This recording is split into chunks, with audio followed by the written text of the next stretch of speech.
welcome, ladies and gentlemen. Welcome to the Calyx Sri Lanka's Influencer Showdown qualifier number 3 or 3 Idiots Gaming's qualifier. We did have some superb games last week and the week before that. Some insane qualifiers on our hands. We had some of the top teams participate, and this time around is not going to be any different whatsoever. And of course, Calyx Sri Lanka Influencer Showdown is boasting of the biggest prize pool ever seen in Sri Lanka for Valorant. 200,000 in prize money, 100,000 for the qualifiers, and 100,000 for the final showdown. So just a bit of information about the prize pool breakdown. The 100,000 for the qualifiers is broken down into 25,000 each for each of the qualifiers. So today's qualifier is also going to be having a 25,000 rupee prize pool. And today is going to be the semi-finals, with the finals happening tomorrow. The top 2 teams, or the teams that do go into the finals, will directly get selected into the final showdown. And today's semi-final, so we do have some really interesting teams that are not within the top 4 teams in the country, but are really good, because we have high-tier players of the highest level in Valorant itself. You know, Immortal, Platinum, Diamond players. Altogether, there's a lot of really good talent here for today's game. So the first semi-final is actually going to be OG Rage versus NA Whiff Masters. It's going to be an interesting game. But just before we get into the game, actually, we had 2 very special guests with us, and it is going to be Lucifer and Crowley. I mean, from 3 Idiots Gaming. Let's say hi to them. Lucifer, Crowley, hello. Lucifer, Crowley, but so for those of you who do not know, Lucifer and Crowley are from 3 Idiots Gaming. They have been one of the most popular streamers in Sri Lanka, and Gaming as well as Take and Dhaka Streaming. They are the influencers partnered with us for Calyx Sri Lanka's Influencer Showdown. Lucifer, Crowley, hello. Hello, hello. Hari.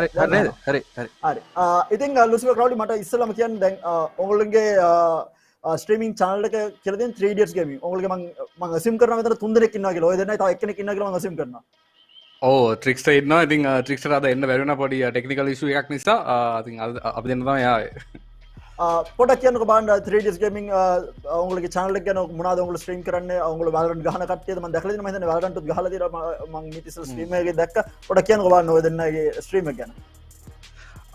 ඉතින් අපි ගොඩක් මේන් PUBG mobile තමයි play කරේ මුලින් ඉඳන්. ඒනට අපි Valorant එකපාරක් කළා stream එකක් කරන් ආවා. ඉතින් ඉස්සරහට පොඩ්ඩක් ප්ලේ කරන්න හිතාගෙන ඉන්නවා. මේ ටූර්නමන්ට් එක දැක්කට පස්සේ අපිටත් පොඩ්ඩක් ආසාව හිතුණා පොඩ්ඩක් Valorant පැත්තට ලයිව් ගේම් ප්ලේ එක අරගෙන යන්න. ඉතින් ඊට අමතරව අපි PUBG PC කලින් ප්ලේ කරා. ඊට පස්සේ Apex ප්ලේ කරනවා.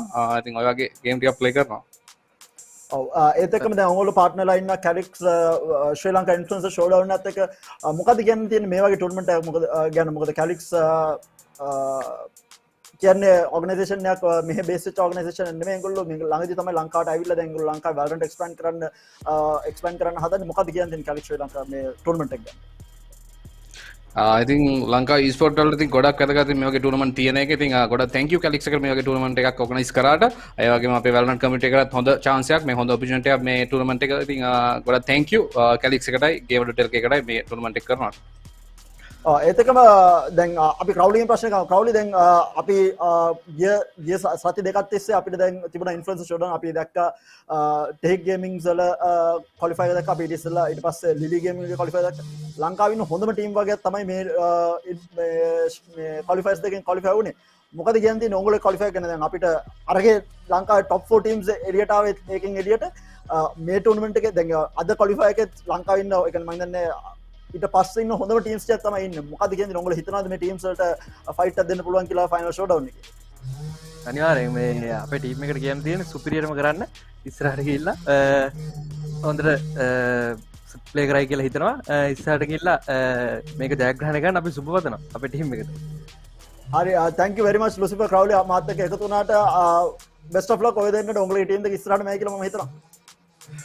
thank you So with that, guys, that was Lucifer and Crowley from 3 Idiots Gaming.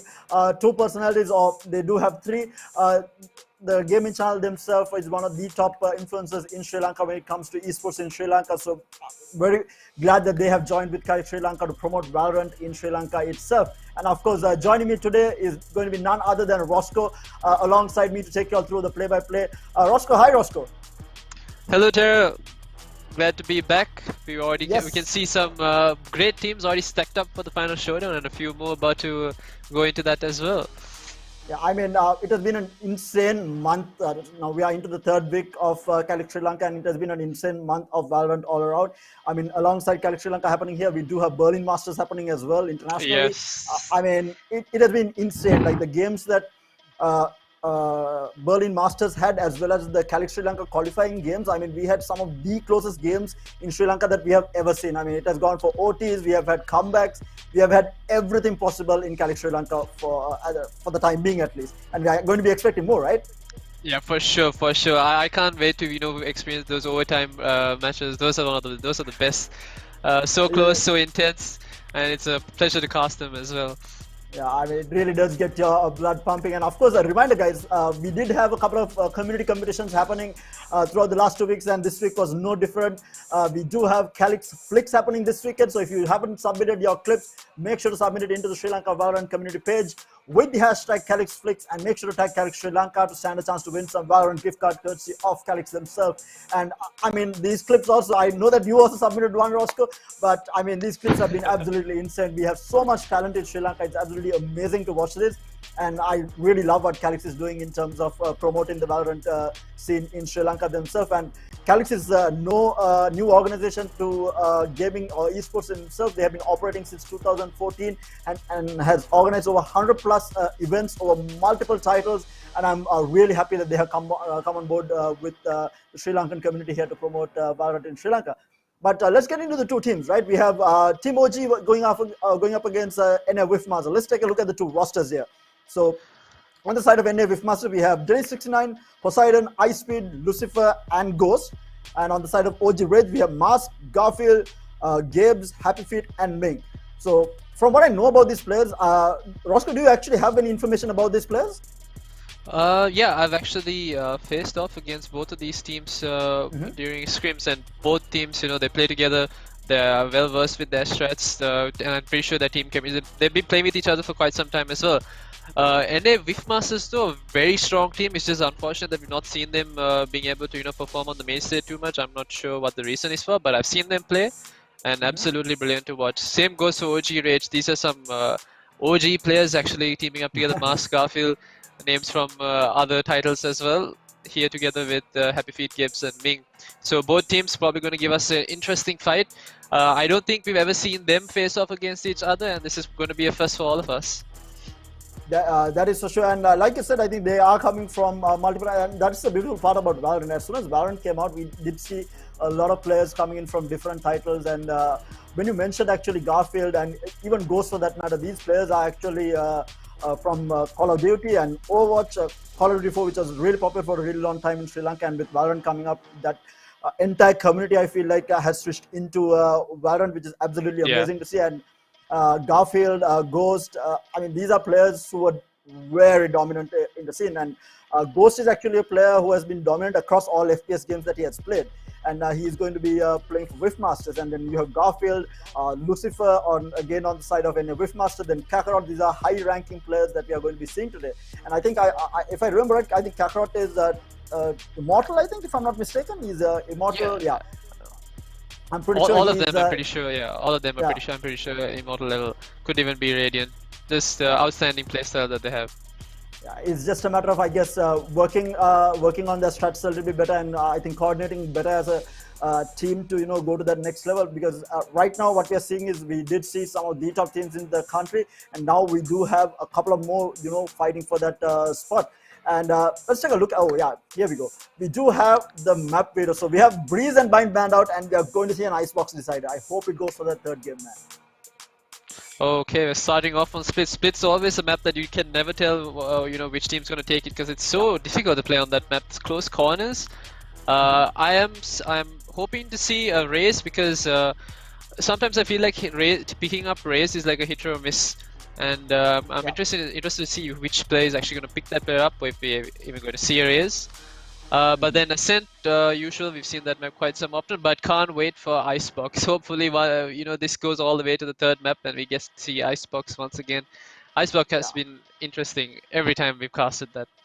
Yeah, actually though, every Icebox map we have had in the Calyx Influencer Showdown has been absolutely bonkers. I mean, teams going at each other's throat. It has been always a close game.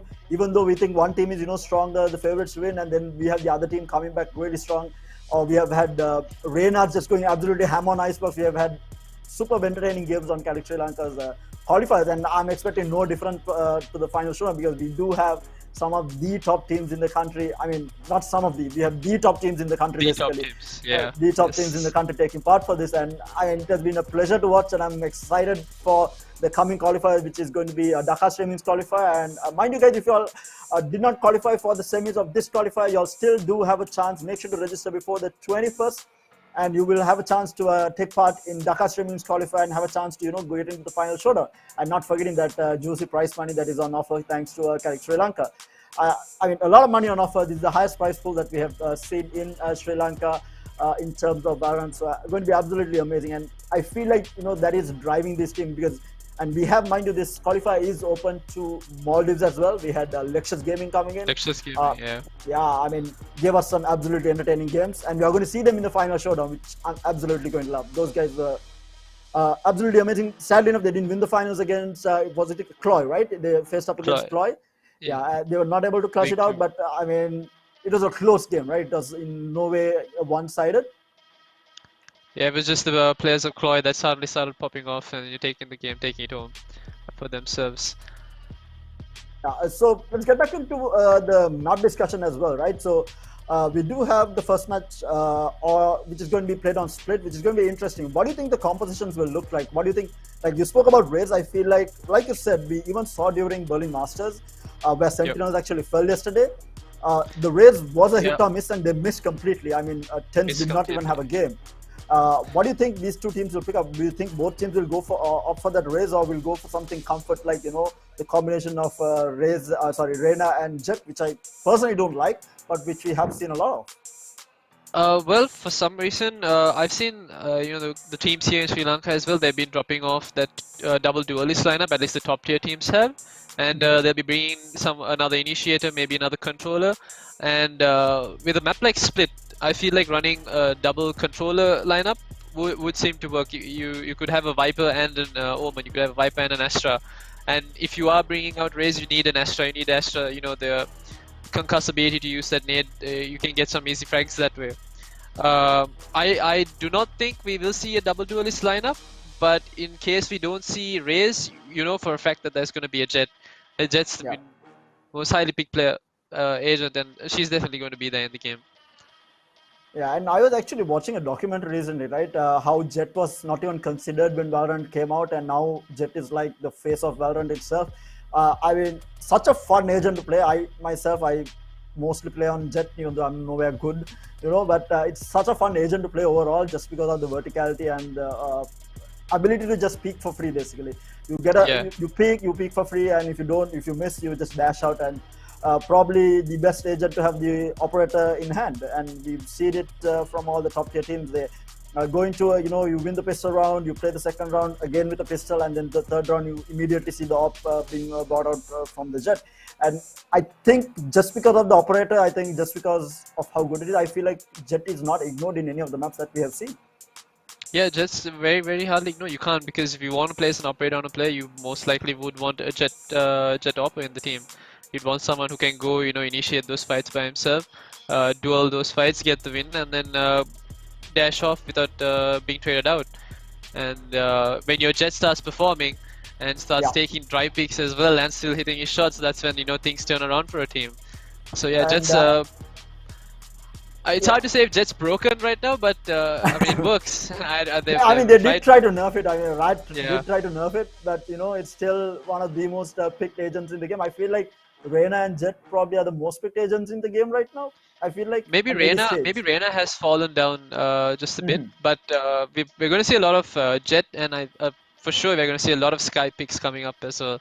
Yeah, Sky has almost begun replacing Sova in some maps now, and we'll definitely see Sky on Split. I feel like Sky is like replacing a duelist role more than anything else, just because I mean, you have good flashes even on the breach. You do have flashes, but he doesn't have the ability to flash and peek for himself. He needs some another player while he flashes for someone else to peek. But with Sky, you have that pop flash that you can do, and you're basically a duelist on your own right. And I feel like that's why it has gone to that single duelist lineup with a Sky as well. I mean, we did see New Order run it. We did see UG run it. We saw Chloe run it. We saw Lectures Gaming run it. I mean, everyone's running Sky right now, and it has almost always been that single duelist lineup. Yeah, it has. And yeah, like you said, Breach was a pretty good agent when you came to support, and a lot of people use it, especially I think the Korean teams always bring in a Breach somewhere or the other.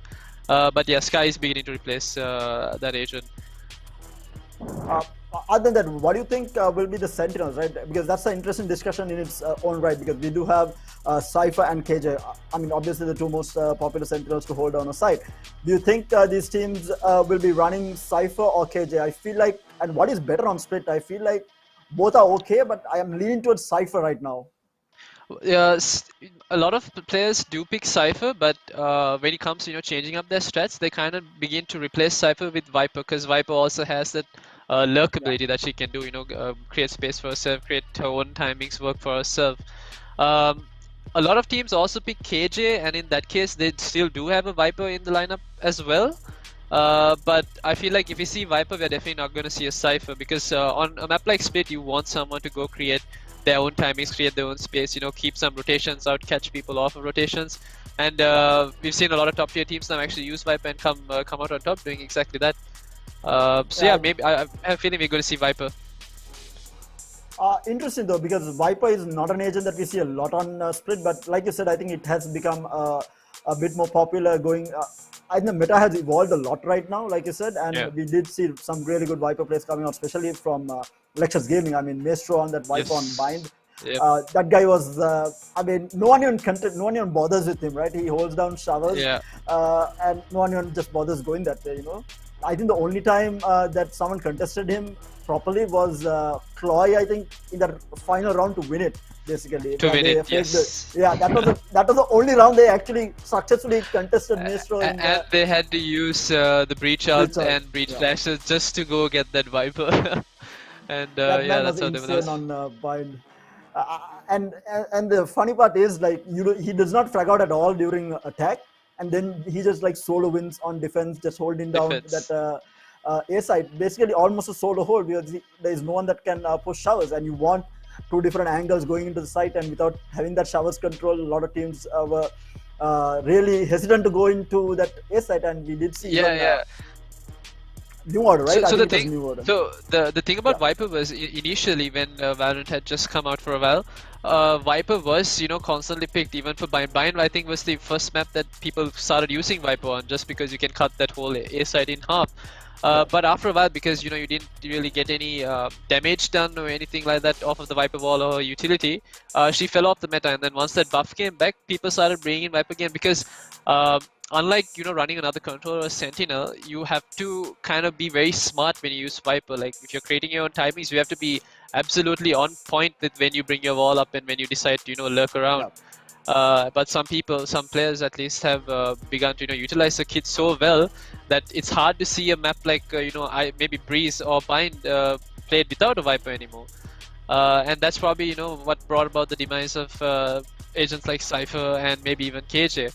But KJ still was up there, and now Riot's nerfed her turret as well, so I don't really know where KJ's utility is going to be heading. Sad to see that go as well. And I feel like Cypher also got a lot more popular because of the KJ nerf as well. I think I saw, I think UG, right? Benji was on Cypher, and he almost always plays Cypher, especially in a map like Haven, where he holds down C-site almost on his own. And even during Berlin Masters, we did see Cypher being picked a lot, especially on Haven. I feel like Haven is B map for Cypher, and just because of mid control as well as C-side control. And I mean, it is interesting for sure. And Viper, like you mentioned, I feel like just because of Icebox, Breeze, and even Bind for that matter, this agent cannot be ignored. And for those of you who are watching and wondering why we are blabbering on and we don't have the game going live, we do have a couple of technical difficulties which the players are facing, so hopefully they will get it fixed and we will be able to get into the game shortly. So do stay tuned in, don't go anywhere at all, because this is going to be an interesting game. between NAVF Masters and OG Rage. But going back into Valorant itself, I mean, we do have the new map, Fracture, which is going to be in comp in the next 4 or 5 days. It is. 4 days, Yeah, right? it's next 4 days. It's already in the unrated rotation. So yeah, it'll be in comp pretty soon. So people can't avoid that map anymore. It's gonna be hell to play in a competitive for sure. I really do not know how you play on that map. Yeah, I mean, I feel like some of the top teams will have to come out with some strategy, to play the map, because right now I have no clue how to play that. It's way too many angles. The only thing that I have come up as a strategy for that map is if someone is coming into site, just leave that site and play for retake. But there is no way that you hold down a site. Yeah, I mean, what we probably will see is these pincer movements coming into side where you have a couple of attackers coming in from flank and a couple of attackers coming in through the actual A main entrance. So whichever side they decide to hit, and those pincers are going to be, destruction for whoever is defending that side. So like I said, it's going to be so hard to play on defense, and I'm interested to see what people come up with and how they're going to play that, what they do on that map. And I feel like that's another map that Cypher is actually good, because I feel like Cypher has some really good traps at B site, if I'm not mistaken. On the stairs, I think, going up the stairs, he has some really good setup there. And even otherwise, just to get information, because information is what you need on the map. So I think Sky is going to be really popular. Cypher, maybe a bit of SOA. And again, I feel like more of a Yoru map. I feel like Yoru has not seen competitive at all. I mean, this agent is ignored completely. And I feel like it might actually be a Yoru map. We might actually see Yoru on that. I've not really seen that happen yet, but you might be right about that. People might actually bring in Yoru because of the fact that you have TP, right? I mean, you can teleport. Exactly. That's the only way that you can, peek someone who is pushing into the site for free. And even if you have a jet who is going to pick, he can dash out, but then you're getting flanked already because they're pushing into the site. And you can't get out in time to be able to fight it. And I feel like it has to be a Yoru map. I think this is what Riot was thinking. Yoru has not been touched by any of the competitive scene, and we need a map for Yoru, and I feel like that's why they have bought. Any idea of the new agent that is coming out, though? I think I read that the new agent is supposed to be called Deadeye. Is that the name of the agent? I'm not too sure. I did not follow up on the release patch notes or anything. I'm actually not too sure about the new agent that's coming out. I think I heard that it was going to be another Sentinel. I mean, might work out for Fracture. I think maybe they are looking at Fracture and coming out with a new agent. Maybe, I don't know. But Riot has been always weird about their entries, because they bring in maps and they put it for testing, and then they just completely revamp the map. I mean, we saw Icebox being revamped, we saw Split being revamped. So they do listen to the community. They are listening to the community feedback, and they are changing things. So hopefully they listen to something about Fracture and change this map. I mean, this right now is unplayable. I feel like it's unplayable. Maybe the pros find some way, but I cannot play on that map, man. It's absolute hell. But with that, I do see that some of the players have rejoined, so they do have some power issues. We are waiting for the last player to actually join, so we will have the game going live shortly. Till we do have the last player joining up, again a reminder, guys, Calyx flicks are happening, so if you do have some crispy flicks to share with the rest of us, make sure to submit it into the Sri Lankan Valorant community page with the hashtag Calyx flicks, and make sure to tag Calyx Sri Lanka to stand a chance to win some Valorant gift card courtesy of Calyx himself.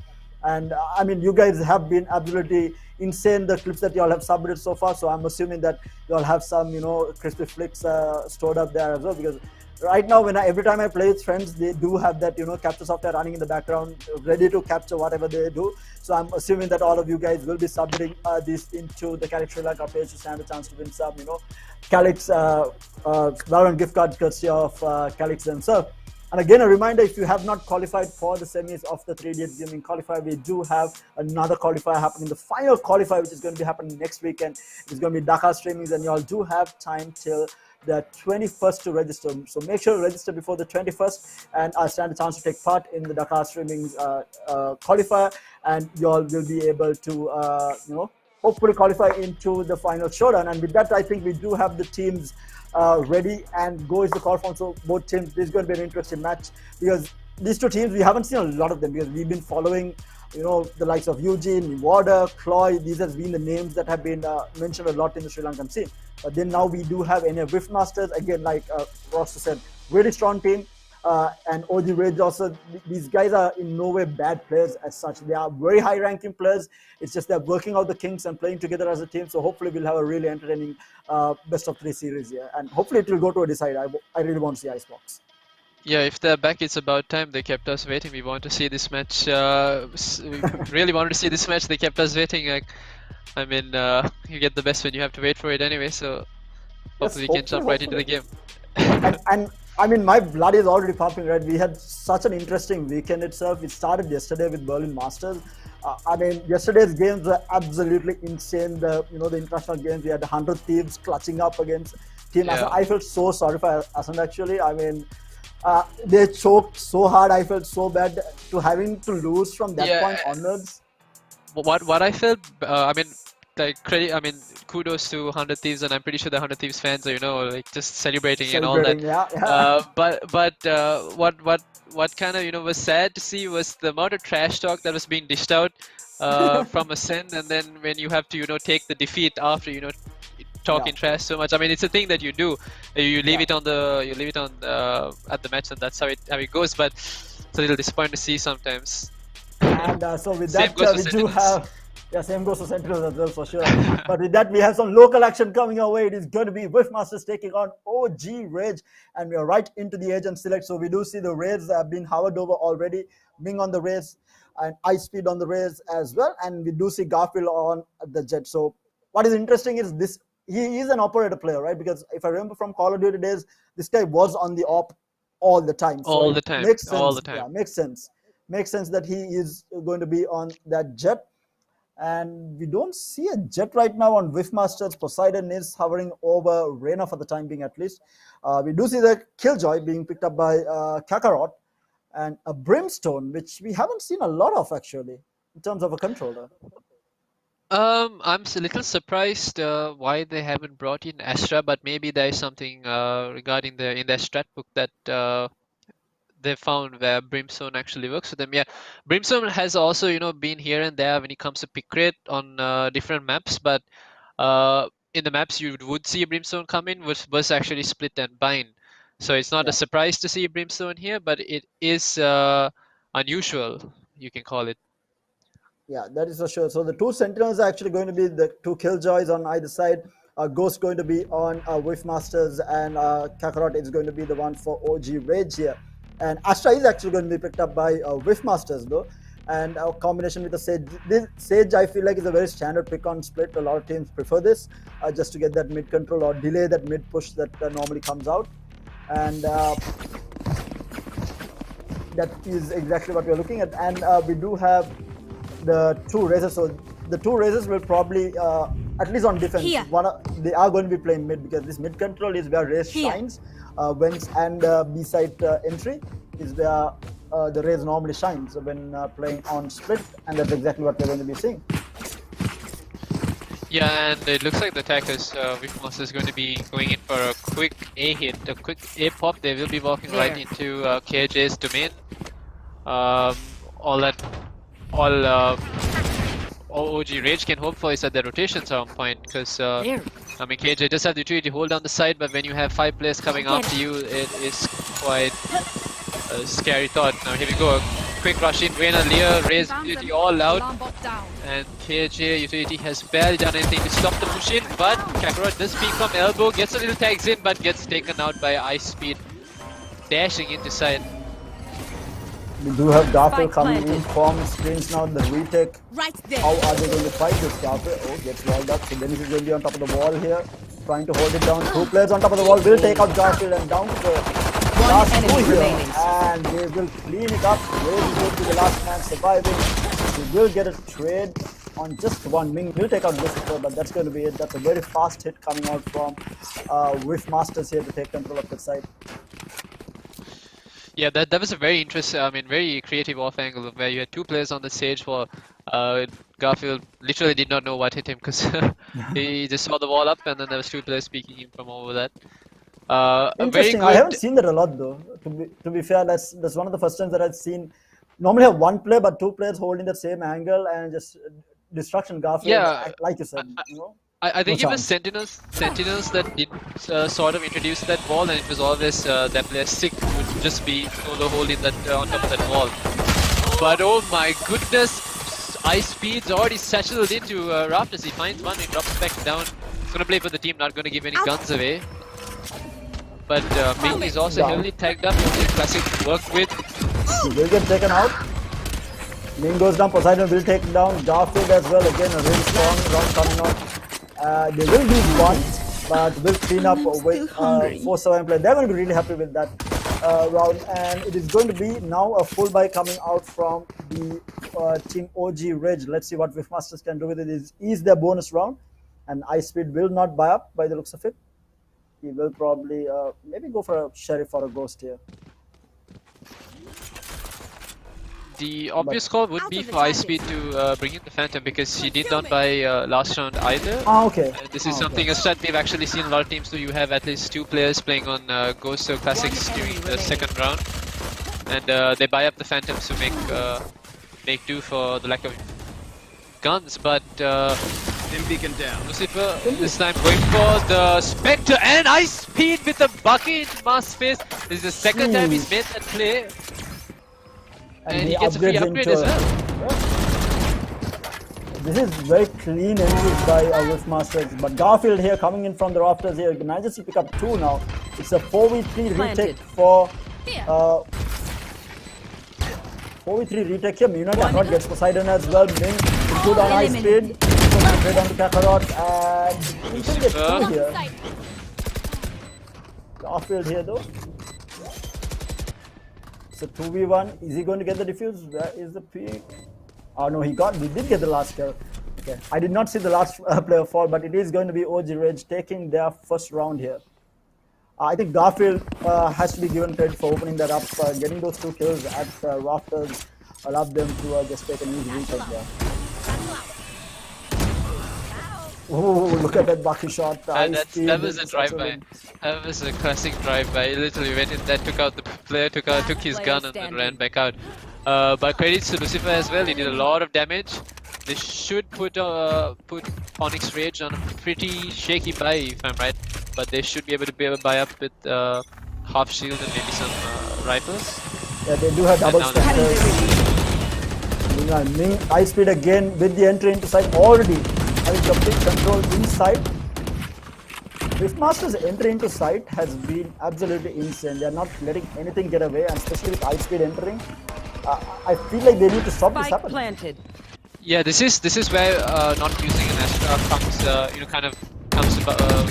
by using, because you don't have a player who can. You do have Sage who can kind of slow the push, but having an Astra where you don't have to peek to throw in that slow up, you can just put down your stars and then put a concuss there while the players are entering the site to slow down that. But Mini is good for the kill on Dennis, and we do have the reds coming out from the enemy remaining. with the trade on to Kakarot, and that's going to be an easy round. Cleaning up, Wifmaster seems to be on absolute fire here. I mean, this is their pick, this is their map, and they're just they don't have an answer. I feel like OG Rage needs to answer this somehow, and right now, by the looks of it, they are going to be stacking A side. With 3 players, no one is playing mid. They probably realized that their retakes haven't been working, and they do not want to give up A side that easily, so they're going to put in Garfield up close, and this is their save round as well, so damage is paramount. But Wifmasters, they are about to go into B side, and Kakarot is in for the fight of his life. There's 5 players running into him. All he has is a classic. This doesn't even see a player to get taken out. Unfortunate. This is really bad for OG Red. If they lose this, Wifmasters are going to be good for a couple of rounds. They're already having built up a really good eco. They barely lost a player on this round. One enemy remaining. Last player standing. Getting that kill onto Garfield as well. Looking good for the kill on Ming, and it's all down to this Brimstone. Flawless. So it's left in a 1v5, and Ice Speed is good for the kill on Mask, and that's 4-1 going into the 6th round. Wifmasters looking absolutely crispy here. their aggression is working out for them, and they've barely lost any players throughout those 2 rounds, so their economy should be snowballing right about now. And I mean, Onyx Rage, they're in a very tough spot right now. They have, if they need to make a play. They shouldn't be playing counter to what Masters are doing. They need to force their players to go in and take fights before Masters can do anything about it. But it seems to be that the right call has been made. There's 3 players stacked around B because Masters, they are cutting noise and slowly lurking You should into run. a B entry. They're going to use the KJ lockdown to try to draw some players away. I really like Now how Wishmasters are playing. They're changing up strategies every round, and it's working out for them so far. Let's have a look. We do have High Speed entering side yet again with the Boombot and Satchel. We do have one player getting detained in time. High Speed already back off side, holding in. Min trying to come through CT here. Again, no trades happening. No one has gone down yet. It's going to be a 5v5 retake by the looks of it. Spike planted. And the Meanwhile, as I said, 5v5 Dennis- retakes have not been going in favor of Onyx Rage. At the feed. High Speed some kill on Min as well. This is not working out, but Masters with the trade onto Poseidon. And the West comes out as well. But oh, yes, the angle, but it's going to be a 2v3 now, completely doable. One enemy remaining. Another, but Ghost with the lurk coming in from Haven here. All down to Garfield in a 1v2. Is he going to be able to do this? Flashes, but it's not good for the shot, and Ghost is going to get the tap onto Garfield, and that's round number 5 under their belt. I mean, with Masters, these guys are on another level right now. They are feeling themselves absolutely, and just destruction. I mean, Ice Speed is the man of the hour, and Ghost with the lurk secured the round. It looked like Rage had a chance there to take that, but look at Ice Speed on the res, managed to get that kill, and Ghost here with the flank. That's exactly what they wanted, and the cleanup onto Garfield there. Yeah, Ghost has been doing a lot of work off camera. He's been timing his lurks to absolute perfection, catching out the list, he's lurking Masters as well. And now another 5-man push in right and High Speed. Should have been able to catch Kakarot out. Says a lot for their name. Baki shots does manage to tag down a little bit, but now, oh my god, the trades are not going to happen. There's 3 players down already. One enemy remaining. Garfield good for a kill on one, but down. Left to Garfield with the knife. Not going to be good for the kill, and should be Ice stealing that kill up. 6-1 with Masters. There. I feel like these guys don't have an answer, but this Rage needs to answer this. What do you think they can do here? They should have read by now that these players have been playing together. If it's a rush, they're coming in. That's about it. And you might want to see a player like Ming or maybe even Garfield bring in a judge. I mean, not the best strat to call out, but you know, having a close range judge does a lot of damage and can stop a lot of aggressive pushes as well. Slows down the entire game, and that's exactly what Onyx Rage need right now. They need to slow down the game, and there you go. forget slowing down. They find 2 instant frags, Garfield and Kakarot, landing their shots. Op now. That's the first op purchase on defense here. Did work out for them. Hopefully they can bring this round back, because they really need to win this round. They're going to be a really bad situation if they lose this one as well. Tiffy still holding down middle. Now goes the boom out. Strike is good for a kill on the way now. Will take out Poseidon. And now down to a 2v5. One enemy remaining. Good crossfire here, and that's going to be a flawless coming out from OG Rage. Off. And the mid working out for them there.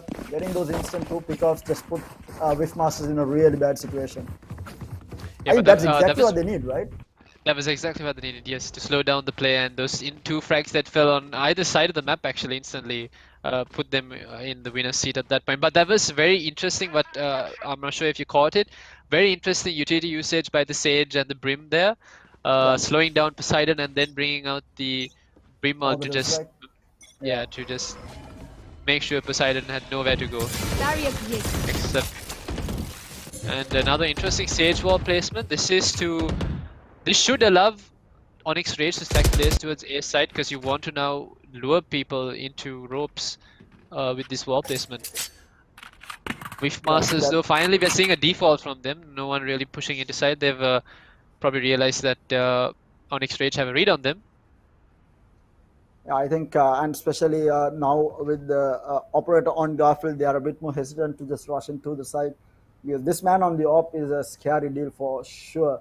And now, like I said, they're defaulting. They're playing extremely slow. This is the first time we are seeing Wiff Masters play this slow, because it has been all aggression the entire time. Poseidon versus Ming, and Poseidon is going to be good for the kill. Will get the overheal out as well. I get smoked off for the time being. And yeah, the timing is absolutely perfect because the ball's gone as well. Now Mask is here. Happy Feet gets taken out. Spike down B. Right now, Alden inside. It's not going to be good. Out with the 2K there. Is looking bad now. Again. One enemy remaining. Rage here, and that's Ghost going to No charges out. Kakarot. down. Good for one. He's up against two. The plant will go down on B side here. Placing swarm grenade. Placing swarm grenade. Nano swarms out for the post plant. And Ghost also has the lockdown to work with as well. If he puts it down now, it should chase Garfield away, but Garfield is now inching close to the side. He's seen one. High speed waiting to peek on Ghost contact. Garfield reads it. Garfield finds high speed. Now it's all up to Ghost. Unfortunate, just a little bit too much for Garfield at that point, and Ghost with the rotation from back outside will clean him up, and it's going to be 2-7 in favor of Wiff Masters on the attack. Isn't this normally a defense favored map though? It is. But when you, it is a defensive map. But when you have a team rushing in with a 5-man rush basically coming into a site that's so far we've seen been held by Kakarot more on A and B, there's nothing much you can do. This is very clean Valorant coming out from Wiff Masters here, and Ghost actually top fragging right now with a 12 under his belt. High speed, he's stuck in that corner, but good usage from the usage by Ashla. You will not kill my allies. Ghost immediately goes out onto Poseidon. Still a 5v5.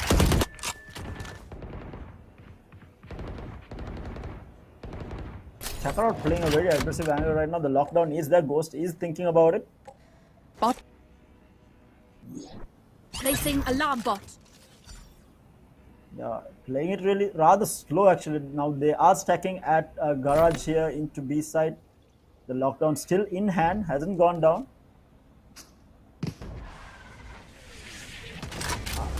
I'm not entirely sure what the plan is here. They are waiting, maybe trying to get. Okay, now with that I think lockdown, yes, lockdown does go down. So they are going to rush in now. But they have to get through this smoke here. They will probably get for the last few seconds to go in. And that's going to be the lockdown. Yeah. 30 seconds left. Okay, so the lockdown is not going to help. One player detained. Poseidon is good for the kill on Happy Feet. Will come out of it and will get taken down immediately by Poseidon. Kakarot holding down the side. Takes down high speed. Good for the kill on Kakarot. Down to Garfield yet again in a 1v4. Spike planted. Unfortunate, he'll probably save this operator. I mean, He has to. Wiff Masters. Yeah, he has to save the Wiff Masters. When they get going, man, like when they start entering the site, I feel like no one can hold them back. Yeah, and if you were wondering what was going on, why they wasted so much of time to put down that lockdown, it was actually them holding their angles, waiting for someone from Onyx Rage to either lurk them, someone to be out of position. Yeah. So they held for a while. That was actually very, very beautifully done by them.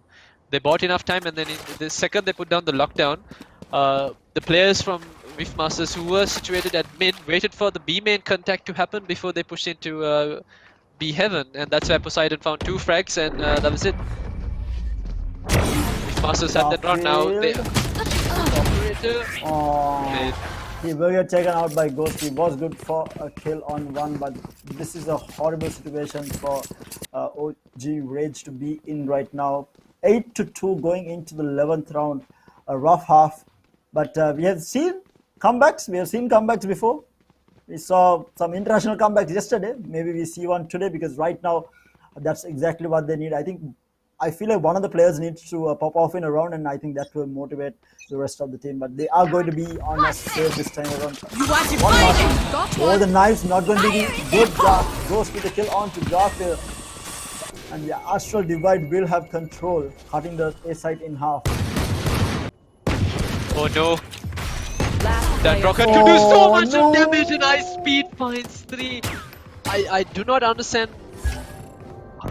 Spike why planted. all 3 of them were stacked there. I think it was the Astral Divide that denied them from, was it that denied them from hearing that Ice Speed had pulled out his showstopper? He was on the other side Because- of the wall, right? I'm pretty sure they heard it. Because it would have made absolutely no sense why all 3 of them would stack towards ropes when they knew Ice Speed was inside with the showstopper in hand. Last round in the half. And that was a 4K for Ice Speed there, especially with 3 kills with that. Oh I'm yeah, it pretty- was! It was. He popped it up when he was on the. You should have heard this. Oh my lord. But yeah, if they did come up with that play to pull out the showstopper after the Astral Divide was placed, that is absolutely beautiful. Yeah. Denying the info and then going and taking 3 kills like that would have been perfect. Now 9-2 is the scoreline as Whiffmasters have a very healthy lead.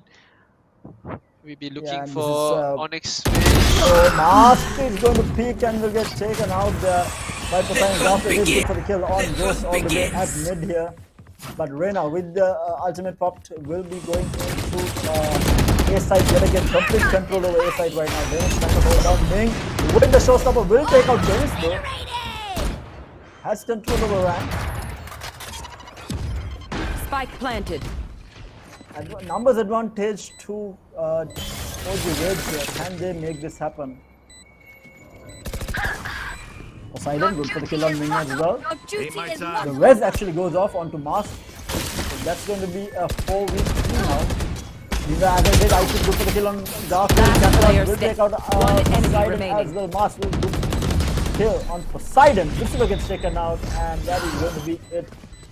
OG Ridge brings back the round, and that is all going to be thanks to Garfield and Ming both getting those 2 early frags. It was also thanks to Mask coming back online. He found 2 Switching final frags sides. there to win this final round for Onyx Rage. But yeah, I feel like Whiffmasters kept reading exactly what Onyx Rage are going to do. The fact that you had 3 players just holding this smoke for Mask to pick. Really good reads coming from Whiffmasters. Yeah, I mean, knowing that a player is going to be pushing that, and because that's the first time that they did it, they actually slowed it down, waited for Mars to actually push out, and then got the kill. And I'm not sure whether Mars should have pushed in there. I mean, they were playing from behind. They needed to either play for retake or get an entry frag. But pushing Whiffmasters, I don't think No, is an option right now.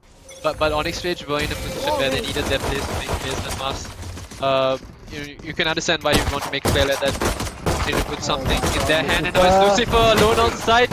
He's going to get a stampede of players coming in front of him. Poseidon finds one, He's going to dismisses go for the away. kill on one. Blanc will go down. The 4v4 retake for Whiffmasters here. Can they make it happen? The wall is going to be taken out by Poseidon here. Mask is on very low HP, so he needs to be careful. He is playing with his foot right now. Looking at screen. Will take out Mask. Oh my One god! enemy remaining. Dennis! Good for 3, might get the 4th, and that's going to be Dennis with the 4K to clean up the round with Put this man on a duelist. What was that? The flick. That's Calyx flicks, Verti. Walks out before the duelist of his team decide to get into sight, and he absolutely decimates Onyx Rage all by himself. Poseidon is at the back. Look at that flick, man. One Oh my enemy lord. remaining. You're welcome. Nice little 4K to end things. Jesus. Dennis the man. He was quiet almost the entire game, and then he just absolutely pops off in the pistol round.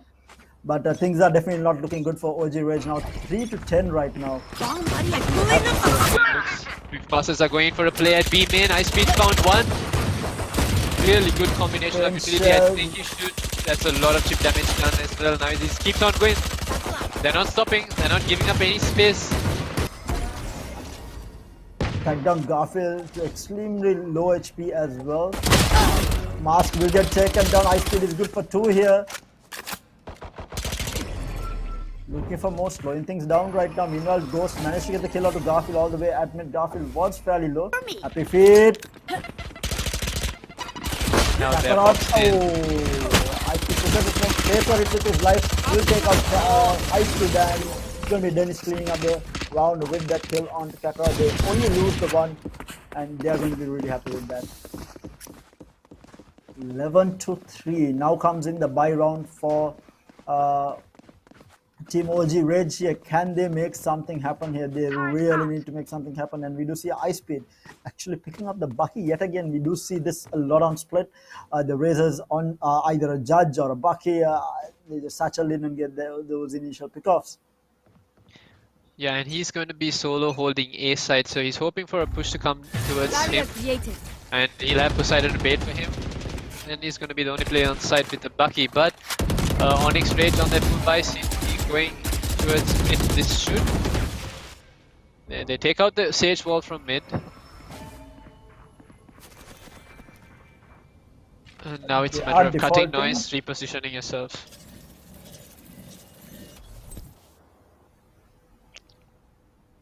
Extremely slow play, kind of. They are creeping through mid. They do spot Ice Speed here all the way in Haven at B side. Speeds will take the kill on Kakarot. In the meantime, Happy Feet and Kakarot. Oh my god, the cleanup. Just all left to Mr. Ghost on the KJ to try and bring this back against the 4 players. This is their bonus round though. Hopefully they won't lose much more here. Ming will get the kill. I love the pick there on to Ghost to clean it up. They are going to be really happy with that round. They only lose the one. But now it's a matter of Onyx Rage playing absolutely perfect Baron, making no mistakes to win what is 6 to 7 rounds in a row to equalize this whole line. They cannot give anything away. And this is where they are put to the test. Their first test is with Masters full buy on their defender side. Yeah, it's just going to be Ghost who is on a half shell. The rest of them are going to be on full buy, and Dennis does have the Astral Divide as well. He does want to go for it. Right now, Lucifer with the kill onto Garfield here. That's the first kill. No, Mask. Oh my god, Lucifer and Ice Speed both taking out Happy Feet and Mask here. And now they are in trouble. Satchel forward, Ice Speed looking at Market here. And Ming is going to be stuck for the time being. Kakarot, good for the kill on Lucifer. Ice Speed is One enemy remaining remaining. confidence. Look at this position that he's holding. He's already found Big. And the repeat from Kakarot gets Ghost. And now it's 2v1. It's all up to Kakarot. Kakarot in absolute tatters for HP. Just 30 HP to work with. Spikes on the other side of the map. And there's 2 players holding down this mid cross. He has it all to do, and it looks like Big Masters are going to be making play instead. They find him and close it out. Can I get Match this? point for Whip Masters. Very dominating performance already from them. Yeah, and it is still going to be a decent buy coming out from the side of OG Rage here. They are going to be able to buy up 2 ARs on 4 of their players, with Kakarot being on a half shield Spectre. And if you buy coming out from Whiff Masters as well, they do have 2 Spectres, 1 Bulldog as well. Oh, we do have the showstopper being popped by Ice Speed. Not going to be good for the kill. Poseidon will get the kill onto Kakarot though. And that's information. That's it given. There's no one going to be hitting towards A side. They need to be rotating and stacking towards mid and B.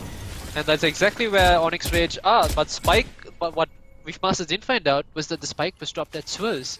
Which means that Onyx Rage were actually going in for a default to hit A towards the latter part of this game.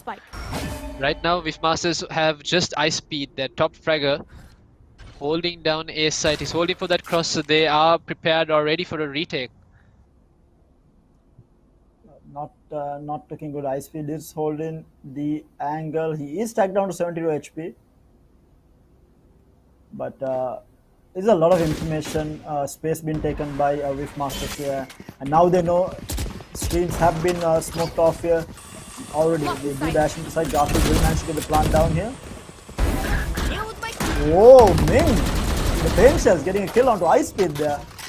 Who was stuck in Ice screens. Speed. Yeah, he was trapped in screens. There was a Sage slow up, and then tossed in a nade as well. Goes good for the kill on Master. It's like 3v4. In favor of the Whiff Masters here, they are going to go into side.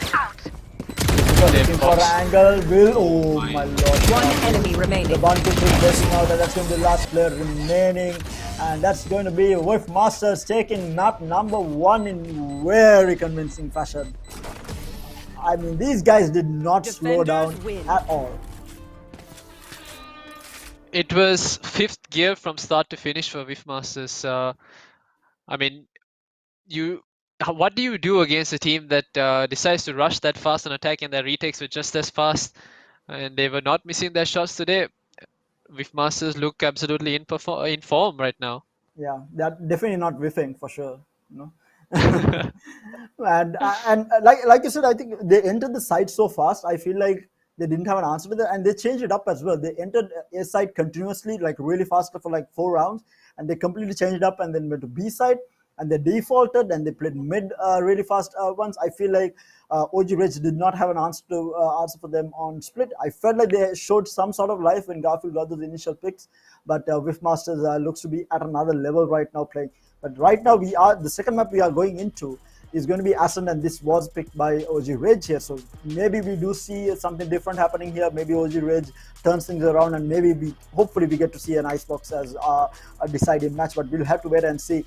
Of course, we did see, I think, majority of the kills coming in the hands of Ice Speed and Ghost. I think Ice Speed was so key for Whiff Masters' performance there. Yes, he is a duelist. He's obviously known to be able to top frag you as a duelist, but not just that, the amount of control that he took with just those satchel entries, just getting complete control over the site. And I feel like OG Rage needed to stop Ice Speed entering the site, and that's what they couldn't do. Ice Speed with the buckets, you know, even when he was on a Spectre or a Vandal or a Phantom for that matter, the entries were absolutely perfect. And now looking at the score, look at that, 23 kills, 4 first bloods on entry. And even Poseidon, as the duelist for Whiff Masters, has 4 first bloods. This is exactly what you want to see your duelists doing, getting those initial pickoffs, and that's exactly what they did.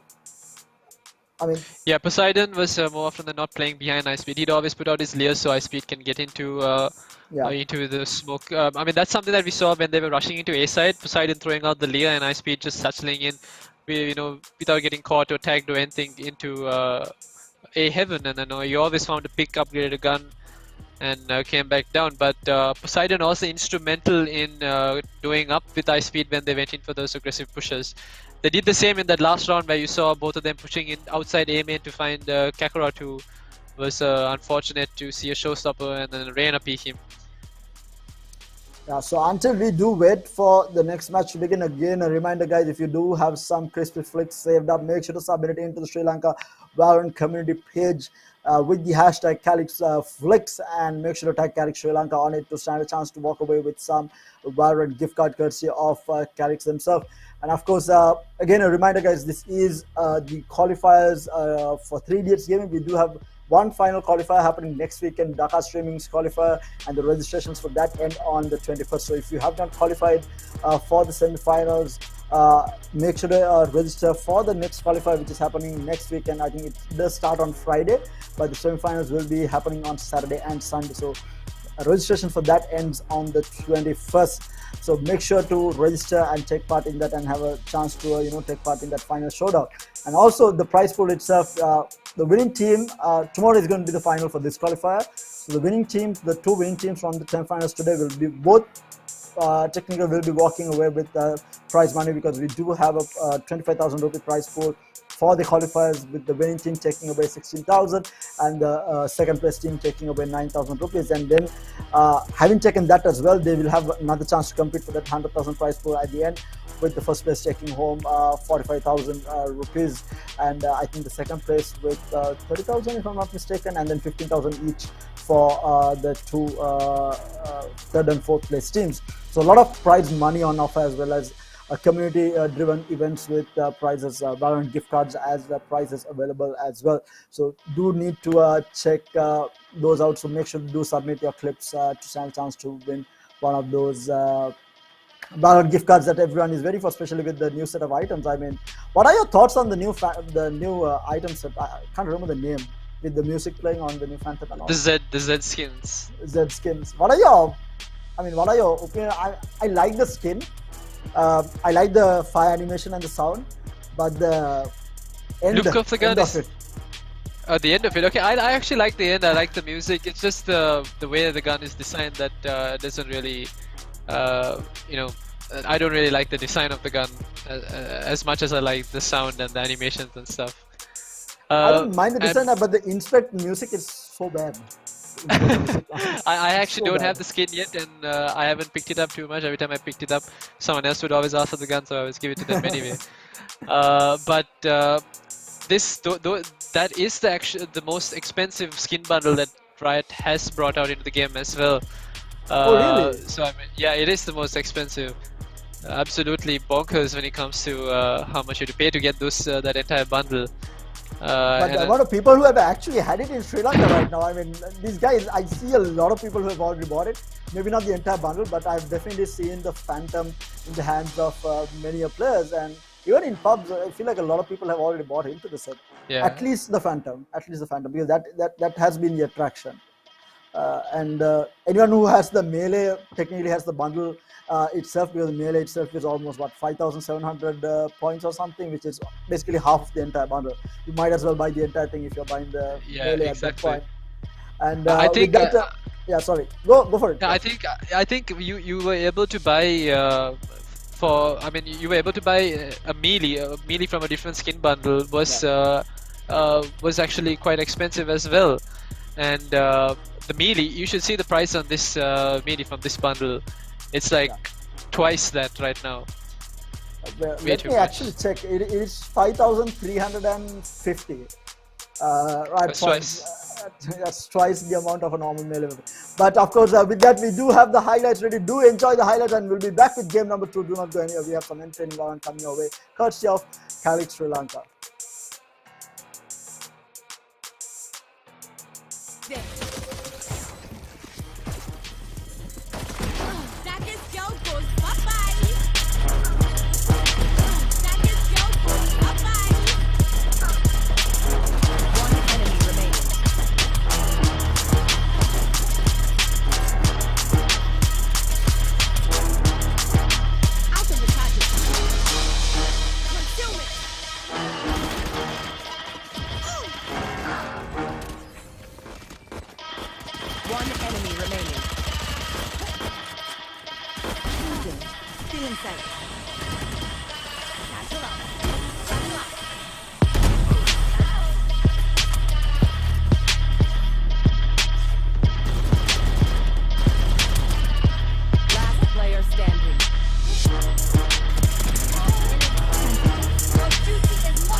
Defenders win.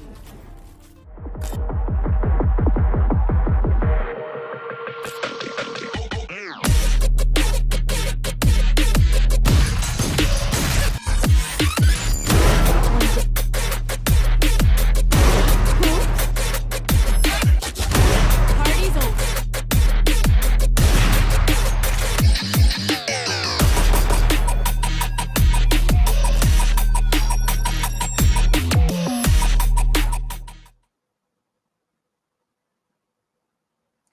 Hello and welcome back, ladies and gentlemen, to the Calyx Sri Lanka Influencer Showdown. 3 Idiots Gaming's qualifiers semi-final number 1, match number 2 actually, between OG Rage versus NA Whiffmasters. So we did have NA Whiffmasters that are taking game number 1 in a very convincing fashion. And of course, as usual, joining me on the cast is going to be Roscoe. Roscoe, hi Roscoe. Excited for map number 2? Yes. Yes. Can you guys hear me? Yes. Can. Okay. It's going to be on Hassan. This is the pick from OG Rage here. What do you think they can do different? I mean, right now, NA Whiffmasters seem unstoppable. I feel like with the momentum that Whiffmasters going in, that's in split, I think Onyx Rage could kind of already, see how the pace of the map actually is going to be. And I'm pretty sure Whiffmasters is going to be playing this very aggressive, no slowing down, nice speed, and Poseidon absolutely going ham is what Onyx Rage should be expecting. And right now, the name of the game is for them to slow down those 2 players as much as possible, slow down the side hits or map control basically. But like you said, this is Onyx Rage's pick. Maybe they do have some strats that they've already figured out. Yeah. Hopefully they can bring it back, win this map, take us to the 3rd map. Yeah, for sure. And I feel like Viper has seen a lot on Ascent recently. I think B-side control has been for Viper, being able to wall that B main and then have the cloud where you place the cloud on top with the 1-way there. Viper has almost always been able to solo control B-side. We might actually even maybe see a KJ plus Viper coming out from the 2 teams. We might see KJ Viper, or we might just see a solo Astra side hole. And pretty sure that's what Dennis will be doing. Seems to know exactly what he's doing on Astra. Just have to see what's going to happen on the side of Onyx Rage. Yeah, and with that we do have the head-to-head between iSpeed versus Gibbs on the side of Whiffmasters. iSpeed on the side of Whiffmasters going absolutely ham with 23 kills under his belt with 370 average combat score. I mean, he was absolutely insane on that race, completely dominating on split. We might see the same thing happening from iSpeed on this on Ascent as well. I mean, this is another kind of race map. I would say, as a duelist, I feel like this is another map that race is a very viable pick, and we might see iSpeed stick into it. On Ascent, you mean? Yeah. Sure. You can use race, but I think Jet kind of the pick rate for Jet would be way higher than race on this map. You'd rather have a Jet than a race. And then if you are going to be playing double duelist, you'd probably want to bring in someone like Reyna or Phoenix. But we have seen players do take control with race as well, but it's just a matter of how fast, because the map does have that open mid area, and the amount of plays that Jet can do kind of far outclasses what you can do on a race, in my opinion. But we'll see how it goes, see what these players decide to pick and what they decide to bring into the table. Yeah, so just before we get into the game, guys, a reminder, we do have Calyx Flicks happening. I'm reminding again, because make sure to submit your clips onto the Sri Lanka Valorant community page with the hashtag Calyx Flicks, and make sure to tag Calyx Sri Lanka on it as well to stand a chance to win some Valorant gift card courtesy of Calyx Sri Lanka. And of course, if you haven't qualified yet for the final showdown, make sure we do have another qualifier happening next weekend, and the registration for that closes on the 21st. It's going to be Dhaka Streaming's qualifier, so make sure to register for that before the 21st and compete and have a standard chance to take away some money from the qualifiers, as well as go into the final showdown and fight for that grand prize of 100,000 at the end as well. So a lot of money being given out by Calyx. I mean, these guys have been absolutely amazing. Again, for those of you who do not know, it's a company based in the Middle East. They have been responsible for hosting over 100 plus esports events across multiple genres, and now they are looking to expand into Sri Lanka and basically increase the Valorant community in Sri Lanka, because it's a very growing community already in Valorant, and they're just trying to empower it even more with this massive prize pool coming in. So hats off to them for making that happen. And with that, I think we do have the game ready. So just before we get into the game, so we do have Asad now, and if by some chance OG Reg manages to pull this off, because right now it seems unlikely at the speed that any of Masters is playing at. These guys does not seem to be slowing down, especially on split, even when they lost a round. I think they never went into an eco. Did they have an eco buy even once with Master? I don't think they had an eco buy. No, they do not have a single eco that map. Maybe the one round we saw ice speed on a Bucky, and that was it. That was all we saw. I think that was also their second round just after the pistol round, right? Yeah. So technically not an eco. Round, yeah, not an eco. Yeah, we did not see them not an an eco. eco. They always had the economy to work with. Yeah, it's going to be interesting to see whether they can keep up with the same thing, because I feel like OG Ray just let them have it. I mean, giving away the pistol round, and Dennis with that, the second half clutch on the pistol, it shouldn't have happened. I felt like, OG Ray should have had that sight hold after the plant went down, but Dennis coming out of no hands. Peeking in front of Poseidon, right? I think Poseidon was actually behind him on the Reyna, and Dennis on the Astra just went in and flicked left, right, and cleaned up the entire site on his own. And that I feel like OG Rage just let them have that pistol round. And from that, every time they had weapons in their hands, when they did manage to outclass OG Rage in terms of weapons, there was no stopping them.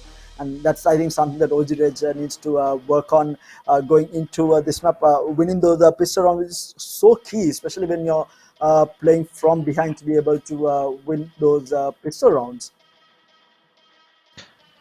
And we are, okay, so we do have the game live. It is going into agent select, and we do see Kakarot again on that Killjoy, and Mask on the Riz yet again. And it is going to be Ming actually playing the Jet, and Garfield is hovering over a Sova. Interesting. They're changing things up. It seems to be, and they put Happy Feet on the Omen. No Astra pick coming in for the side of OG Raids. This is actually sort of an older variation of the compositions on Ascent that we are used to seeing. But one thing's for sure, I've not really seen a Jet and a Race being brought in. Okay, Jet and Race being brought in for both sides actually, and Dennis will be hovering over Astra. So this is going to be a match. This is going to be quite the match. Identical lineups except for the controllers, and we have both duelists who are basically agents that can create space for you. Yeah, and information as well, because Ice Speed and Lucifer, they will be playing probably on either side. And Ice Speed is able to get some information with the boom bot. Lucifer obviously with his recon dart is going to get information as well. I feel like another reason why I feel like Raze is decent on Ascent, because you're able to get some information with that boom bot. Yeah. But both teams are working this map without flashes as well, so that is going to leave it all up to the duelists to create that space without having any of those defending players reel away with no sight. But it can be done on Ascent. I would love to see a breach. Breach on Ascent is a pleasure to watch on either side actually. I mean, he can play A side and B side both, and then having those multiple flashes. Obviously, Sky is the better pick here, just because of the meta and how well Sky works, especially with the reset on the blinds coming out as well. But I like Breach. It's always fun to watch. I mean, yeah, like you said, I would have preferred Sky as well, but even if there wasn't a Sky, I would have preferred to see an agent like Reyna or Phoenix, someone that can help your side execute. And it looks like Onyx Rage are on the attack, and they are going to be teeing up for an ace split by the looks of it. They're going to leave Kakarot down in mid. Revealing area. The fight is going to go down all the way at the side here. The initial pick is going to be good on Ming. Will take out Ice Speed here. The shock darts doing some damage. And falling down 32 HP. Meanwhile, we do have Kakarot actually lurking all the way at B side here. Waiting for someone to push forward. They slowed things down. And now this can be dangerous because they've already lost ice speed, and Poseidon is on scraps for health. Revealing area. I like what Ghost is doing. He hasn't moved from a B side here. They don't want to give a side for free. It is just the two players still holding down A side. And we do see OG Rage slowing it down a lot here. They have cut noise.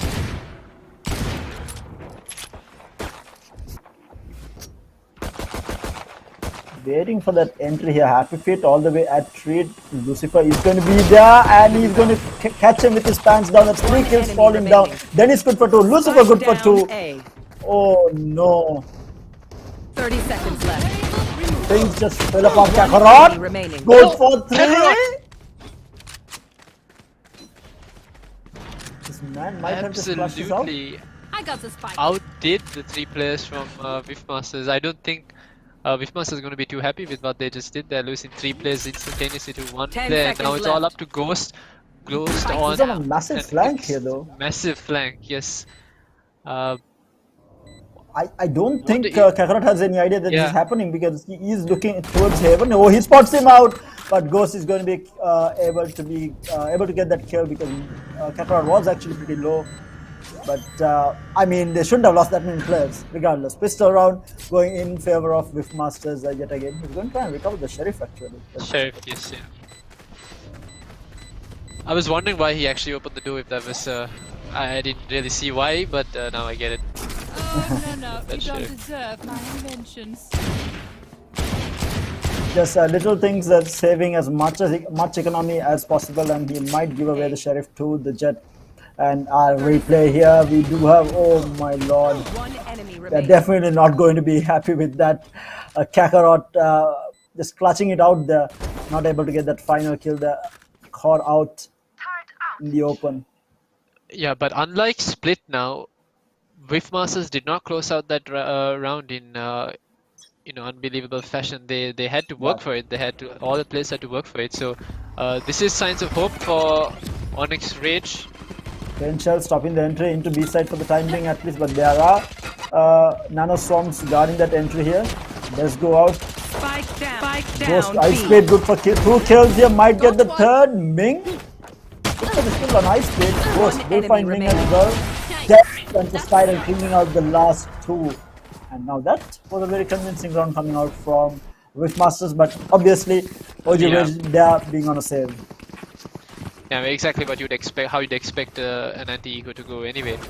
But now it's the time to test Onyx Rage's metal. They are going to be able to get those full rifles into the game, and it's all a matter of how much damage Whiffmasters can do right now. And if they are going to be making any sort of plays towards either mid or A, and by the looks of it, you have Raze and Jet situated A side. I think there is actually going to be a play towards A main. Scanning ahead.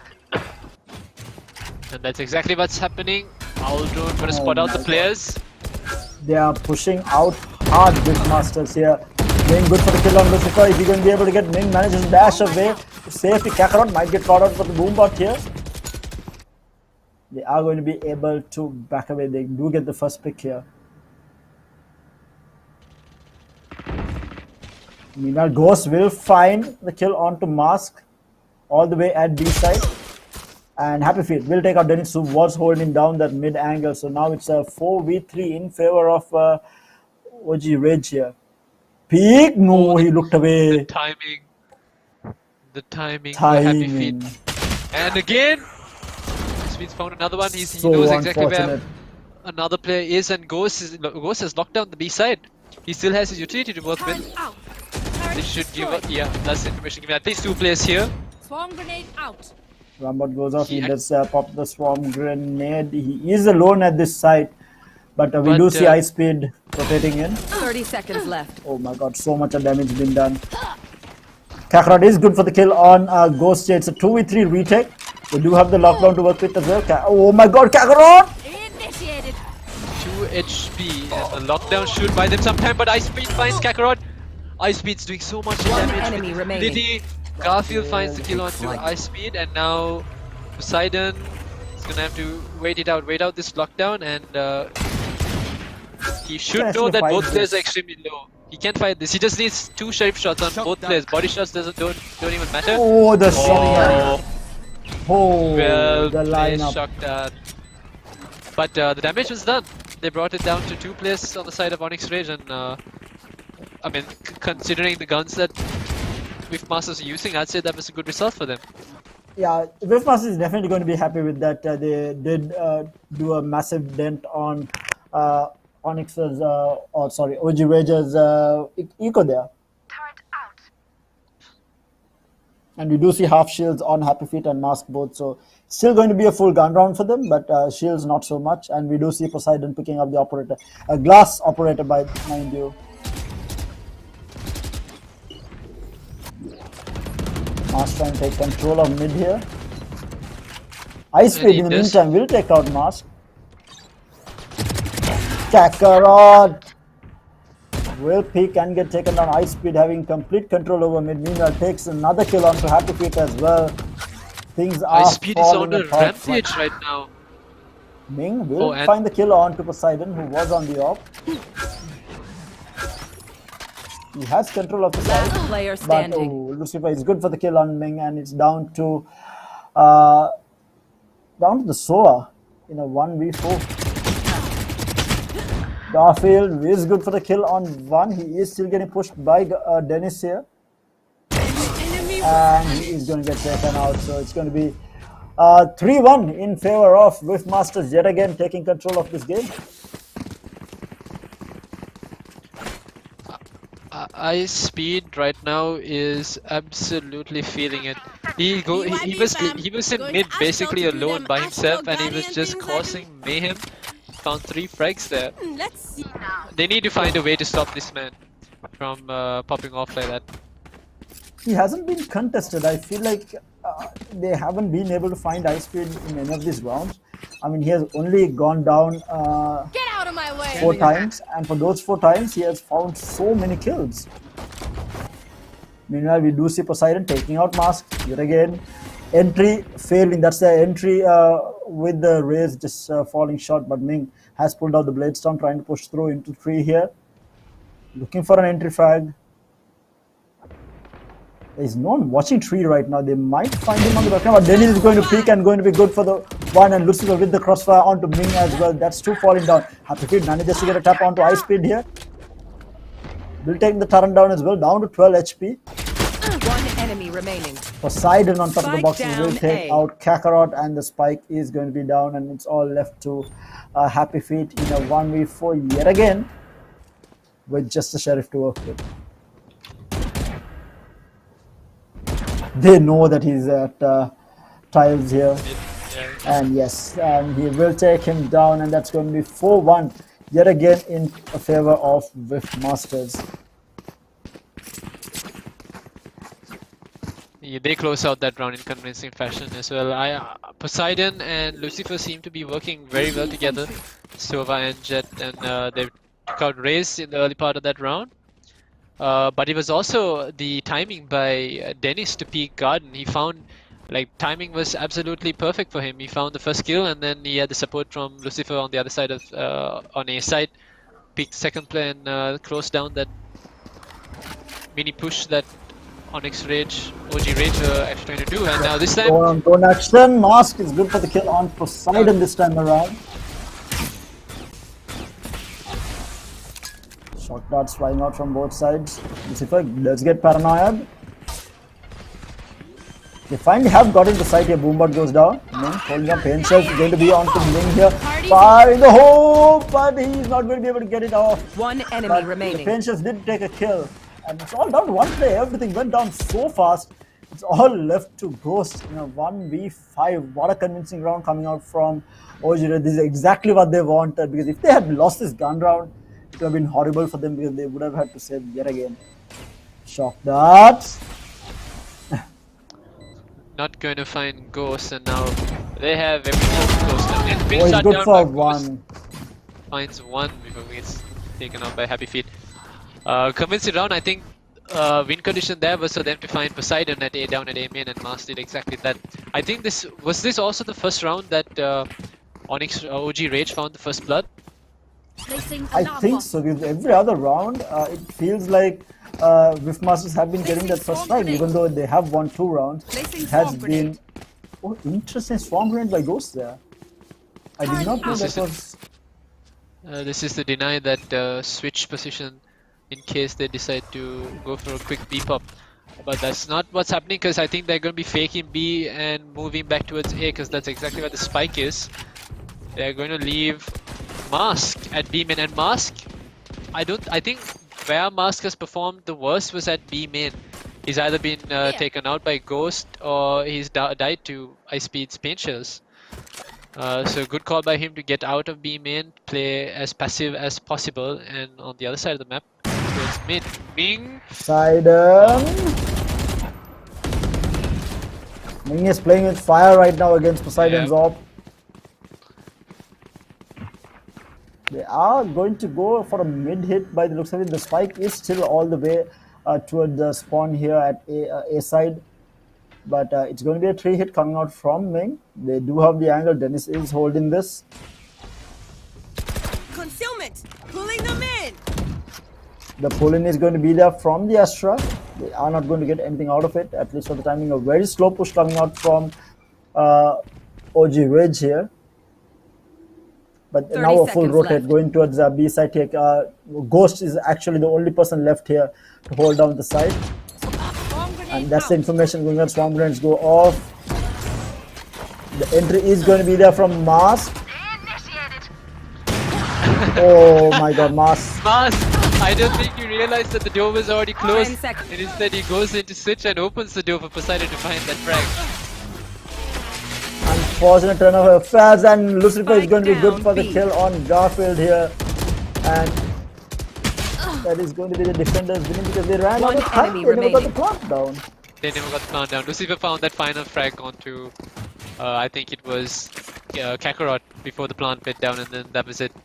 That was the round for Whiff Masters. But like I mentioned before, they waited for the swarm grenade to go out, and then they executed into sight. Mask went straight for the switch, and instead of closing the door, he actually opened it. I'm pretty sure he was as mind-boggled as Poseidon was to see a free kill just there lined up for him. Yeah, because he was looking at what was happening. He saw Poseidon, he never even shot at that point. And Poseidon, he was also, I think, surprised because he also took time to take that shot. He was like, why is the door opening at this point? Oh, Ming will get taken out by Dennis there. And look I at heard this the aggression. updraft all the way at mid. Look at the aggression from Big Masters. It's Poseidon and Ice Speed. They've lurked all the way down A main, and now they're going to go towards mid. This should give the information. It's going to be a B hit, and they should be able to catch out Happy Feet. My double's dead. Kakarot manages to find Ghost there, so that's going to be everything done. Poseidon will take out Happy Feet, who was all the way in mid lurking. They do have information. They're going to push through markets here. The door is closed. It's a 3v4 in favor of Whiffmasters, trying to take this, get control. And oh, the Astra Divide coming out as well. Ice Speed satching forward into sight, and will get taken out. Kakarot and Mars both holding on the side right now. Lucifer will be good for the kill on Mars, but Garfield with the trade is going to clean it out, and that's going to be the third round won by OG Rage. OG Rage showing some forms of life here right now. Yeah, that was exactly. They needed someone to make a mistake, and I think it was Ice Speed who probably did make a mistake. That the execution was all down, time to perfection. Except as Ice Speed satcheled past the player that was in the smoke at lane, he decided to take a nade out, and that's what gave Mask a pretty stand-up kill right there. Enemy kill.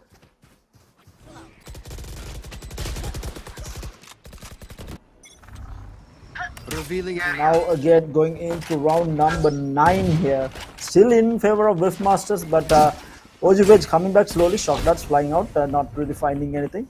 Again, we do see Lucifer and Poseidon both pushing out. They are on a save. This is the first time in this game that Whiffmasters have been on a save. And whoa! He gets the shot and he does get tagged down pretty low.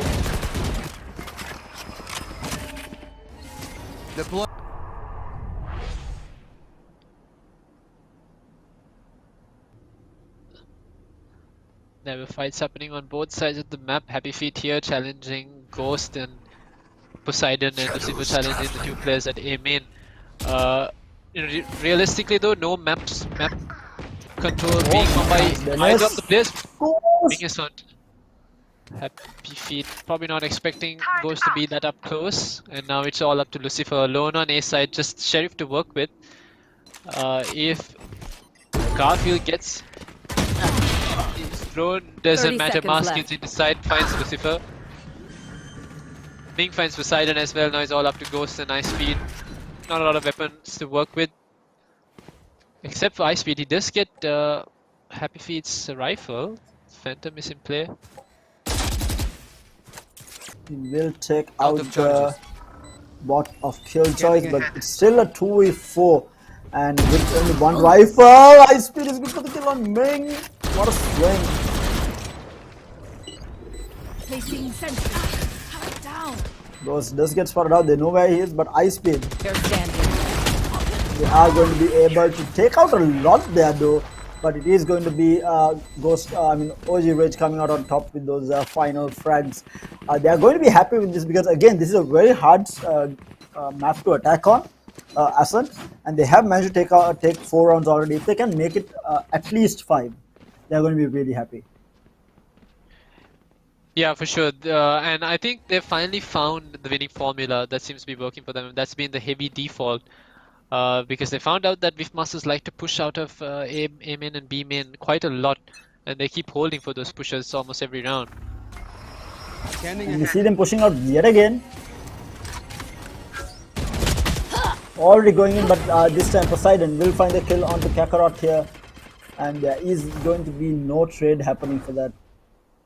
Poseidon already pushing forward with Ice Speed. Meanwhile, Ming is good for the kill on Dennis at 3. This time predicting where he was going to be and catches him while he was crossing, and they are going to try and get into B side here. Mid control has been taken by Ming.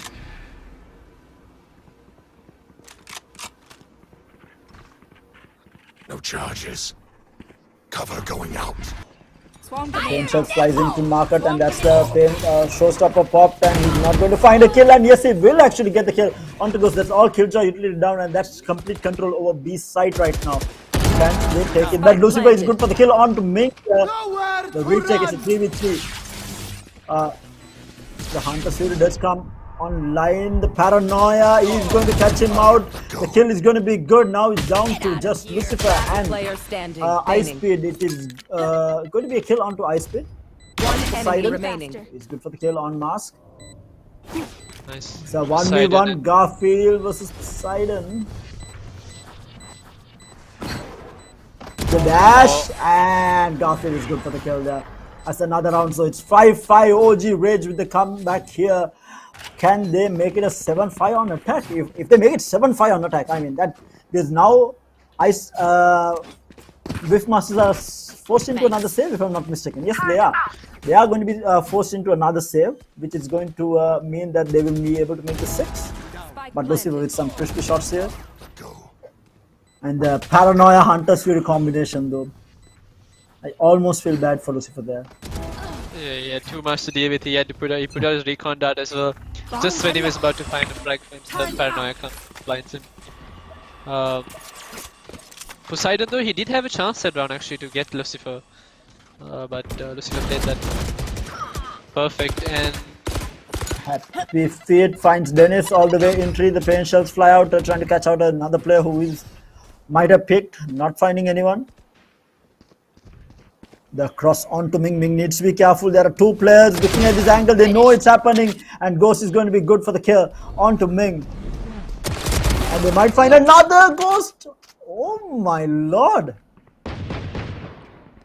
this team, Whiffmasters working together to find those frags. It was Lucifer there who baited out the sound for Ming to keep pushing up, and then Ghost found that frag. But then I think Happy Feet was a little bit hesitant. He wanted to trade that frag out, decided to throw his Paranoia and look for Lucifer, but instead gets taken out by Ghost as well. So very good hold coming in from Ghost, and now OG Rage do have Garden control. If they find a frag here, they should be able to 30 get into A seconds side. left. No questions asked, and now Garfield is inside. Going to get the plant down. Good for their eco, and the scary part is they did give them upgrades, so they need to be careful. Will find the kill onto one. Ghost is going to be able to trade that out, but now the lockdown also goes out from Ghost here at 3. But look at Kakarot. Kakarot's already on the fast flank, and I think he's made it just in time. He should be, if he times it right, he should be able to find at least 2. Out of charges. Garfield, they're going for the enemy defuse, and remaining. Lucifer is going to be good for the kill on Garfield. He gets one, gets traded out, but that's half diffused, and it's going to be enough time. 2 seconds, actually 3 seconds left on the clock. And with Master bringing it back on a Last safe round round. before the Safe switch. round. Yeah, Ghost MVP of that round, finding 3 frags, put it in favor of Masters. He trades out Ice Speed as well. Ice Speed, little unlucky, he had his knife in his hand, gets taken out. But he had Ghost there for the trade, and then One enemy remaining. And what a weapon to get those kills from Ghost initially. yeah, it was the Stinger. I would never buy a Stinger on a save round. That is something I would never do. Ever since that nerf hit the Stinger, it's just been absolutely awful to use. Yeah, and Ming pops a Blade Storm right now. We do have an operator on Poseidon, and he's going to be good for the kill on to Garfield, who was trying to push down a main here. Ice Speed is good for the kill on Mask as well. The Blade Storm out, not finding a kill here. Happy Feet will take out Dennis. Things are falling down extremely fast here. He will manage to pick up a Phantom for himself. Kakarot has taken control of A site here completely. He does not have the spike though. The spike is not in A site. And it is going to be, the relocate is going to be used by Happy Feet. Whips, but will manage to take Ghost. Meanwhile, Lucifer will find the kill onto Kakarot at A site and has complete control over A site yet again. But the spike has been transferred all the way onto B site here just because Ghost is actually down. Will he find the kill? Happy Feet needs to be careful. He does manage to get the door closed here. The problem is for the Jet to come into site, he is going to be able to smoke that off while he comes into the site and might get a plant down here. If holding the angle, will get taken down. Ice Speed is going to be good for the kill, and now the satchel. The Hunter Shield flies out as well. It's a 2v1. Can Ming clutch this out? Can he make it a 6-6 into the half? Ming trying to push forward. Needs to be careful. Pain Shell flies out. He's going to block that side out. He is playing with absolute fire, but Ice Speed with the wide peak there onto Ming will clean it up, and it is going to be 7-5 going into the next half. And I think they're going to be happy with the OG Rage cannot be happy. I think they played it really well. I think maybe they could have made it 6-6 or even 7-5. There were times that they could have taken multiple rounds, but 5-7 is not a bad score to have on Ascent going into defense. Yeah, it's definitely not, but now they have to be prepared for Beef Masters' aggressive pushes and decide if that is what they're going to do. They need to deal with Ice Speed, basically. Yeah, they have to find a way to deal with Ice Speed. Poseidon's always there to trade Ice Speed off, but as long as they can deal with Ice Speed's aggression, things should go in favor of OG Rage. Looks like they are defaulting, at least for the time being, on the side of Wolf Master. The spike is all the way at A though, at least for the time being. Revealing. Yeah, they don't seem to be playing this the way they played Split, spreading their bodies out, trying to get that info on the first round, and they found one, and Ming gets a little overzealous trying to find a kill down in mid. Instead gets taken out, and Garfield as well gets, absolutely massacred by a drive-by. Now he's down to 36 health, and Ice Speed just keeps on going.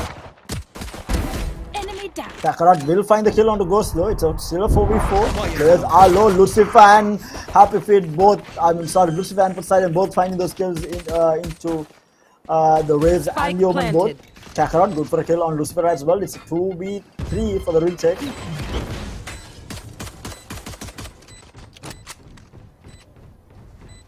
The problem is both players being extremely low. Are they going to be able to find anyone there? Shock Dart flies out. Not going to be good. Oh my god, that Shock Dart. How does it not hit Poseidon? It should have. No way. Poseidon now. One last player Absolutely perfect standing. position. Ice Speed baits out the first strike. Kakarot gets one on Heaven. Dennis is down and now a crossfire set One up by enemy Poseidon remaining. and Ice Speed. Kakarot on 4 kills. Oh, but the dash by Poseidon. He almost had the ace in the bag. He was on 2 HP with 1 bullet left. Maybe if he did not reload. Maybe. Because he was caught mid-reload when Poseidon decided to dash. Unfortunate, but that is the pistol round being won by Whiff Masters, and that's going to be the 9th round most probably under their belt as well. Player standing. Kakarot almost on an ace there. He had the 4.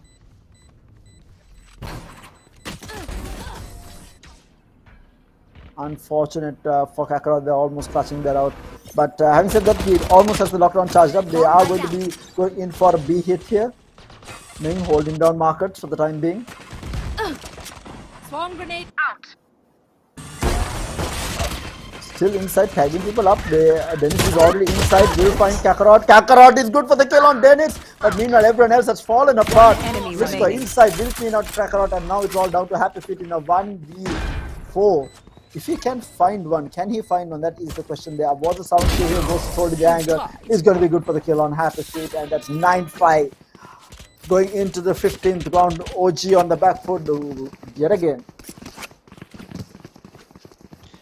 Yeah, that was the first time we saw. No, I hope that's the first time we see Whiff Masters for an aggressive push towards side, and that was mostly because OG Rage were on a weaker buy. Now though, they will be buying back in, and once again it's up to Whiff Masters to do damage, and so far in this series Whiff Masters have been doing a lot of damage on their anti-ecos. Every time on Onyx Rage buy up, they always lose at least 4 players before they close out the round. And now Ming will get spotted out early, and I think the players from Whiff Masters are actually going to chase him down.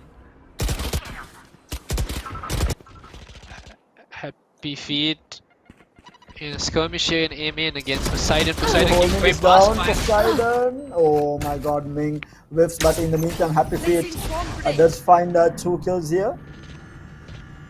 Dennis is going to be pushing into a main here, and it's good for the kill on Happy Feet. What a shot there coming out. Though has been close, Mask does have the angle. He is holding it down. They don't know that Recalling my is bot. so close. And now this is important. They're cutting all noise, and see, they cut so much of noise that it forces Kakarot to go back towards B side, and it's just a 2v3 here on A side.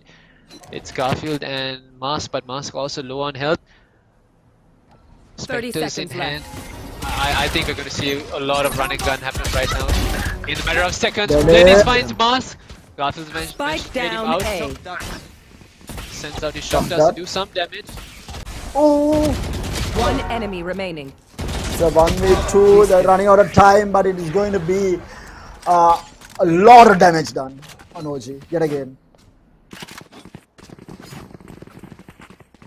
Garfield, The the rifles last on the man up. ground. And if Garfield had fallen there, these things would have been looking really bad for Onyx Rage. Garfield keeping them in the game right now. Spike down A. And it all started with Ming actually failing to get that kill on mid. One He enemy did have remaining. the shot, he was just whiffing completely at that point.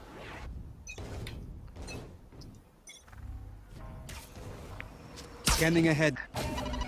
Recon Dot trying to catch out what is happening at the B main here. Poseidon with the kill on to Happy Feet, who was holding a close angle there with a one-way smoke not working out. Clean playing here. Mask tags. Oh, not going to be good for the kill onto Dennis. Ming will get the trade on to Lucifer, but complete control over A site now. They did spot out. Spike planted. I think they know that Kakarot was around here somewhere. Kakarot still towards mid actually. You want to The fight asteroid it? divide will also go cutting everything from Haven here.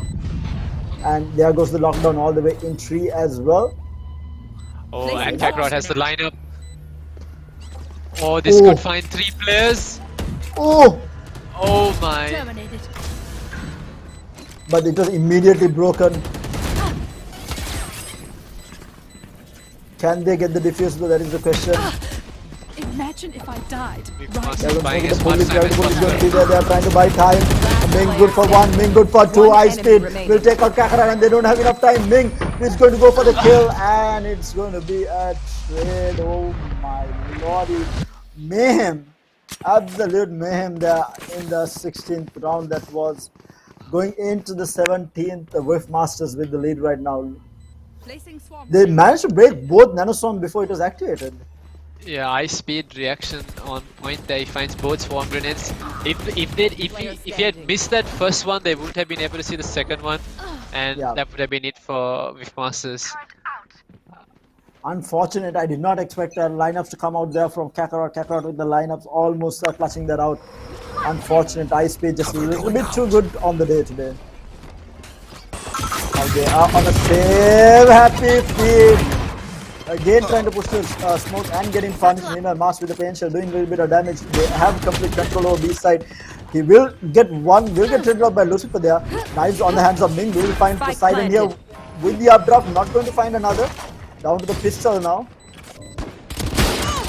One and last player Oh standing. my god, Lucifer good for 2 here with the shotgun down to Ming and Garfield both. One enemy remaining. Kakarot finds one in a 1v1 here.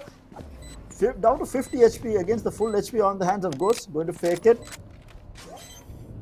Oh, unfortunate. Ghost is going to be good for the kill onto Kakarot, and that's 11 to 6. Things again seem to be falling apart for OG Rage and not being able to deal with the aggression of Whiff Masters. Whiff Masters does not seem to slow down. Yeah, and it was unfortunate. Happy Feet tried to go for a play in his playing in his smoke, but that's the disadvantage of playing against the Rays was that boom bot can spot you out before players actually get into that smoke, and that's exactly what Ice Speed did. So right now the counter stratting is always in favor of Biff Masters. They almost have nothing to worry about. Ming now gets the operator in, and look at that. The gravity well pain shell. These guys are so well coordinated on the side of Whiff Master. They're playing extremely well. Op shot misses again. They still don't have too much of map control right now. Trying to get control of 3. Ming has the angle if he wants to push. Oh my god, Poseidon is good for the kill onto Master who was holding the angle. He's good for 2 onto Happy Feet as well. Things falling apart. This might be the end for OG Rage because they did buy up. They won't have money for the next round. And Ice Speed with the showstopper will find Ming who was on the op as well. Down to the last 2 players. So Last player. Hunter Fury gets one, but he will get taken out. Kakarot will take out, goes up against 3. Can he clutch this out? Poseidon down to low HP. Ming will get taken out. Poseidon is good for the kill, and now they are forced to buy in Match here on point. the side of OG. Match point for NFF Masters. What a convincing game this has been from them. We do have one rifle on the hands of Kakarot, who is going to be playing on a Phantom with half shield, but the rest, actually we do have Garfield also buying up into a half shield Vandal, but the rest are going to be on half shield Spectres and Sheriffs by the looks of it. Yeah, but it was MVP of that round was Poseidon. Poseidon goes in, finds one in the smoke, and then 3 peeks to find Happy Feet as well. And it was him alone that chased away Ming from the position that he kept holding with the operator. And Garfield You should run. with the lineups will manage to find one. Swarm grenade out. The lockdown also goes down from Ghost here at this site here. Can they take it? They know that there might be one player all the way in both houses. It is going to be Happy Feet. Ice Feet falling down low. Happy Feet still holding the angle. Will get tagged down. He's getting pushed from either side. Paranoia is going to be the Ice Feet. Will get taken out. All in all sorts of trouble. And now it's a 3v4 still doable. He goes in. Mars. Not going to find the kill.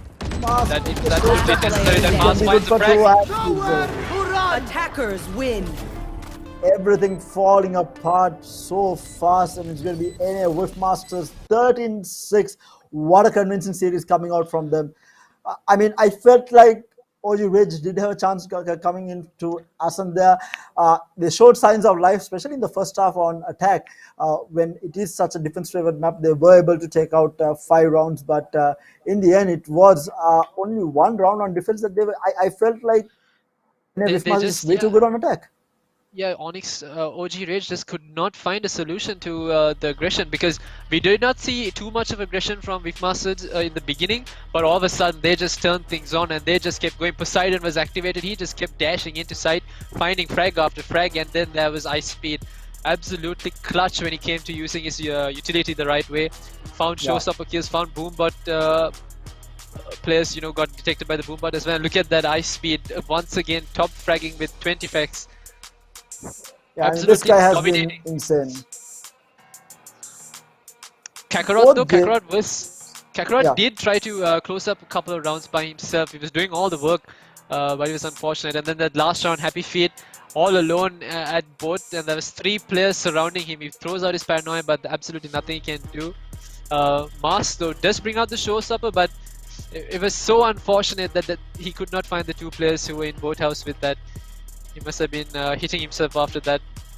And if he had used his showstopper onto the other arch, he might have found both, because both the players on that side moved into the secondary arch. I mean, that was the play, because they thought they either take the fight together, because the showstopper can either come from the stairs side or the catwalk side of B side, right? And both the players on the side of Wifmaster decided to hold stairs, because they would have got the trade or might have even got the kill before he was able to get that showstopper off, and it worked out for them because the showstopper whiffed completely, and that was all she wrote basically. But that is NA Wifmasters moving on into the finals, and you had a look at the bracket. We do have another interesting game planned out for y'all. It is going to be IWNL in action this time around. What's the second team? I actually missed that. It was IWNL versus Revolutionary Gamers. That's about to come RG. That's it's going to be a hell of a match.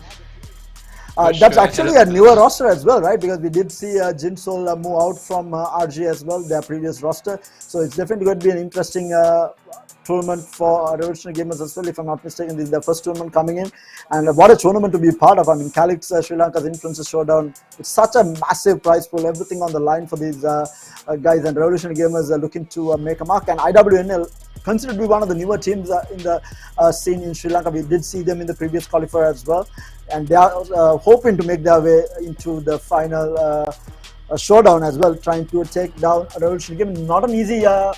Not an easy target to take down for them, for sure, because I mean, Revolutionary Gamers, known to be one of the top teams in the country, was a bit shaky towards the latter part of this year. We did see, the likes of Croy coming out, the New Order popping off completely, and even obviously UG being at the top spot for such a long time. I feel like, and then even Team Neeks, right, from one of the previous qualifiers, I mean, those guys were absolutely insane.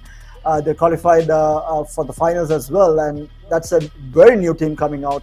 And I mean, we are going to see so much of action. Wait, actually, Team Neeks did not qualify, right? They did lose to Cloy. They lost to Cloy in the semis. It was actually Yeah, it was the semis, because it was Cloy versus Lexus Gaming in the final. So we might see them in the next qualifier. I mean, I want to see them. Those guys were absolutely amazing. They gave Cloy a good run for their money in the semis. So maybe we do see them in the next qualifier, which is happening next weekend. But having said that, we will be moving into highlights before we do have match number 2 for the day. It is going to be Revolutionary Gamers taking on IWNL from Maximum Esports. That's going to be an interesting game. And this is the head-to-head between the 2 players. Kakarot from Team Ridge trying to hold it together, not being able to, but the man of the hour is none other than Ice Speed himself. Top fragging in both games, 20 kills in this match itself, and 287 average combat score with 3 first blood, not as many as the last time around, but still doing the work for his team. But with that, basically, I feel like the next game is going to be another game heavily favored towards Revolutionary Gamers, but I'm assuming we will see some action coming out from IWNL. They did have a lot of good games coming into the tournament. They played the previous qualifier as well, and they've been showing signs of life. And Revolutionary Gamers completely being a new roster in itself, I feel like IWNL will be able to give a good run for their money. But with that, we'll be taking a very short break, and after that, we'll be coming in with match number 2. So do stay tuned in. But hope to catch you guys in the next game as well.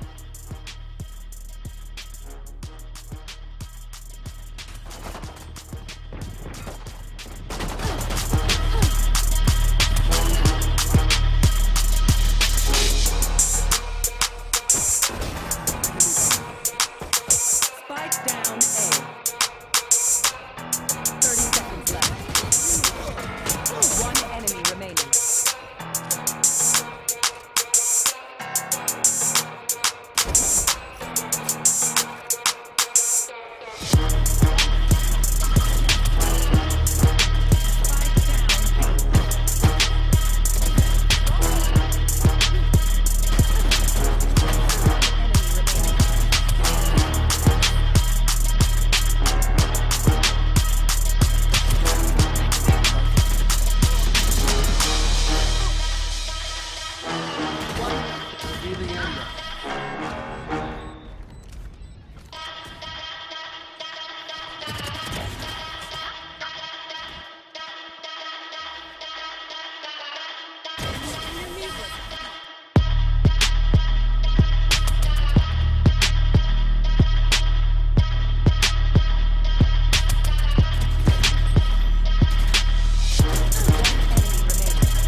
Hello and welcome back, ladies and gentlemen. Welcome to the biggest Valorant tournament in Sri Lanka. It is the Calyx Influencer Showdown and qualifier number 3, 3 Idiots Gaming's qualifier semi-final match number 2 that we are about to go into. And just a little bit of information for those of you who do not know, Calyx itself has been operating since 2014 and has organized over 100 plus esports events across multiple genres and multiple titles basically, and they are now in Sri Lanka, looking to expand the Valorant community in Sri Lanka, and they have been doing an amazing job, especially offering the biggest prize pool in Sri Lanka that has been seen for Valorant, 200,000 in prize money across the board, with 100,000 for qualifiers and 100,000 for the final showdown. And the qualifiers basically 25,000 for each qualifier, with the winning team taking away 16,000 and 9,000 for the second place team, where both the first and second place team qualifies into the final showdown. So a lot of money on offer for the teams who will be winning these qualifiers and will be winning the final showdown as well. And we do have a community competition happening with the Calyx Flicks this weekend. So if you have not submitted your clips, make sure to submit your clips to the Calyx, the Sri Lanka Valorant community page with the hashtag Calyx Flixers, and make sure to tag Calyx Sri Lanka in it as well to stand a chance to win some Valorant gift cards courtesy of Calyx. And with that, of course, joining me for the cast is going to be none other than Roscoe as usual. Roscoe, hi man. Glad to be back. Now the match coming up, and it's going to be a banger for sure. Yeah, I mean, IWNL taking on Revolutionary Gamers. We haven't seen a lot of Revolutionary Gamers in the last few tournaments, and it's going to be definitely interesting to see, because I feel like I don't think they played the previous qualifiers, right? So this is the first time that we are going to, first time that we are going to be seeing them, and they're up against a team that did play the previous qualifier, IWNL. And they did perform pretty decently, and we did see the likes of Kesara and Manduka both popping off on IWNL. But the new roster coming out from RG, what are the do you have an idea of what the roster was previously? I know that they had Jinsol, and I think the person they brought in instead of Jinsol is probably Watson. Because the four other names seem very familiar, so I think it's Watson that's the new man that's filling in for Jinsol. Yeah, and I think Zippa was also there on RJ from the initial squad as well, if I remember right. So standard roster, other than that one switch where Jinsol actually went and joined UG. So that's a change up in the roster for the team on RG. And definitely going to be an interesting matchup between the two teams, and IWN obviously looking to redeem themselves and make their way into the finals of this qualifier and head on over into the final showdown as well. And Revolutionary Gamers obviously taking part in the first qualifier this time around, and if they don't make it through, they do have the chance of, both teams actually do have the chance of going into the next qualifier as well, which the registrations are ending on the 21st, and the qualifier is going to be Dhaka Streaming's qualifier, which is happening next weekend. And let's head into the, there we go, we do have the veto. So we do have Breeze and Bind banned out, and we are going to be seeing an Icebox, and that is going to be picked from IWNL, and Asan being picked by Revolutionary Gamers. And the last time I saw Revolutionary Gamers, they were absolutely destructive on Asan. It's going to be interesting to see how IWNL holds this. But having said that, Ascent is a very standard map, right? I feel like a lot of teams are very comfortable with this map. Yeah, both teams should be very comfortable with Ascent, especially IWNL. I'm pretty sure they've practiced enough. It's just the Icebox that I'm looking forward to see, and thankfully Icebox is not the third map. We're going to see it right after Ascent. We'll be able to get right into that action. It's very excited to see what's going to happen on Icebox for both these two sides. Yeah, and normally Icebox is where like a lot of these haywire frags happen, haywire kills happen. But I felt like we did see, in the previous game, Ice Speed giving us a bit of a flavor of, Icebox type of, gameplay, always rushing into sight on Split, played absolutely amazing. So hopefully we'll get to see the same sort of playstyle coming out from these two teams on Icebox. That is what I'm looking for. And Ascent, again, the first game being Ascent, do you think the lineups will be the same from the previous match that we had? Do you think it will be a standard composition coming out from both teams? Yeah, I think we'll actually see Raze on both sides. I'm not too sure about whether we will see Jet, but you guaranteed to see Raze on both sides at least, because we know Zippa doesn't really change. He's a proper Raze main. He's always on the Raze and creates space for Revolutionary Gamers, and that's actually how Revolutionary Gamers actually win a lot of these matches, is with Zippa going around and taking those fights by himself, creating a lot of space and causing mayhem where he goes. Yeah, and we might see Kesara on the jet because we didn't see him really switch up from the jet even during the previous qualifier. He was hard stuck on that jet, but I mean he was doing extremely well for himself, especially since he is playing with a little bit of a higher ping than the rest of the players, and he did not let it basically make a difference for him. He was taking the frags, he was taking those picks and getting those pickups. So we know that this guy can pop off, and unsung hero on the side of IWNL was actually Manduka, who played extremely well throughout that entire match against Lexus Gaming, if I'm not mistaken. They had that match in that semi-final, and he played extremely well regardless of being a little bit of a newer player to Valorant. Valorant coming in from Apex Legends itself, if I'm not mistaken. So I mean, definitely played really well. I feel like they will have a good fighting chance against a very well-known team like Revolutionary Gamers here. Yeah, for sure. Manduka was playing really well, and now we used to see Maya on the side of Revolutionary Gamers who would pick up the chip, but I think Maya is now more of a Sentinel player. He'll be picking up either KJ or maybe even Cypher. But the game's going to be interesting, and I can't wait to get into it and see the action, because Ascent seems to be the map that a lot of our players here from Sri Lanka just seem to be dominating all the time. We're going to see some exciting plays. Across multiple, I feel like across multiple tournaments, we have seen a lot of Ascent. It has come to the point that I really don't like the map because I've been seeing so much of it. But I loved the first couple of qualifiers where we saw, the switch up of it. We did see a lot of Haven. We saw Breeze being picked multiple times. We saw Icebox multiple times. We had games go for that, deciding third game as well. I mean, absolutely insane in terms of map rotation across the tournament, because I'm actually sick of seeing Ascent. I had so many tournaments where it was just Ascent. But this time around, I think this is the first day that we are having two Ascent maps. I don't think we had previously multiple Ascent games, actually, to be fair. It was a lot on Split and Haven and Breeze, Icebox. I feel like this is the first time. And even Bind, right? We saw Bind multiple times, especially because of Lexus Gaming. Lexus Gaming from Maldives coming in. And I mean, absolutely amazing stuff in terms of what these teams have practiced and had played. They're switching away from that, mainstream Ascent map that a lot of Sri Lanka teams tend to prefer. And even this time around, we have an Icebox as the second map, which was actually picked by IWN. It's not just the decider, it's the second map pick for this semi-final, which I'm loving, absolutely loving. And even on Icebox, we'll definitely see a Viper. What is going to be interesting to see is actually whether we will see a Viper on Ascent. With the way the teams play, I doubt we'd see Viper. But we will see either KJ or Cypher, maybe even a Sage. I think one of the teams will bring in a Sage, play that an agent we've not really seen too much of on Ascent. But might be lucky to see a Sage coming on the map. We'll just have to wait and see. Definitely, and if you have a Sage on a really hands of a really good player, I mean, just to hold down the sides, and if you're fragging out as well, that extra life always comes in handy in the engagements for sure. And obviously, again, this is known to be a defense-favored map, and it's going to be interesting to see who is going to be on defense and attack. I think it's actually going to be IWNL starting on the defense and Revolutionary Gamers on the attack. So it is going to open up Zipa for those entries. It's going to be interesting to see how he will enter sites on that race. And like you said, he is a true race main. He won't be switching out from it. But the question is whether they're going to run that secondary duelist on the side of RJ, because the meta is as such that it is the single duelist meta. It is, for sure. But I'll be excited to see if they bring in a Sky. I don't think I've seen Revolutionary Gamer too much bring in that Sky pick. Hopefully they do bring that and give us something to be excited about. Yeah, and of course we do have a small delay because one of the players are having some issues, so hopefully he will get that fixed and we can get into this exciting match, especially that map number 2. I know I'm being biased towards maps, I'm sorry guys, I like Icebox. Sue me for it.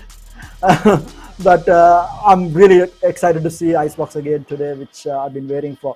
But in the meantime, while we wait, again a reminder, if you do have those flicks saved up, make sure to submit it into the Sri Lanka Valorant community page with the hashtag CalyxFlixers, and make sure to tag Calyx Sri Lanka on it as well to stand a chance to win some Valorant gift cards courtesy of Calyx themselves. I mean, these guys have been absolutely amazing, offering the biggest prize pool for Valorant scene in Sri Lanka, then giving away community prizes, Valorant gift cards for the best. I mean, we had best clutches, best aces, and now we have flicks. I'm really interested to see what we're going to have next weekend round. What do you think it will be? What else can you have? You have aces, you have flicks, you have clutches. What else can you have? Best ultimate kills, maybe? Probably, and I'm pretty sure we'd see a lot of maybe Jets and Rays clips coming around. But I do wonder what else you can actually see with regards to clips. I was actually thinking about this last weekend, right? Last weekend when I announced Calyx Flixes, I was like, what will Calyx come up with next? Because we had aces and we had clutches, and now we have flicks, which I didn't think about to begin with, and then Calyx came up with it, and I was like, interesting. And now, I mean, next weekend is going to be even interesting to see what the next competition is going to be for the community to, start submitting clips. Yeah, maybe we'd see something as interesting as like sheriff kills or some maybe martial rounds. Probably could be something interesting. A little bit of a sniper kills, operator and martial both. Maybe, will be interesting for sure, because we do have some cracked out snipers in the country, especially among the top tier teams. I mean, we did see some insane op kills coming out from all the top teams, to be fair, especially on the side of New Order. I think it was Scrim on the op, and then we had on UG as well. I mean, Cloy also. I feel like all of these teams did have a really good operator player on their hands, and it's definitely going to be interesting to see if that is going to be the competition and what the community has to say about it as well in terms of their own skills with the operator, if that's going to be the case. But still waiting on the last one. Let's get back into the map discussion, right, Asan? We spoke about Viper, which might not be picked. We spoke about Raze being 100% pick on Revolutionary Gamers. What do you think these guys will run? IWNL. We know that Kesara loves to play the Jet, so he will probably be on the Jet. Do you think they will go for that second duelist, or whether they will stick to the single duelist lineup? I think the way they have been going is it's been the double duelist lineup that has been working out for IWNL. So we might actually see a player like Jamal on the Raze. We could even actually see Jamal on Sage.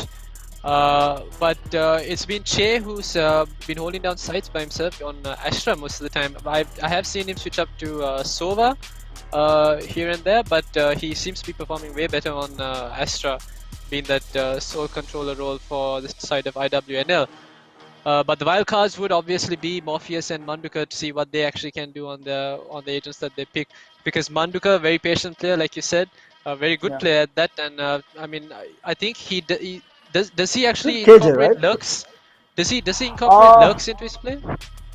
If I remember right, he did, and he was on the Killjoy on Split, at least if I remember right, and even on Bind, I think he was on the KJ, and definitely going to be interesting to see how whether he switches things up after the previous semi-final, and whether he will be still on the KJ or not. And he's rightly so, he's a very patient player when it comes to playing Valorant, at least. Not the same when I saw him on Apex though, but he has changed up his playstyle completely when playing Valorant, and he seems to be a very patient player when it comes to, especially on Split. When I saw him on KJ, he was very patient, especially on that mid. He did lurk. He was actually lurking mid most of the time, and he might be able to pull off maybe even a Cypher for that matter, because Cypher is probably known to be the best lurker in the game, and that's why he's very popular on sites like Haven. But I feel like they might still stick with the KJ on Manduka on most probably B side, because they are starting on defense by the looks of it, and we might still see him stick to that Killjoy. And who better to have one of your top fraggers to hold down a site? I mean, whether you're a duelist or not, if you can frag out that hard on a Sentinel, why not have him on a Sentinel? You don't need to be a duelist to frag out, and Manduka was doing it previously on their previous semi-final. And by the looks of it, still having technical difficulties. It's actually with Kesar. Actually, like I said, he does have a couple of internet issues that he needs to sort out. So hopefully we will have the game coming live. But having said that, again, talking about the prize pool, a lot of money on offer. We have 25,000 rupees for each of the qualifiers. Winning team taking away 16,000, and then the second place team taking away 9,000 rupees. And mind you, both these teams do qualify for the final showdown. So which means if they can win the qualifiers and then go on to the top 4 places, actually walks away with money. And we do have a lot of money on offer for the winning team. I mean, top 4 places will be fighting for a prize pool, complete prize pool of 100,000. Winning team walking away with 45,000 as well. So a lot of money on offer for these teams. And I think the second place team walking away with 25,000, and then third and fourth place teams with 15,000 each. So again, if you win the qualifiers, if you get into at least the finals of the qualifiers, and then you get into the top 4 places in the final showdown, a lot of money on offer for these teams. And I think we are just about ready to start the game. So hopefully we will start. I'm just getting somewhere. One of the players actually DC'd, so hopefully he will come back. But yeah, so a little bit of delays on the player side, so hopefully we can get the ball rolling when this player reconnects back into the game. Until then, again, going back, let's talk about Icebox, right? The second map, until we wait for the last player to reconnect back. We'll 100% see a Viper, but I didn't see IWNL run a Viper, if I'm not mistaken. I didn't see them play a Viper. It's going to be interesting to see who plays Viper on the side of IWNL, because I didn't see them run it on Bind. It most likely will be Che or Morpheus that runs the Viper on Icebox for IWNL. I'm not too sure what the rest of the players will pick, but Kaser is probably going to be on the Jet, and we've seen, so with history, it's been Jet and Reyna that seems to be the perfect picks for Icebox when it comes to duelists. But some teams do tend to go with that Raze, and we know for a fact that Revolutionary Gamers are going to be playing that Raze on the hands of Zip on Icebox, and it's going to be very interesting to see how he's going to be incorporating his satchel plays on either the B side, A side into these executes, and whether IWNL will be able to slow him down, stop that rampage that he's about to get underway. Yeah, I mean, we did see how good Raze was on Icebox, right? We saw G2 actually on Icebox and Nuki on the Raze. I mean, he was contesting Shazam and Tens the entire time and barely lost a duel. But finally, we do have the game starting up on Ascent. It is going to be Revolutionary Gamers on the attack and IWNL on the defense. And it is actually going to be Chessie on the KJ. What is Manduka planning on playing here? And like you said, Zipper on the Raze. We do have the Jet being picked up by Maya, and we have Hero on the Killjoy with Hot News hovering over the Brimstone, and he will pick it. And we have Toying on the Soa. Yeah, Brimstone? so sort of a similar pick that I would have expected from Revolutionary Gamers. It's just the fact that they put Hero Raz on the KJ instead of Maya, and Maya bringing up the Jet. On the side of IWNL though, a completely new switch up. Are they going to go for a double controller lineup actually? Kaser and Che on Viper, and I was literally calling out how we probably won't be seeing any Viper, and it's Morpheus. Morpheus brings in the Viper, Manduka on KJ, Kaser definitely on Jet, and that's Che on the Astra. Okay, so we will be seeing a Viper on Ascent. Yeah, we stand corrected. I mean, I like it. I definitely like it, especially control of A side for the Viper is going to be really good. And this actually puts a dent into the entry from RG here, because it's not going to be that easy, because Viper and KJ holding down either side is not going to be fun to deal with. And then KJ can obviously leave. The only problem that I'm looking for actually, IWNL, is they have nothing to get information with. They have no initiator in terms of either a SOA or even a Sky for that matter. But whereas on the side of RG, it's a very standard lineup. Brim is, I think we see a lot of Brim on Ascent alone, just because of how good his smokes are when taking control of sites, and it is going to be the Brimstone. So Killjoy is going to be able to hold on one side. Brim obviously will play at the other side, just delaying things with his smokes. But question is how RG are going to be able to enter these sites, because like I said, Viper is going to be playing at A here. The wall has already gone out. He's going to be having that one-way smoke as well. Only thing that they are lacking is mid, and we have Astra for that control as well. Yeah, Very good defensive side.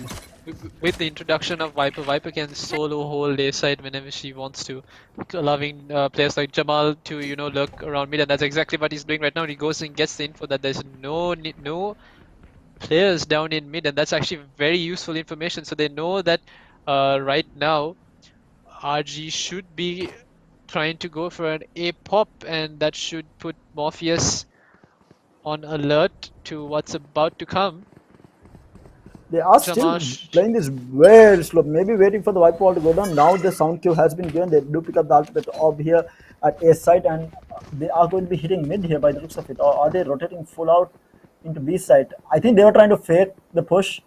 They are with the ult orb, but I don't think it was enough. IWNL are not buying it. They've not rotated any players out of the initial position that were in, but it's just Jamal gets a little too hasty there, peeks out of mid and loses his life to Maya. And now here comes the D-execute.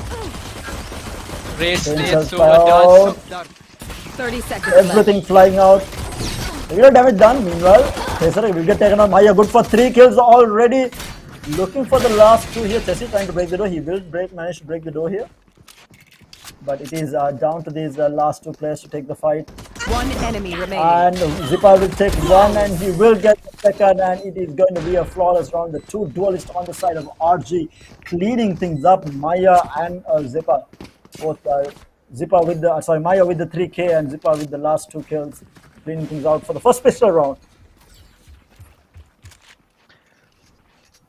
Yeah, what RG were probably expecting was with that noise that they put that they made down in A main, that they would be able to get some of IWNS players to over rotate towards A side, but IWNL did not do anything. They kept staying at the position that they were in, but the execute from RG was just too strong for IWNL to deal with.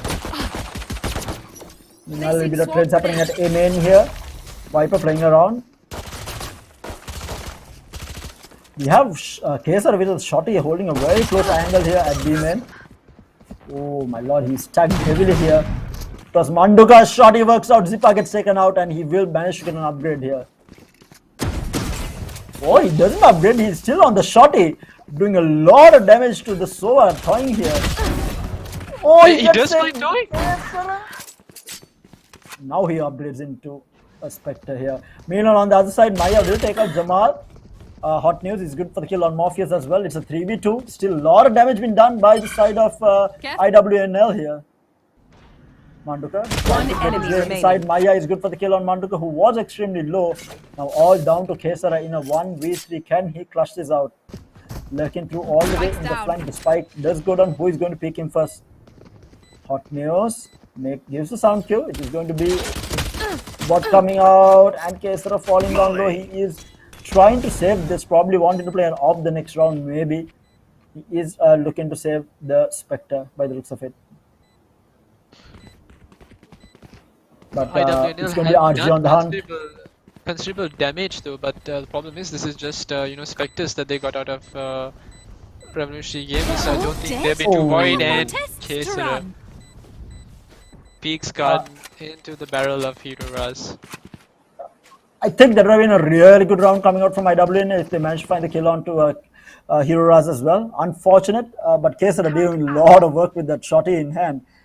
This man, who would have, I didn't expect, he got the first kill, but then he did some damage to the Sova. I did not expect him to push that though, especially with a shotty in hand. And this time though, I think someone bought for Zipper, so they put Zipper on the Phantom. They're going to rely entirely and solely on Zipper to go do as much damage as he can to IWNL's buy round. And look at Che's position. He's already walked all the way down mid, finds mid. Hot news, and he's backing away as well. So does not get traded out now. That's really very well played by IWNL. That's exactly what the team needed right now. Someone to go make a play. And Che does exactly that. Jamal holding a tree there, looking at mid. He's going to back off for the time being at least. But the spike is still at B main here. They really haven't gone into side. They are trying to get some mid control here with Maya going towards tree now, looking for a pick off. Yeah, it's a full rotate through mid here, all the way into 3 by the looks of it. Everyone's at mid right now, and Chelsea is going to be the one holding down the angle. Boomer goes out, so does the play and shell. They do have the information that there is one player here. The gravity pull is going to be there. He's not going to be able to find the kill, and now B-side control has been taken here by RG. What can IWNL do about this? Kesara finds a kill onto Zipper. Meanwhile, toing, and Hero Rags gets the 2 kills. Kesara with the kill onto Counter in the trade as well. But meanwhile, Maya fighting down to 34 HP, fighting against Jamal by the looks of it. It's a 3v2 retake, down to the last 2 on the side of IWNL. RG, meanwhile, Morpheus good for the kill on Maya. It's down to Hero Rush to hold it. He's good for 1, but will get traded out by Jamal. But a massive eco damage been done onto the side of IWNL, even though they were able to close out the round. Yeah, RG should be very happy with the result right now. They did do damage and they got the spike down as well. That's a lot of money coming their way. I mean, it shouldn't have gone this way considering that Che made that initial mid play and found the pick onto Hot News. So IWNS should have been able to hold down the site much better than they did, but things didn't seem to go their way. Now though, RG will be able to buy into this round, and this is the first real test for IWNL. Can they hold down the aggressive push from Revolutionary Gamers? And they're going towards B. This is a full B hit. It's going to be a very fast B pop by the looks of it. Kesara pulls out the Blade Storm. Oh, gets immediately shot down by Maya, and that is going to be the lockdown going down as well. And there is no one to break this lockdown. There is no Odins as such to try and wallbang this. And they are waiting for the last 2 seconds to go down. The scan, recon dart actually goes into the side. Maya is close to do it. There is complete decontrol taken. Meanwhile, the wall does go down. They are trying to push this. Meanwhile, Zippa will manage to take Chessie out in the middle here. And Zippa is going to be good for the kill on Jamal as well. Getting tagged down though. He's getting pushed from multiple angles. He is going to back off for the time being. Down to the last 2, Manduka and Morpheus, the 2 surviving. They might look to save these 2 weapons here. Oh my god, is he going to find 2 Zippa with the 4K? Was it a 4K? I think it was a 4K. Yeah, it was a 4K. Holy moly, this man.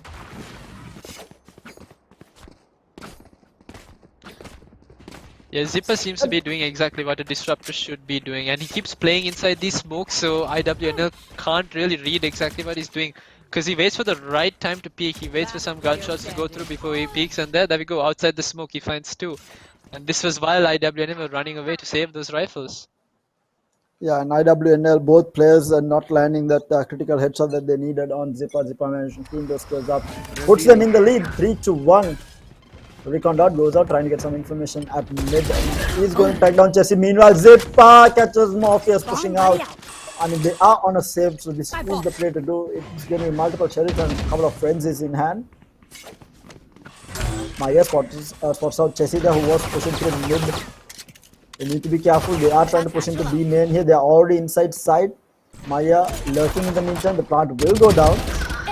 And it's going to be Chessie, who was trying to do a massive flank, going to get taken out by Hero Raj. Zippa with the kill onto Kesara as well. No damage being done onto the eco. One enemy remaining. Oh, Hot News with the flick. And all down to Manduka in a 1v5. Almost taken down 1. He does get Hot News, but will get traded by Hero Raj. And that is going to be 4-1 going into the 6th round in favor of RG. Zippa solo fragging out for the entire team. He keeps going, and I don't think he has any player. Yeah, he does not have a player supporting him to trade him out either. He just keeps going in alone. Has his boom bot to help him out find those kills, and I mean, he's winning almost every battle, every duel that he takes. But that was IWNS save round, so nothing much can be said about it. Now though, IWNL will be able to buy back into this round, and once again it's down to the test. Can they stop Zippa from coming and taking this control down A main?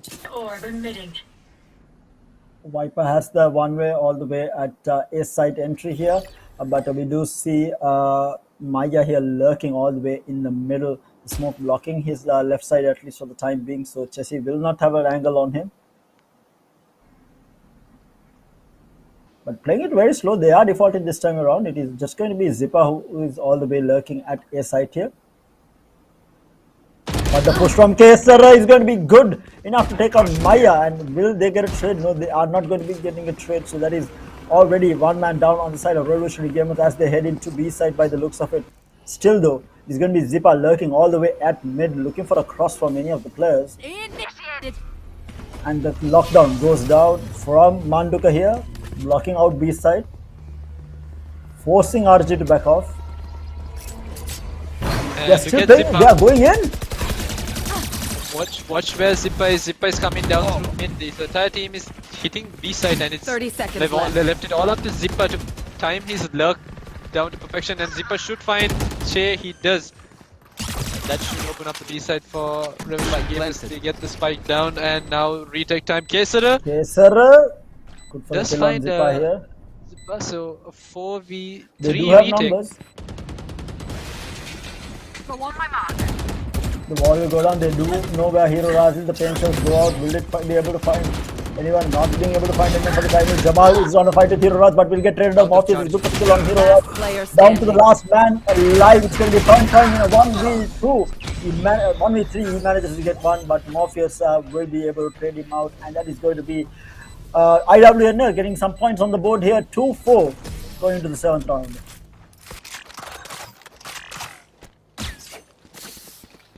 Playing around with the glitch pop phantom and what was the new one? Z skin. Z skin. I think that's the name. I'm not going to check it out because I don't want to be saddened by the price, the price tag on that gun.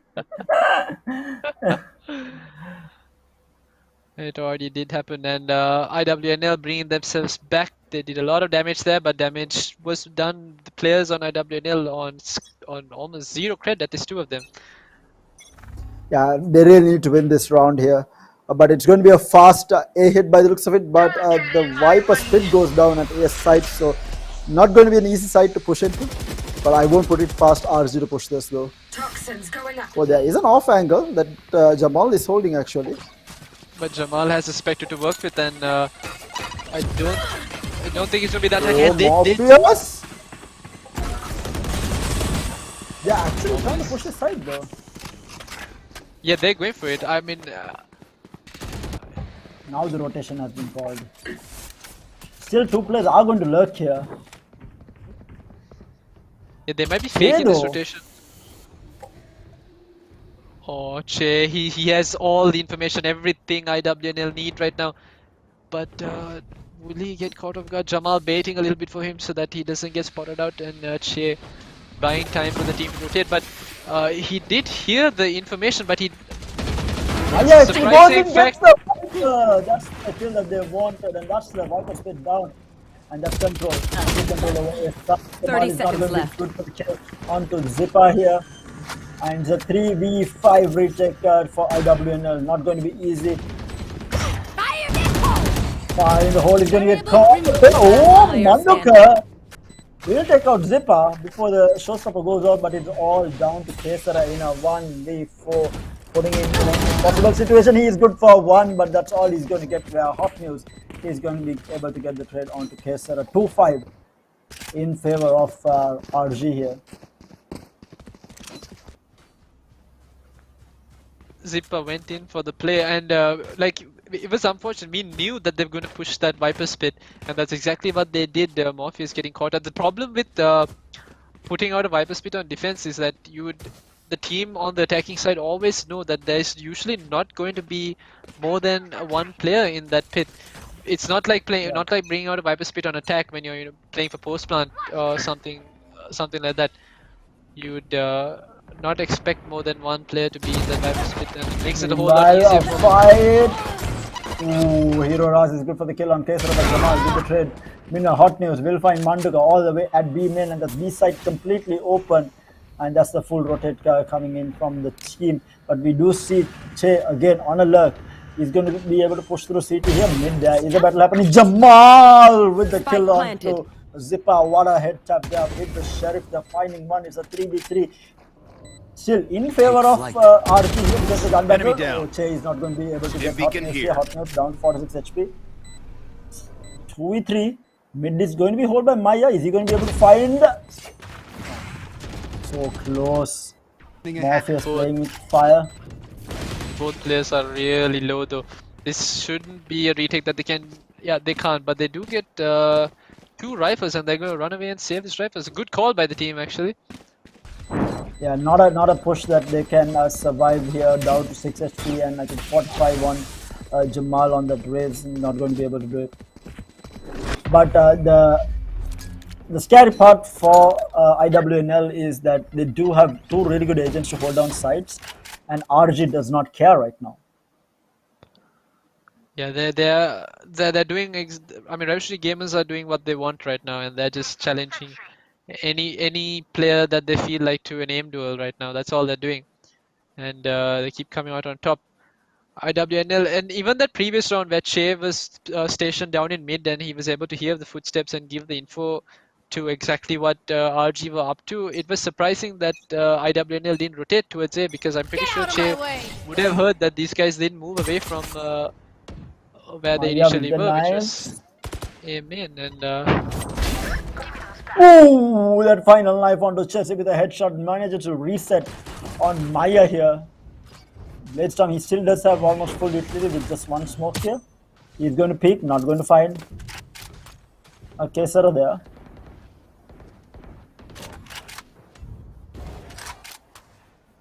But Jamal and Morpheus both holding down A now. It's going to be an A hit by the looks of it, leaving Zippa to lurk basically. They haven't gone inside. Outside of A main here, the lockdown goes down. KJ after picking up that orb here. oh, Jamal! Oh, Down A. almost finds 2. But he does get the lockdown and he gets taken out by Zipper. Zipper timing, he's lurking to gardens. Oh, Morpheus is good for the kill onto Hero Raz, who was out of shields, and now this is a round that they can win. It's a 2v3 and all 3 players are quite healthy here. They do manage to get the plant. Time down to low HP there. Zippa, of course, on full. Morpheus trying to come in, not finding a kill here. Zippa going to peek this though. Zippa peeks it, gives away the position here. Morpheus. Nowhere to run! And the lockdown goes down. Manduka will get the kill on the Zippa. The trade is going to be there. Lockdown is going to be broken. They are trying. Is there going to be lineups though? Revealing area. And the white string from Kesar clean it up, and that is IWN bringing it back 3-6 still in favor of Revolutionary Gamers here.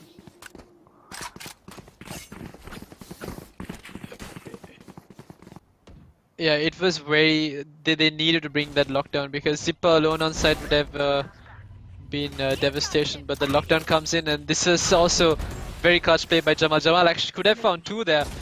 Was just unlucky when he did damage, and then Morpheus through his spam finds the the head. key was the ult actually hit the lockdown as well, bringing it down. Yes. That's exactly what they needed.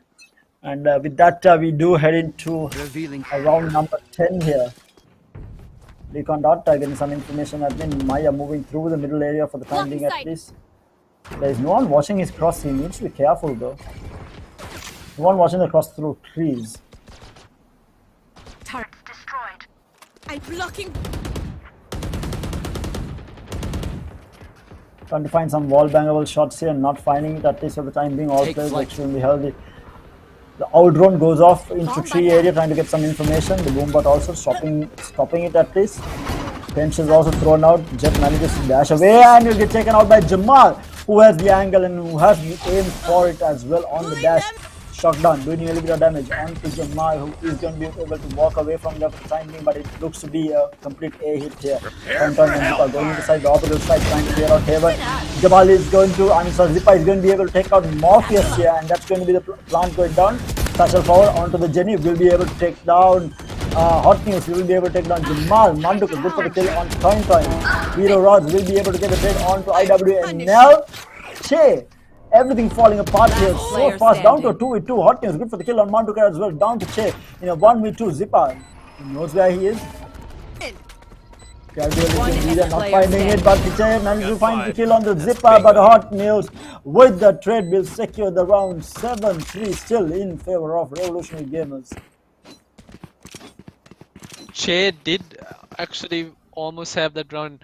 His spray transfer was almost about to kill Hot News as well, but Hot News managed to get that final headshot with the Vandal spray onto Che. The mistake being made by Jamal there, actually, he finds a very beautiful frag down in garden by peeking out the smoke, but then before the rest of his team is ready for the retake, there we go, you can see it right now. He jumps out alone, 3 players staring down at him. A little bit more I think he patience. panicked because of the molly. Zipa already finding a kill onto Kesara. All the way at mid by the looks of it, actually, sorry, at the main here. Spencer goes out into Che. Oh no, Che at markets will get taken down. Manduka getting tackled a little bit. They are on a bit of a save here.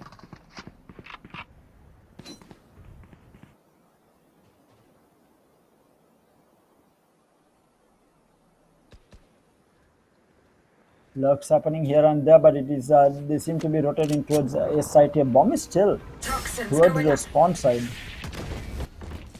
Oh, Manduka had an angle. We'll find Toin with that angle. Oh, lovely shots coming out from Morpheus as well. Takes out Zipper. Maya will manage to take out Manduka in the meantime.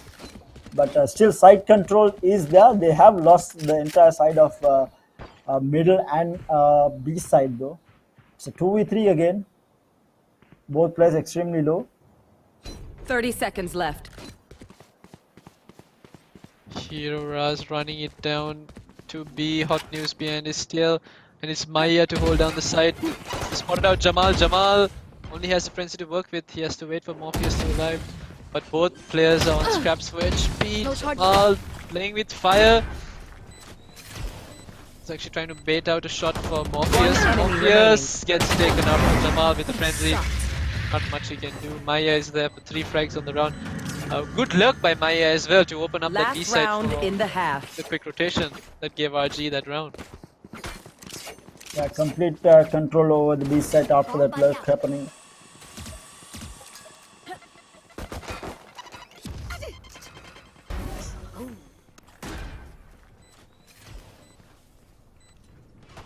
One enemy remaining.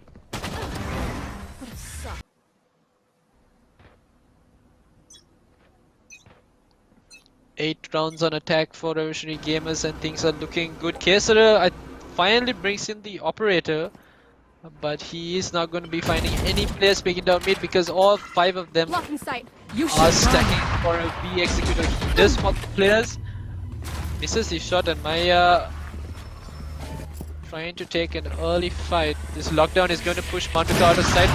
Still by time and the nade.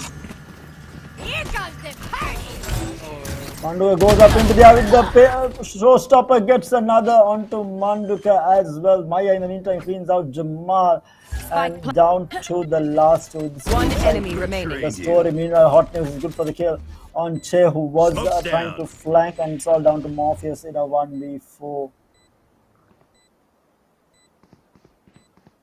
He does hear some footsteps. He is trying to get some exit frags at least here. Shock that flies out, catching out Morpheus there. Did not hit him though. It did. Oh, it did. And Maya actually doesn't matter. Maya with that tap onto the head with the Vandal will clean up the kill. Sides. That is 3-9 going into the second half.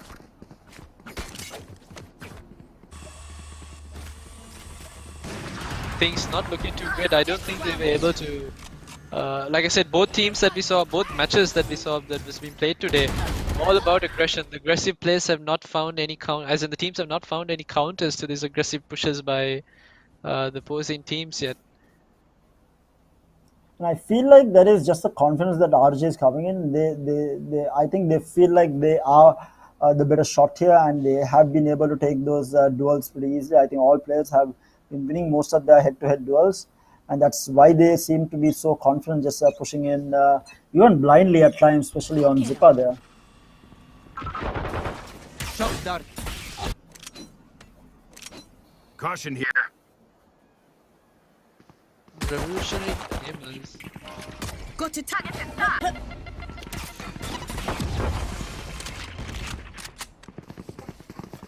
Duels plus Pencils not really catching out anyone, at least for the time being.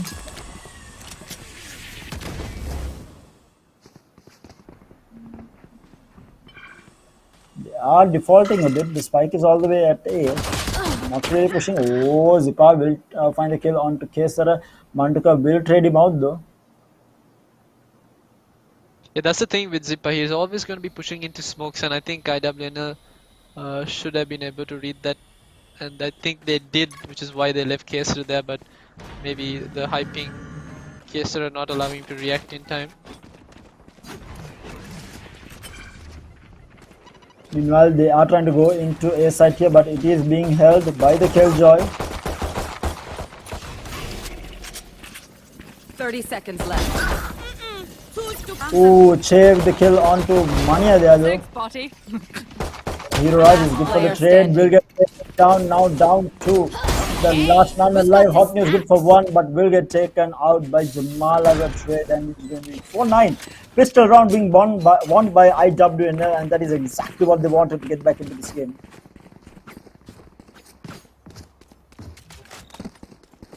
I should play some Astral Stars in this The reality. half-buy coming in for IWNL, and Revolutionary Gamers looking to do as much damage as they can. Now, the thing about the save rounds for Revolutionary Gamers though is that they do not sit back inside, at least from what I've seen them, how they play. They like, expect Zippa and Maya to probably go push out, try to find some early frags or damage. And look at that, Zippa already pushing it down B main, but there's 3 players lying in wait for him. And a good read by Zippa to back away there. He's gonna wait for them to push in, and once again A-main also being pushed by Hero Raz. Hero Raz all the way down there. He's going to spot out Morpheus, and actually a weird crossfire held by both players there, and Morpheus has no idea that Hero Raz is here. Caution here. Pai is holding a shotty though. He will get one, but will get 3 now. The trade is going to be there from Kesara as well, down to the last 2. Can they get more picks? Manduka picks. The Marshall not finding a tag there. Stay down. Ooh, Che getting owned there by Maya, who had the Marshall. He trades into a Spectre now. One Might enemy get taken remaining. down. Yes, Manduka. I'm sorry, Manduka is good for the kill. On to Maya as well as Hero Raz, and they will claim their buy round, or the now going into a bonus round. Yes,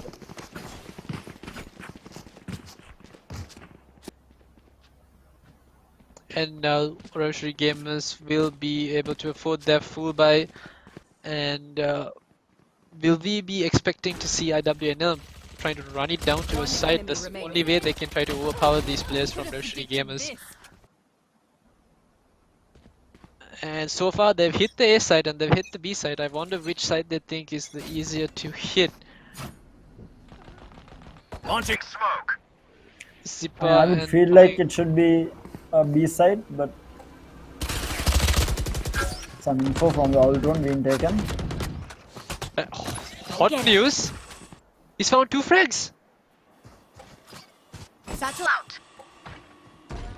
The aggression from IWNL proves very costly, as Hota has found 2 kills down in mid, and now Zippa is there for as reinforcements to push them back even further.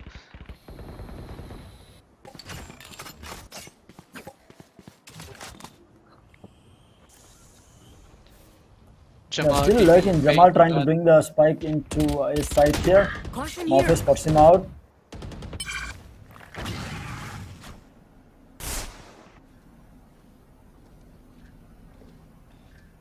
The range on Jamal's weapon not allow him to get that frag onto Maya.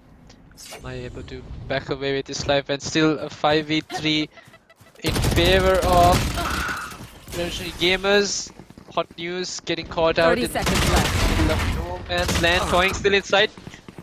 He's able to get Manduka, but straighted out by Morpheus, and now Zippa finally rubs inside. The peek by Jamal. A little risky. Pushing it aside. Oh, One enemy remaining. Nika good for 1, but will be good for 2 as well, and that is going to be them taking yet another round and going into double digits.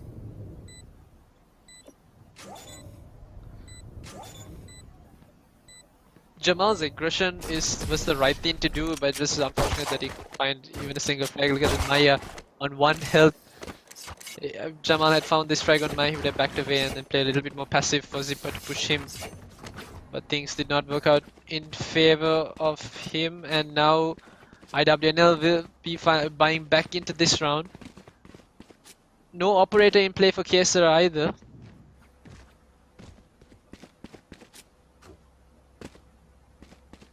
Maybe it is the operator that will be able to, is the solution to stop RG's push. He did bite one. Jamal will get taken out by Zippa here. Zippa has absolutely no fear right now. Morpheus are playing around. Maya.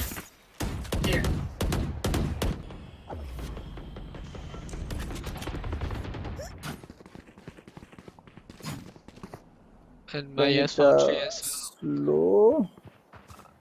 The same tale of what happened last round. Too early frags in favor of Roshni Gamers. But Kesar does find Zipper now. Mid is open, but that was a bait for Hota. Hota just peeks down in mid, finds Kesar. Gonna get tagged up and taken out as well.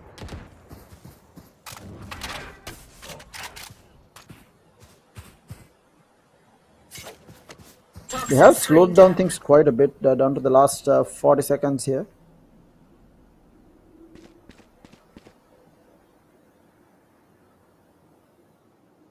You should run.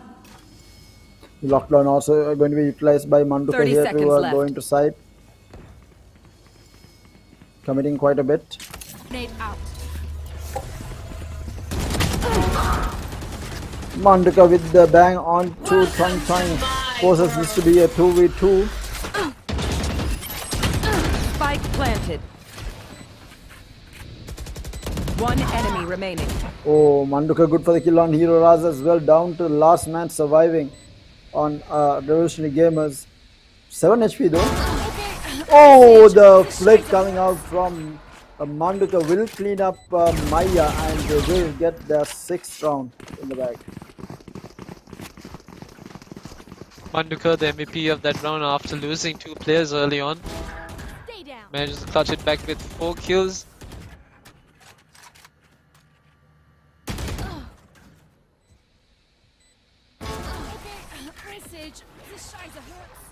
So far, with what we've seen, it's that IWNL's default has not really been working out too well.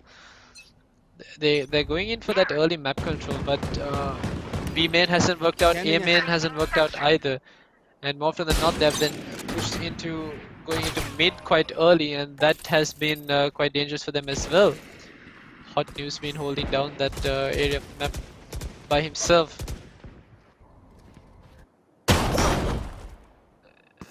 There we go. Judge finding the kill.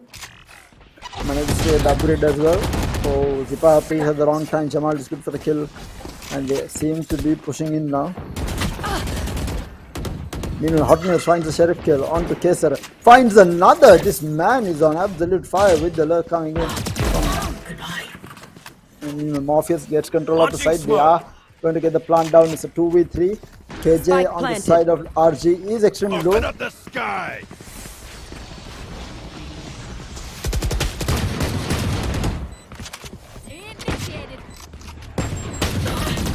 One enemy remains standing. Manduka. One enemy remaining.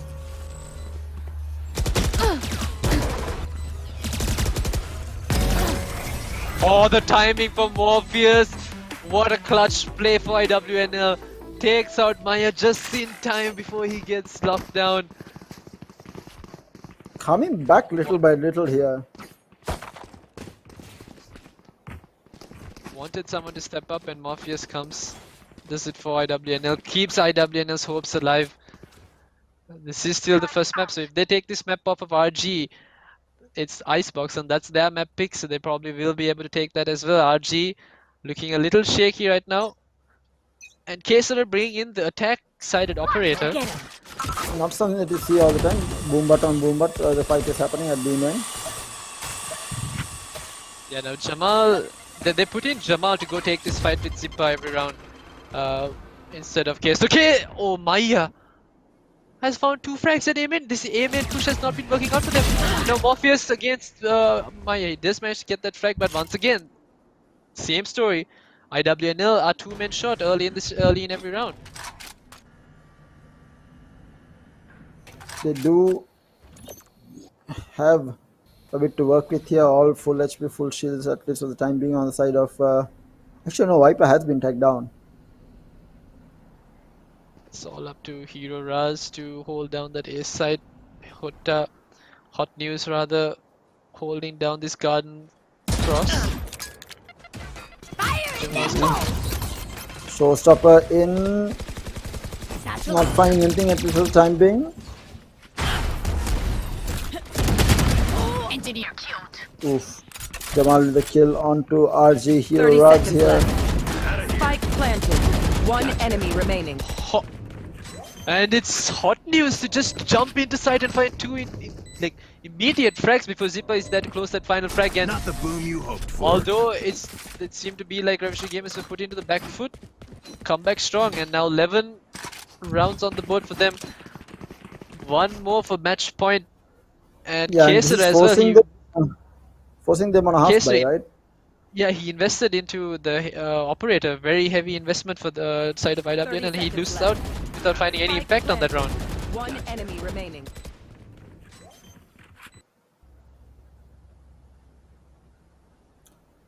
So 7-11 going into the 19th round here.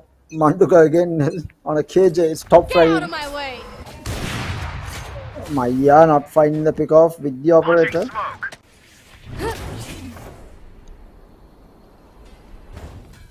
Blocking sight!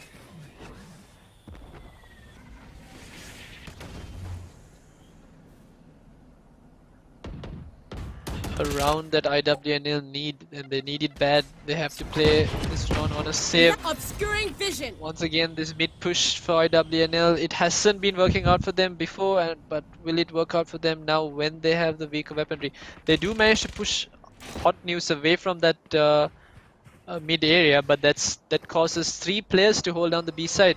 This should give them the read that A might be a little weak, and they smoke out Maya. Kesar running in, but Maya is about to push out of the smoke, and he does exactly Spike that. down A. Takes out Jamal and dashes away, but Careful! wait, did Kesar and Maya just cross? Oof. Yes, they did it! Oof. Oh, things aren't looking too good for IWNL. One enemy remaining. Maya, with the operator, in very 30 seconds weird left. fashion, finds 2 frags in garden. I think Kesar ran into the smoke and right click, Revealing lost area. all of his knives, and then couldn't find Maya as well.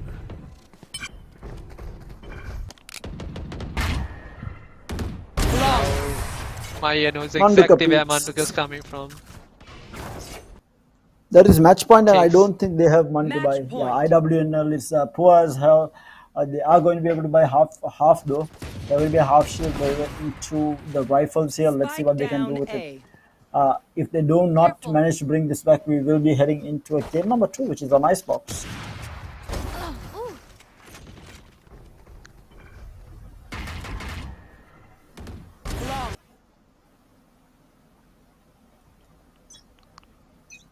Match point IWNL for all RG. shot together.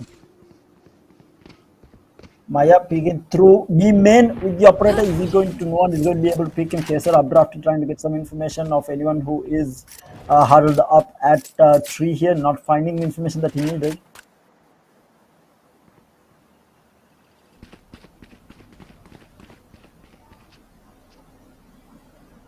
Once again, though, they repeat the same play. They're going for mid control and A main control, but fortunately for them, it's just Hero Raz on A side by himself, and that this 3-man push into A side should work out for them. You want That is to find unless it. Hero Raz can pull a miracle out of his pocket and stop this side. Toing finds the kill onto Manduka. The lurk is down. Hero Raz pushes it himself, finds the early run in of Jamal and Chase there for the trade, but Zippa is already One here on enemy side. remaining. The astral Spike divide down not going to do A. too much for them, and it's all down to Kesar. Kesar is still here in garden.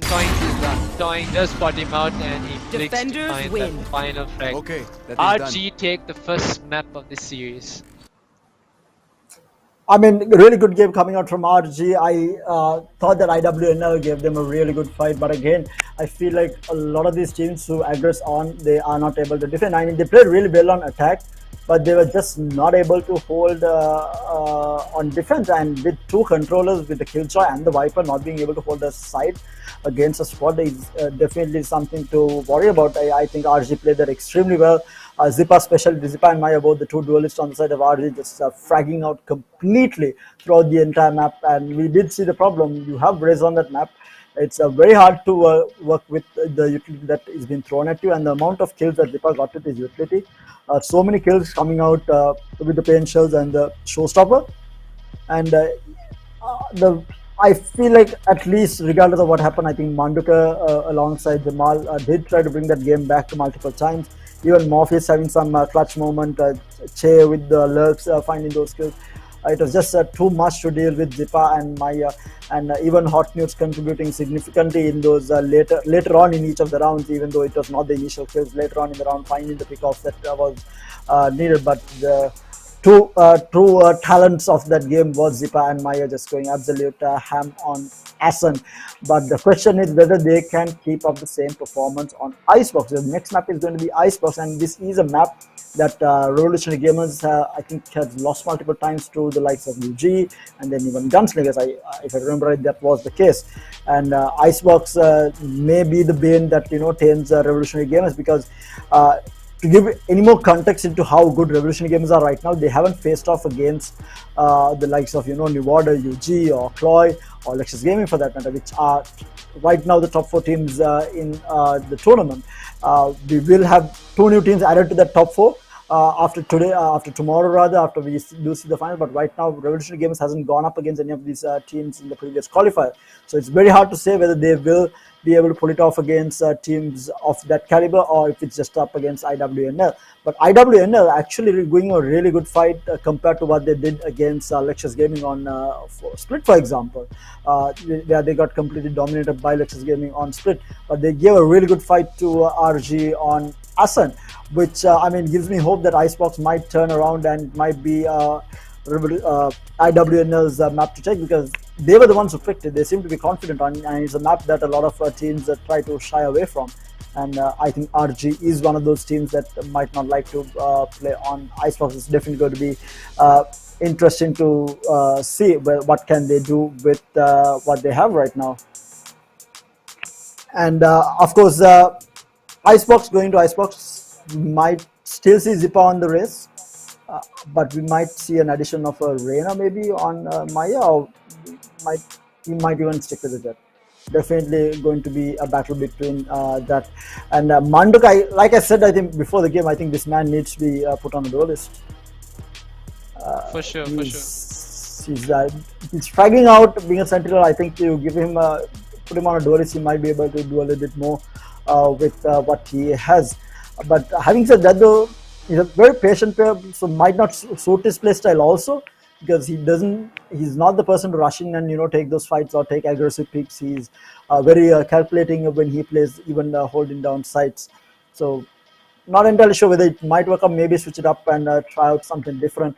But he was the one who was fragging out for his team. We'll have a look at the head-to-head in a little while to see how what the difference was between Manduka and the likes of Zipa, who was on that race. And mind you, we are forced to compare a duelist and a sentinel at this point. I feel like we will have to wait and see. I'm pretty sure it is going to be between Manduka and Zipa, but we'll be forced to compare a sentinel and a duelist, and that's how good Manduka was on the map itself. But like I said, I think the sad part was that they were not able to hold down during defense, and Assen being a defensive map also. Yeah, it was the fact that they just had no solution. They had no answer to the aggression that Maya and Zipper were putting on the table. And even they continued the same thing on while Revolutionary Gamers were on defense as well. There was always this aggressive push into A main and B main by both Zipper and Maya. And more often than not, it was both of these players that came out winning those frags. We saw countless times, I kept repeating how many times IWNL kept losing two agents within like the first 30 seconds of the round. And if IWNL had found a solution to that, maybe being able to trade that frag out at least things could have gone in favor of them. But like you mentioned, this was not the map pick. They probably weren't as prepared as Yeah. RG were for that map. So hopefully we'll see something better for Icebox. And even the head-to-head, right? As predicted, it is Manduka and Zipper. I mean, being a Sentinel, I feel like Manduka performed really well, but Zipper, the man of the match here for the team and the game, both. I feel like, I mean, this guy was absolutely insane. Not just with his aim, I feel like he got more kills with his utility on a race than his aim, and that's exactly what you want from a duelist such as a race. You want your pain shells to be effective, you want your boom boss to be effective, you want your showstoppers to be effective, and Zipper barely missed any of those. I mean, those pain shells, even if he didn't get a kill, doing so much of damage. I feel like those market pain shells landing some kills on Che, who was holding down markets during defense. That happened multiple times, which shouldn't have. I think those were the pickoffs that I think made IWNL a bit uncomfortable.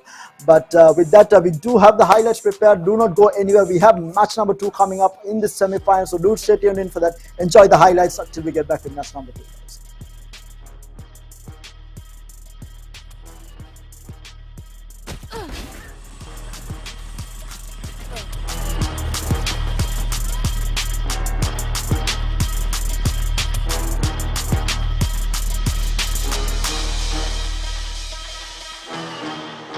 One enemy remaining. Flawless. Careful. One enemy remaining.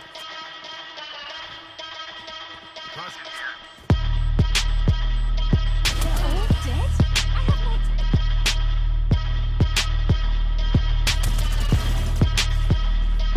Spike down. 30 seconds.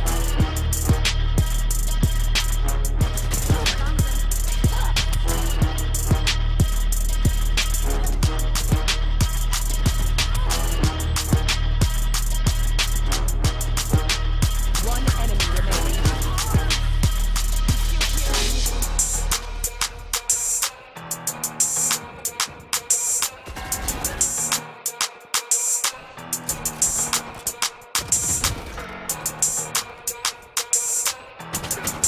like I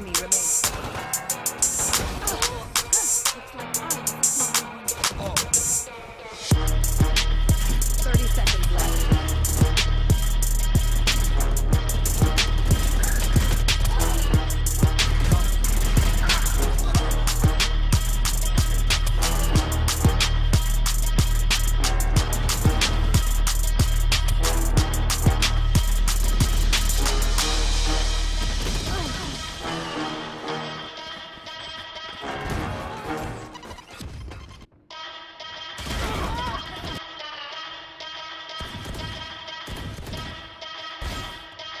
Take flight. Enemy down.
Defenders win.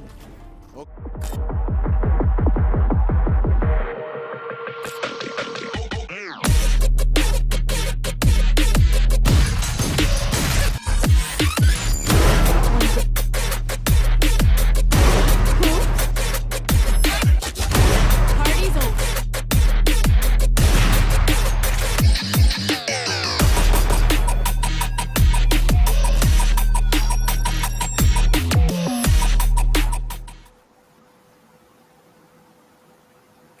Hello guys and welcome back to Calyx Sri Lanka's Influencer Showdown semi-final number 1 of 3 Idiots Gaming qualifier, semi-final number 2 actually of 3 Idiots Gaming qualifier. It is IWNL taking on Revolutionary Gamers, and game number 1 going in favor of Revolutionary Gamers. We are heading into game number 2 in a little bit, but just before we go in, a reminder guys, we do have Calyx flicks happening.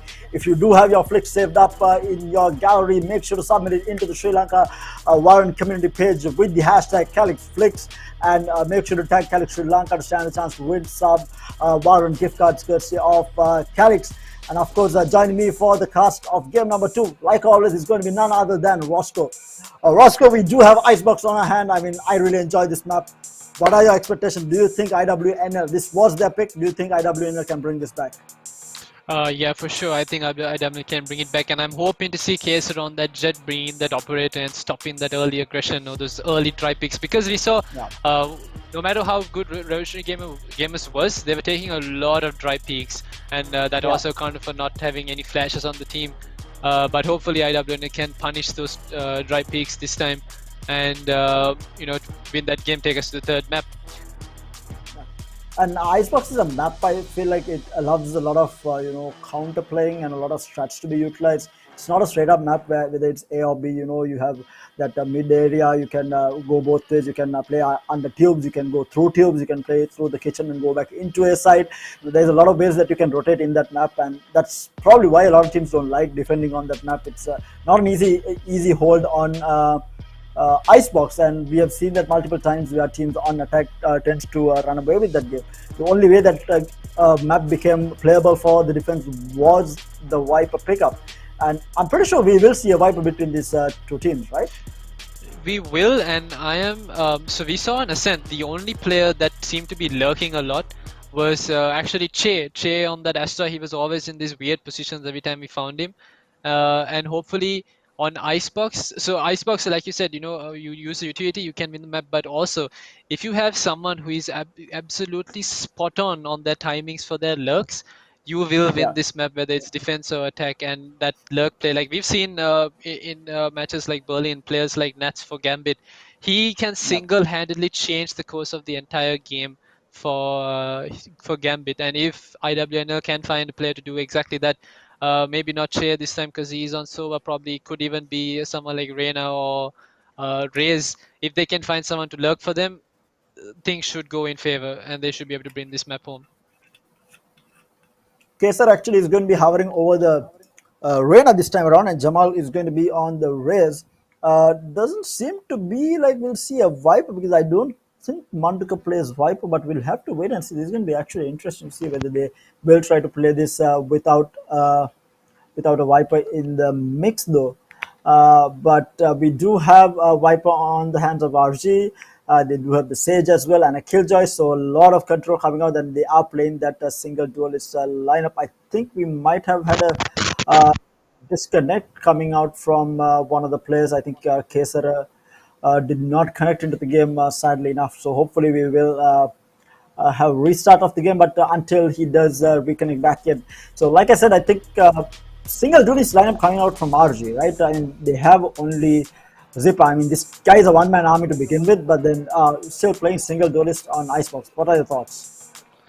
Single duelist on Icebox means that on defense they have absolutely like unbeatable control on each side. You kind of rely on your duelists to also control the side but frag out at the same time. So what Revolutionary Gamers are successfully doing right now is allowing, you know, say like Zipper, you go, you fight, and the rest of the team will hold down the side behind him. That's probably what they're aiming for, but we saw, so the change up that I like to mention was that you saw Kaser hovering over Reina. So if he's on Reina and then we have Jamal on Reyes, I do not think we'd actually see a lot of operator pickups because you tend to not want to play an operator on Reyna. You'd want Reyna to go lurking, find some weird situation to find at least one frag and dismiss Yeah. out of that. And But that being said, the other thing is, what is Manduka going to be? Because they did Kesara. Wait, Kesara hovering over Yoru now. Okay. He's trolling. He's trolling us for sure. And Manduka does pick up Viper. Kesara a little bit, yeah, still trolling us a little bit. Phoenix Astra is gonna continue that until Jamal makes his pick. Jamal Reminds obviously me gonna of go for that players race. from Mistwalkers actually. Trolling with different agents when they only play Jet, you know. I don't know whether he's watching right now. The bugger does this all the time, you know. He trolls over Killjoy most of the time and then ends up picking Jet.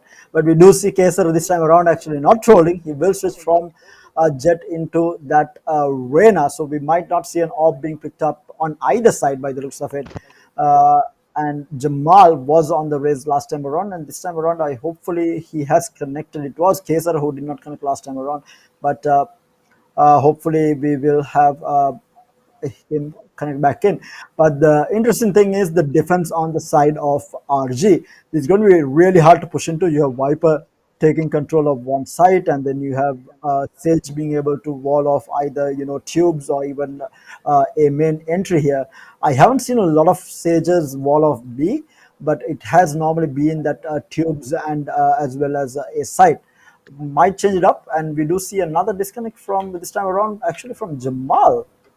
Not entirely sure what is happening, but hopefully they can get this fixed where the player is not connecting and have him join back into the game.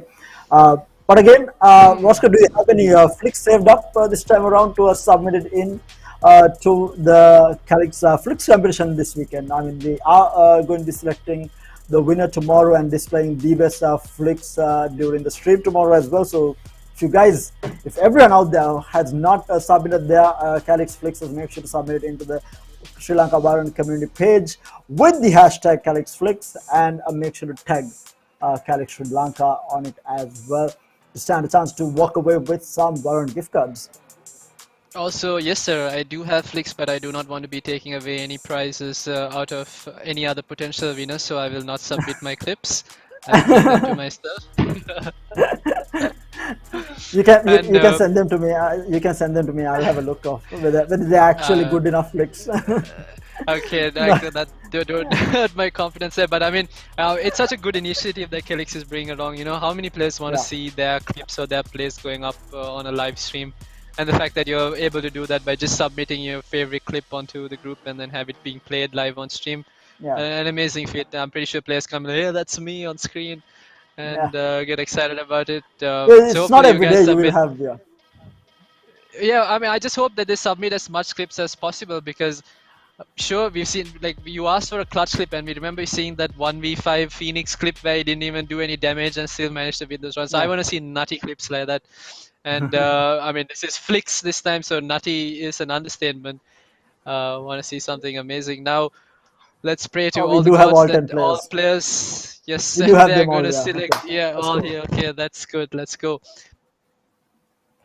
So lineups, we spoke about it, not too different. It's going to be IWNL on the attack with RG on the defense. Going to be a rough attack for IWNL with the lineup that RG has, and I feel like they went for this lineup knowing that they are starting on defense. Might have been a mind game as well to win as many rounds on defense just to put a dent on the initial.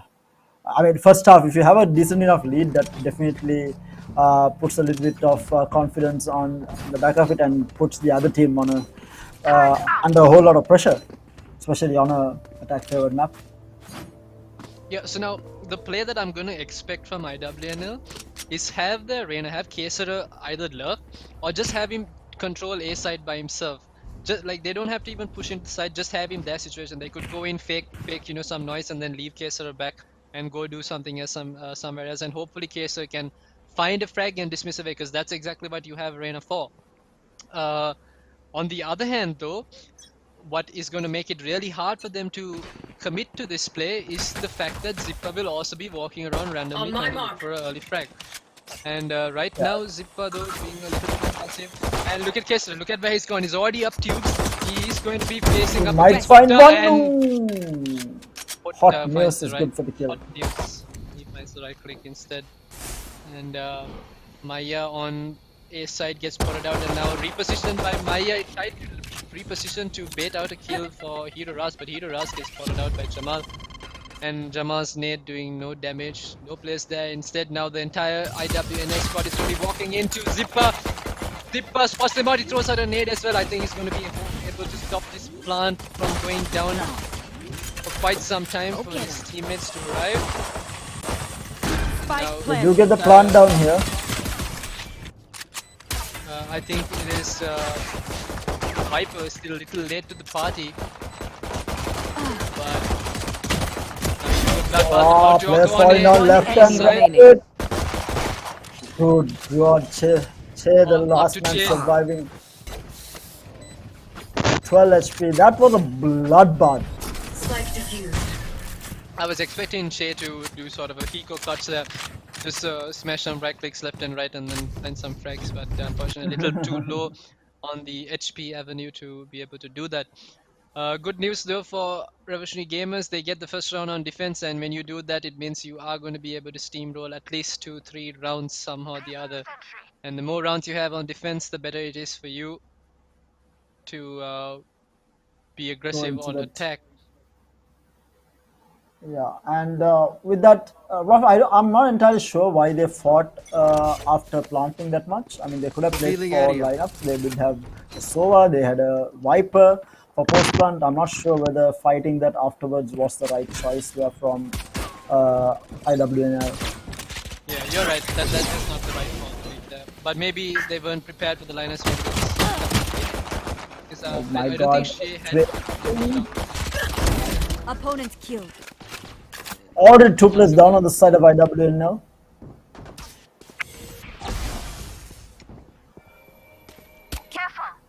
Careful. Name of the game is damage right now. You fought well. Oh my God, the trade. Oh, he's so low. Last player Morpheus, the standing. last man surviving, will get killed. He did get the kill. Okay, take a break, And guys. Zippa will get taken out as well. And it's 2-0 in favor of RG going into the third round here. Now the gun round for IWNL. What can they do with this? It's going to be the round that they need to win. And hot news here. Opponent Man in action, getting that first frag, getting 2 actually. Look at the spray transfer here to both. down. Attacker spawn. And toying with the shock dart kill onto Morpheus. Zippa cleaning out Jamal in the end. Right now, what IWNL should not be doing is going into these choke points with their long range rifles. They need to be able to look for these long range rifles and land their shots as well. Seems to be. They seem to be doing exactly that. Jamal on the side spots out Maya, but Maya's run and gun comes out on top, takes out Jamal. Jamal's down. That's the rifle off the board. What's that? IWNL and a swing from Hero Ras finds Kessler as well. The duelists for IWNL are down and the rifles down as well. And within 20 to 30 seconds of the round, IWNL are on the back foot. And rotating to B side is not an option. Because look where Zippa is, he's just waiting. He wants blood. He's up there on top of that container. I really do not understand. There they are. It's Zippa. How does I he just get know up that he's there? it has to be double satchel, but still how? Has to be double satchel, right?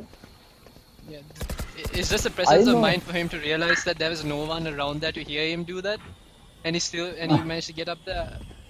I mean, a normal player would be wary 30 of seconds someone left. being around there, because if you were Jet, Jet or Roman, you can Yeah. easily get up there, being sneaky. But if you're Yeah. Razor, like, hey, I'm up here, and Hiro Ras finds Shay as well.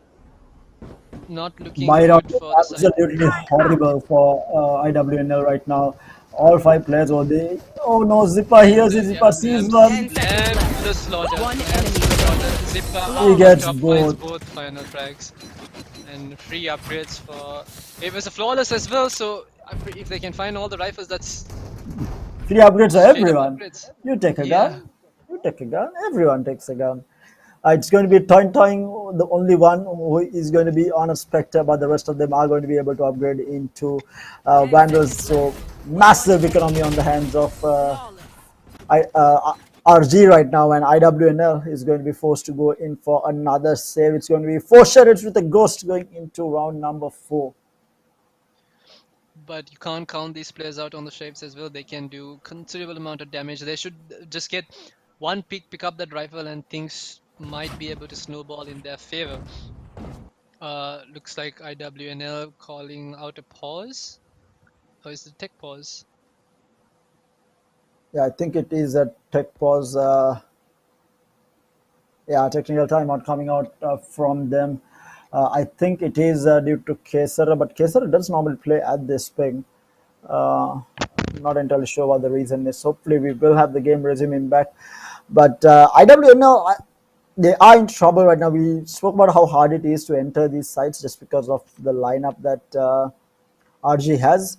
I think this was the plan coming into the map from RG as well. They picked up a single duelist. They wanted multiple controllers, and they are holding down side. They want to put as big of a dent as possible on defense, so that on attack they can have Zipper just walk around and do whatever he wants. And that's normally what happens. He just walks around and do whatever he wants. Yeah, and I mean also, I mean I called it out before that they'll have absolute full control of the entire map on defense. And right now they've also put their KJ on the weaker side that KJ can be in. Usually you want a KJ to be holding down mid and under tubes or on B side, Yeah. but right now they have KJ on A, and they're relying entirely on Zippa to hold down that B push. So if IWNL by now have found the read of exactly what's going on, exactly how the defense has been placed, they would realize that they can go take Zippa out and get that free plant. But the thing is, Zippa right now is such a force to be reckoned with. Enemy That mark. they The are mid opting push not to coming go that out, way. the shots.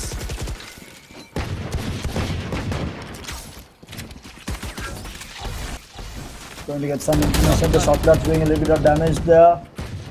But still, no one falling. All 5 players huddled up in mid trying to get through here. But it is going to be the Sova and the Killjoy both holding this down. Actually, sorry, Sova and the Viper both holding this down. They're waiting for the wall to go down now. Time still on the Spectre. He is going to try and get one, and it's going to be hot news. Taking down 1 and taking down 2 as well. He's good for 2. He might be good for 3 here. Jamal managed to get One time, enemy but remaining. a hero run in the cleanup on Jamal and thinking of both. And the 3K going in favor of Hot News to clean up the round. That's 4-0 going into round number 5. Now we do have the res on Hot News as well. This guy has been fragging out hard. Yeah, he's been the battle sage for the team. Yeah, top fragging absolutely 6-2 right now. He's been finding all his frags at mid as well, so he's literally holding down mid by himself. Not much IWNL can do, but finally the round IWNL can buy back into full armor and weapons. Make or break round for them. They have to make this count. Yeah, if they fall short in this round, it might be not all over. They're going to be in a lot of trouble. Oh, Jamal with the tag on to Maya will take him down. I just realized Maya is actually not on a dual list. No, he's one from Killjoy. Interesting. Cross Viper was going here. Jamal trying to enter the side, not finding anything right now. White Peaks will not find the pickoff. Again, the shock darts doing considerable. Then the wall goes up. They are trying to get the plant down here. Slow's delaying it, so does the Viper still. The satchel goes forward from Jamal, trying to get some angle here. Kesar with the kill on Toing as well. This might be the round for them to do it. 3 people left on the side of RG, but the West is going to come out on Toing, and that will be a 4v5 retake. But the kills from Kesar and Jamal, they are cleaning them out down to the last man. But who else than Zippa to take this up against 3? Gets the first. Can he do it? Gets tagged down to 64 HP. They are playing for lineups with the Viper and the Sova. Both backup side are playing for those lineups. Not going to be easy for Zippa to clutch this one out. But he's going for it. Oh, the rebound dart is 45. He gets one. 25. Satchel? No, he's not going to be able to. He did manage to get the 2, but that's the first round going in favor of IWNL. Massive damage done to the economy though. They did lose 3 and they were not doing great in terms of economy before, but they are able to buy up. It's going to be Chessy who is going to be on Che who is going to be on Chessix who is going to be on Harsh Shields with that Phantom. Oh no, he actually buys up. Someone bought for him, I think. Manduka managed to buy for Che and Oh yeah. all in, but they need to get this round back as well. Now they found the weakness at A side, and that is the KJ that's situated there. But look at that, the read from Revolutionary Gamers have already come in. They've put KJ to hold down mid. Now that's a good anti-strat call coming from Revolutionary Gamers, and they have Zippa to hold down this B main push. Viper spin from Hiroras comes out early, and Kesara once again finds Maya up in nets. Now he's looking, he's hungry for the next kill. He knows Hiroras is close. Jamal pulls up the showstopper. Showstopper goes out. It takes down. Okay, that's what they needed, right? So now it's 2 players down. The Viper split it down, and they will be able to get a plant down. But toying with the shot out to Kesara. Now it's a 3-3. There is signs of life for IWNL, and they seem to be getting right. Rez will bring Jamal back. And Zippa. The read from Zippa. Okay, Che, beautiful position by Che. He finds one. Diffuse. One enemy remaining. He's gone to up, and Morpheus gets the kill, and now it's all toing, finds Che. Looking for the second kill, but not gonna happen. Manduka and Morpheus stand strong as they get that second round for IWNL. Things are looking good for IWNL right now. They've found that we wanted to see. Yeah, they found that fire in them, and they are starting to pop off. Especially Kesa going up into belt. This is the second time he's gone up into belt and found that KJ pick. You will not kill my Probably going to be looking for that again. And this is, I mean, what's also important to add is that they are not fighting Zippa at B long. They leave him alone. This is exactly what we saw other teams do to players like what was it? What was Lexus Gaming's Morpheus, Maestro.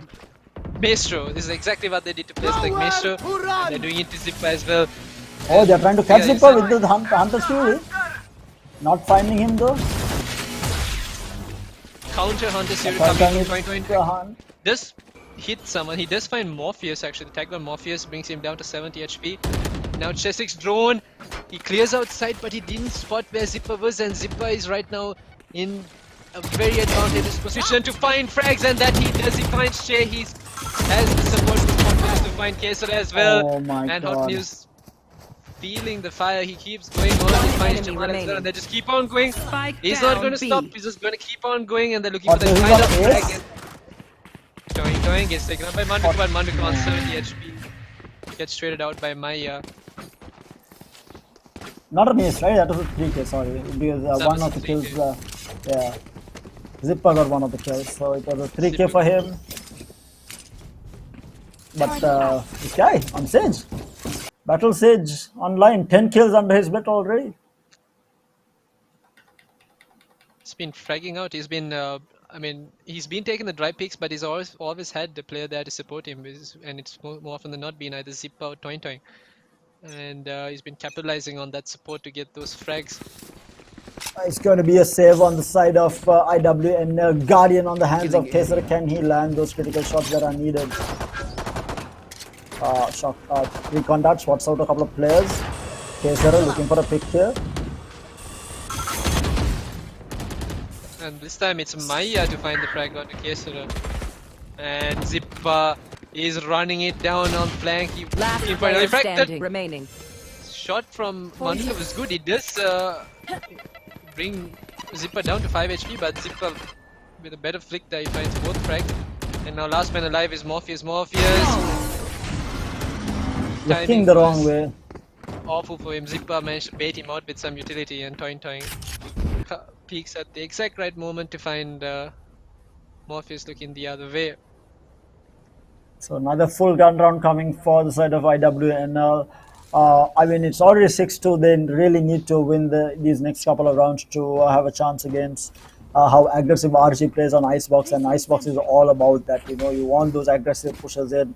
And Zippa is no stranger to rushing into sites and taking control of it. I think what's going wrong for IWNL is that run it down doesn't seem to be working. Zippa finds Jamal. And IWNL haven't been able to utilize on any lurks either, but Manduka just find Toin a little too far from where he should be.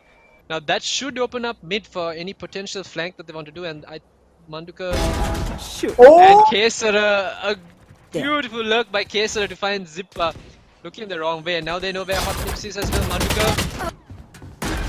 There's a The need 6 to is good support for the his team. kill. One enemy remaining. Down to Hero Raj manages to get 1. He is on full HP. We do have Kesara really low here. And Kesara is going to be good for the kill. 10 HP to 6-3. finish off the kill. Yeah, maybe this is when IWNL comes back. Maybe they can't clear out these next few rounds because they really need it. But who knows, they might perform well on defense because RG is running that single duelist lineup, might work out for them. But obviously wanting to get as many rounds as possible on attack here.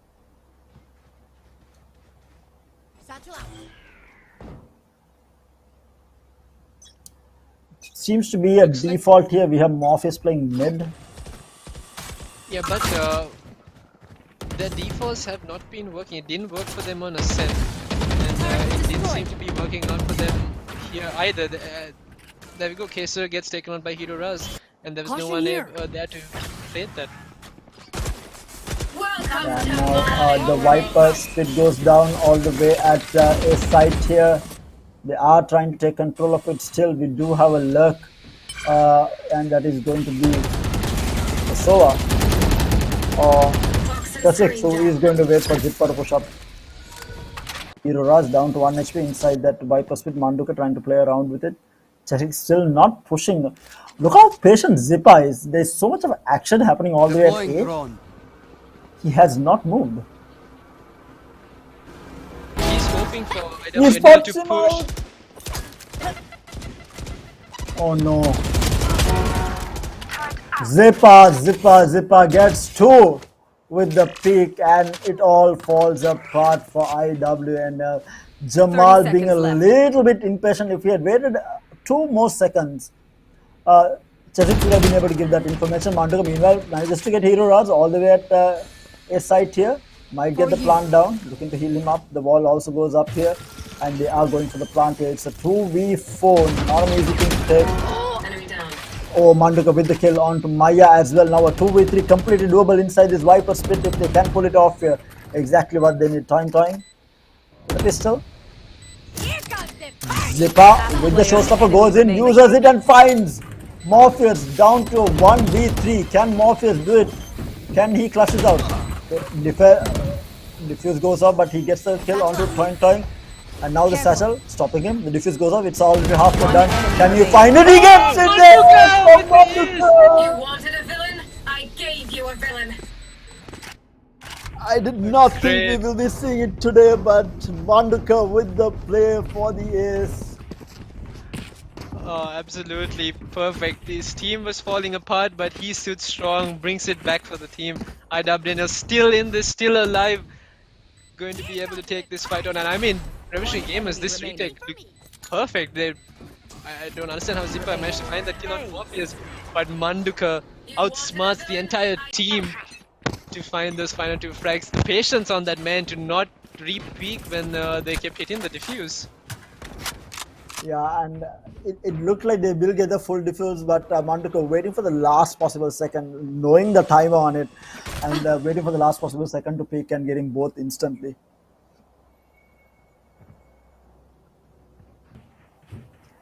Right now it looks to be they are going to be contesting Zipper this time around. They are seen to be stacking up 3 players towards B side on this attack. Let's see whether they can find Zipper on entry here. Kesara might be the first person to pick. The pain shells goes off from Zipper trying to get some information, and it's going to be Kesara getting taken out. Revealing area. That is not what we want to see happening.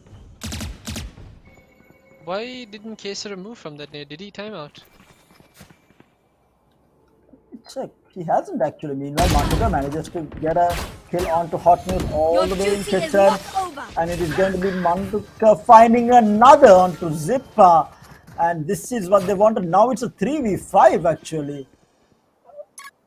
30 with the seconds reds left. coming off onto Spike Kesara planted. as well. So now it's going to be a tough one for Heroes gets taken out by Chessex, and Maya might find a kill onto Chessex as well. Gets another onto Manduka, making the retake possible. Now it's a 2v3.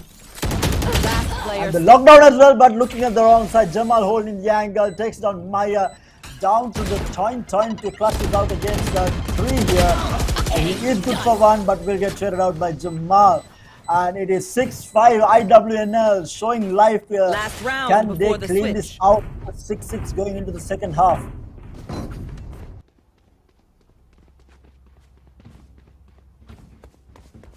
How is this man Kesar doing this? He is on 170 ping and he is able to find those frags. I mean, this guy has been absolutely insane. I can only imagine what the man probably plays like on 40 to 50 ping. If he's playing like this on almost 200 ping. He's literally seeing people 0.2, almost like 200 milliseconds later. So no matter, I don't think there's enough reaction time that can make up for that. Yeah. I still imagine that, and now The guy gets spotted out. And you might have the pain. The showstopper also going to get popped. Chessex not going to be able to find the kill, but Zippa will get taken out by Kesara. Showstopper from Jamal not finding a kill. The pain cells go off, but will get tapped from Hot News. Kesara with the trade go on to Hot News. Things are heating up here. 3v4 retake for Revolutionary Gamers. Can they do it? The Dart finds him, and the Kesara good for another here. Getting 3k already. Pops the ultimate here. Looking for more here. We'll find. No, he does not. Hero Raz is good for the kill on Kesara. It's a 2v3, but Kesara is going to be low. Maya going to place the lockdown here. For the defuse. Will be good for a kill on 1. Will get traded out though by Morpheus. It's a 1v2 now. They are not able to get the lockdown, but Morpheus, Manduka will have the lineup. And it does find Hero Raz. 6-6 for IWNL. They managed to bring it Switching to sides. a draw when the round switched. I mean, they came back from a, what was it, a 6-1 or a 5-1? It was a 5-1. Oh, yeah, it was a 5-1 and they brought it back. Signs of life from IWNL, exactly what we wanted to see, especially on their map pick. And now it is time for them to hold down strong, put their foot down and take this map. But the man of the round was actually Kesara with those initial pickoffs. I mean, really good stuff coming out from IWNL. The trades are always there on the pick, and that's exactly what you want to see. You don't want to be dry picking anything. You want your teammate around if you cannot land the shots to be able to trade off, and that's exactly what happened on the side of IWNL. But looks to be a fast A hit coming out from the rest of RG onto A site here. The pain shell flies out, not going to be able to find him there. Oh, that's a little bit of damage onto Zippa there. Maya will find the first kill on the Chessex there. Kesara with the trade onto Hot News. Spike is going to be down. Kesara still falling behind. Will tag down Zippa, but Jamal is going to be able to take the kill. Morpheus with the kill onto Hero Raz as well. Down to the last 2 players on RG. This might be the pistol round going in favor of IWNL. Can these last 2 players do it? The Spike is down and it's not in an easy place to take off, so they need to go all the way through belt to be able to take this. And Toin is looking for pick up the noises are being made. The recon darts goes out. He's not going to spot Kesara. Manages to spot 1. He will get tapped down by Toin. Morpheus swings right, does not find the kill. But Toin down to very low HP. It's a 3v2. The Spike has been recovered in the hands of Killjoy here. They might not actually rotate here. They are still looking to attack here. Enemy remaining. Down to the last player now. Morpheus with the kill. Maya in a impossible situation here. Can he do it? Falling down low. Jamal with the kill, and that's the pistol round going in favor of IWNL. Taking the lead for the first time in both the matches, I think.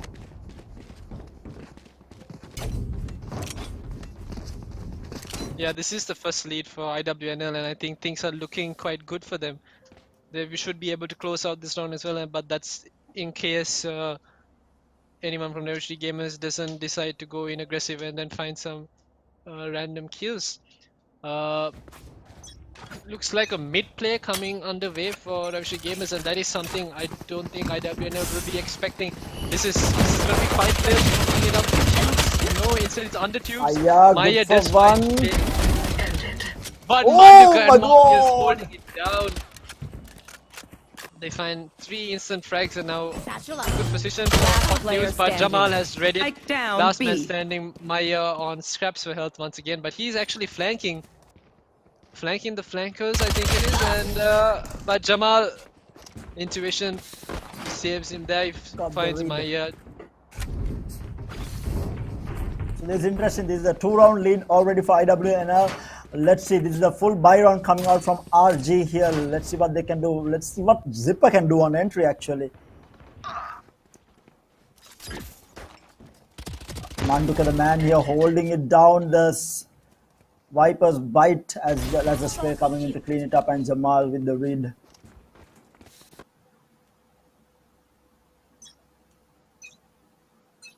Manduka has been on fire both games. He's top frag in this game as well. Manduka is holding it down. Facer with the Sheriff trying to do some damage. Oh, the Pinch is doing quite a bit of damage here. But not finding a kill. We do see Zipper falling down really low. He'll get killed back by the Sage. Morpheus does find one, cleared it out.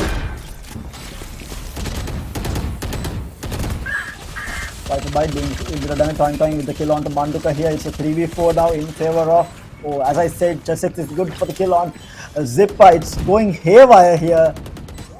Wall on wall action here. The plant will go down. Shotgun might find a kill here, not going to find it.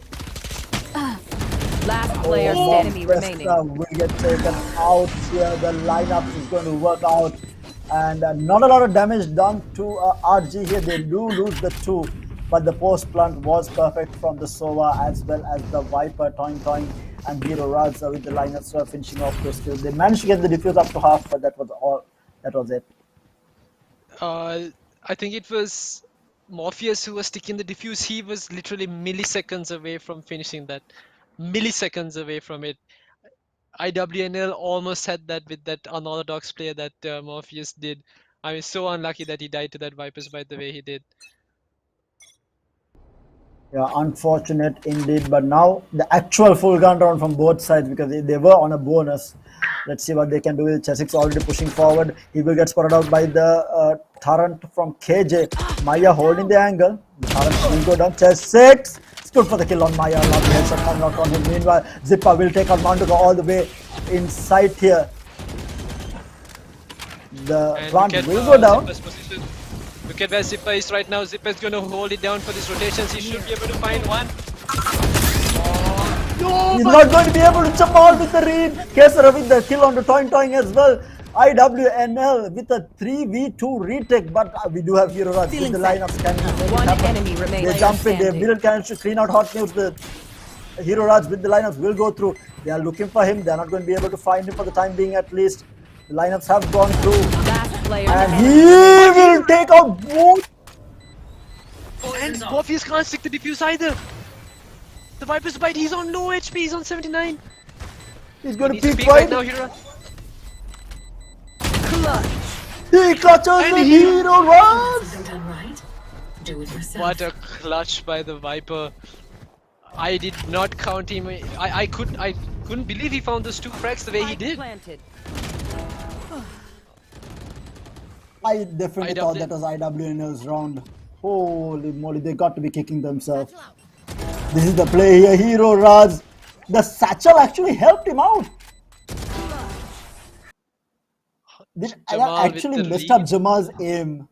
He did. He had did. the I read. mean, but he wasn't prepared for the outcome of that read.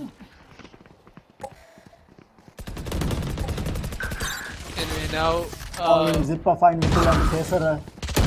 Maya And finds Maya one with the as kill well. on to Chessex, and Morpheus going down, falling apart. IWNL down to Morpheus and Manduka and Manduka and Jamal. They find 2 already. They are on a flank across the board.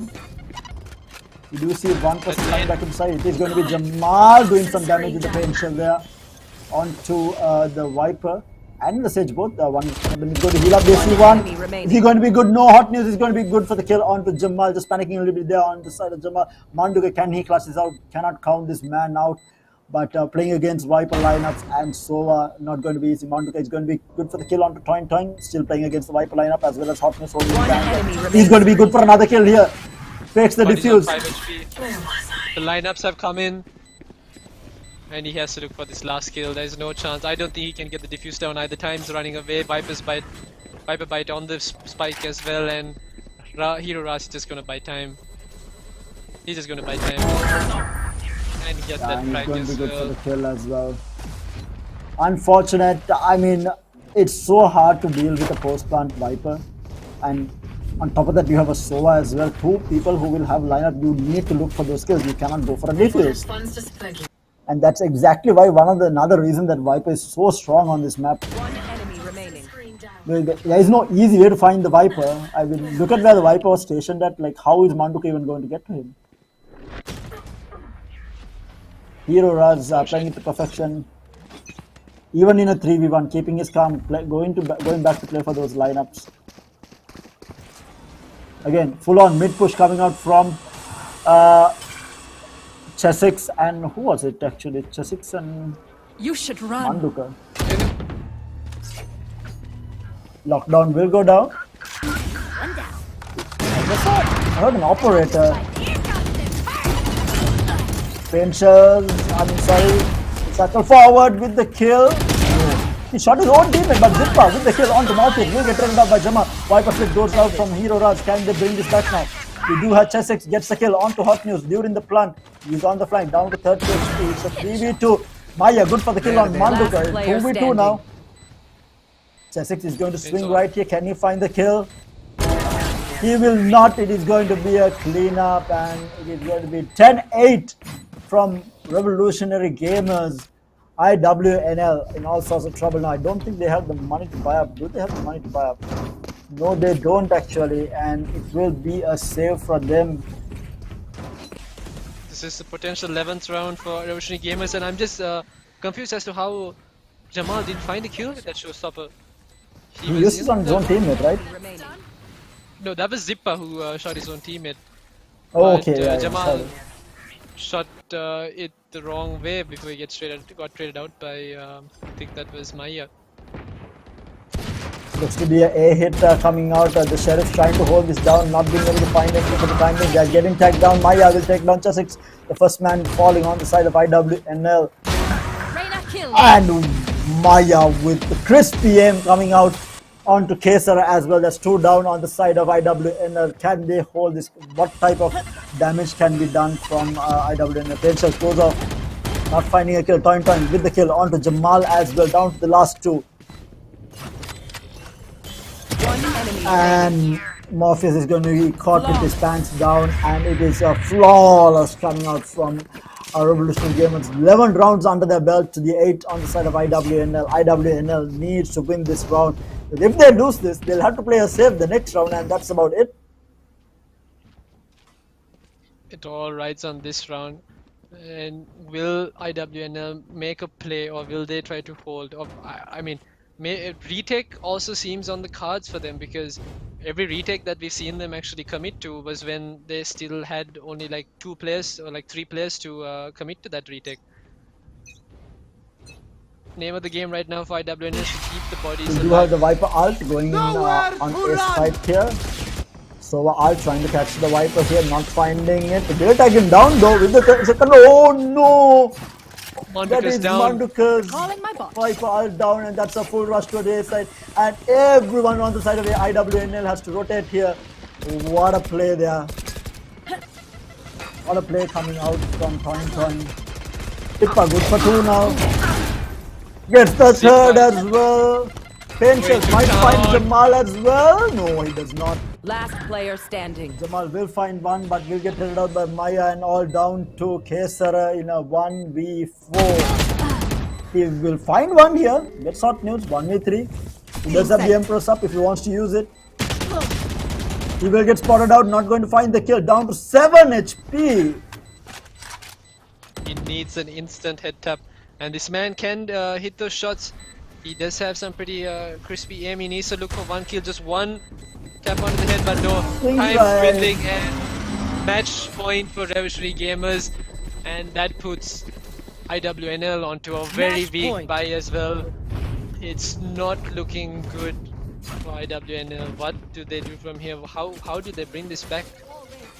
They are going to force this. So we do have Manduk on a Phantom with half shields, Kesara on a half shield as well. Double Spectres coming out, triple Spectres coming out, a weak buy coming out from IWNL to try and survive this. Oh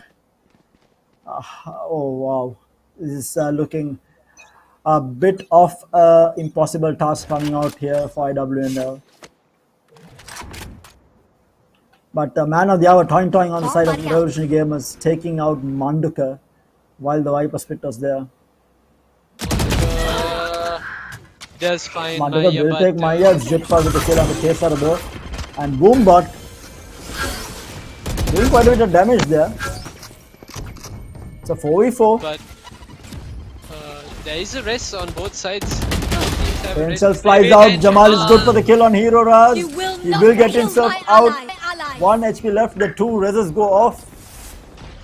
Actually, 1 res. Was it 2? I think. One race, one race. Caution It here. was one race. Morpheus. Jamal Oh, peeks no. out. No. Jamal, what are you doing? Why would you Chesix walk out as of well. that? One enemy remaining. And that's Down to Morpheus just as well. Manduka. And he's going to get taken out by Hot News as well. And that's Revolutionary Gamers taking IWNL 2-0 to make their way into the finals and securing themselves a spot in the final showdown as well. But as predicted, Icebox was a banger. I mean, it came very close.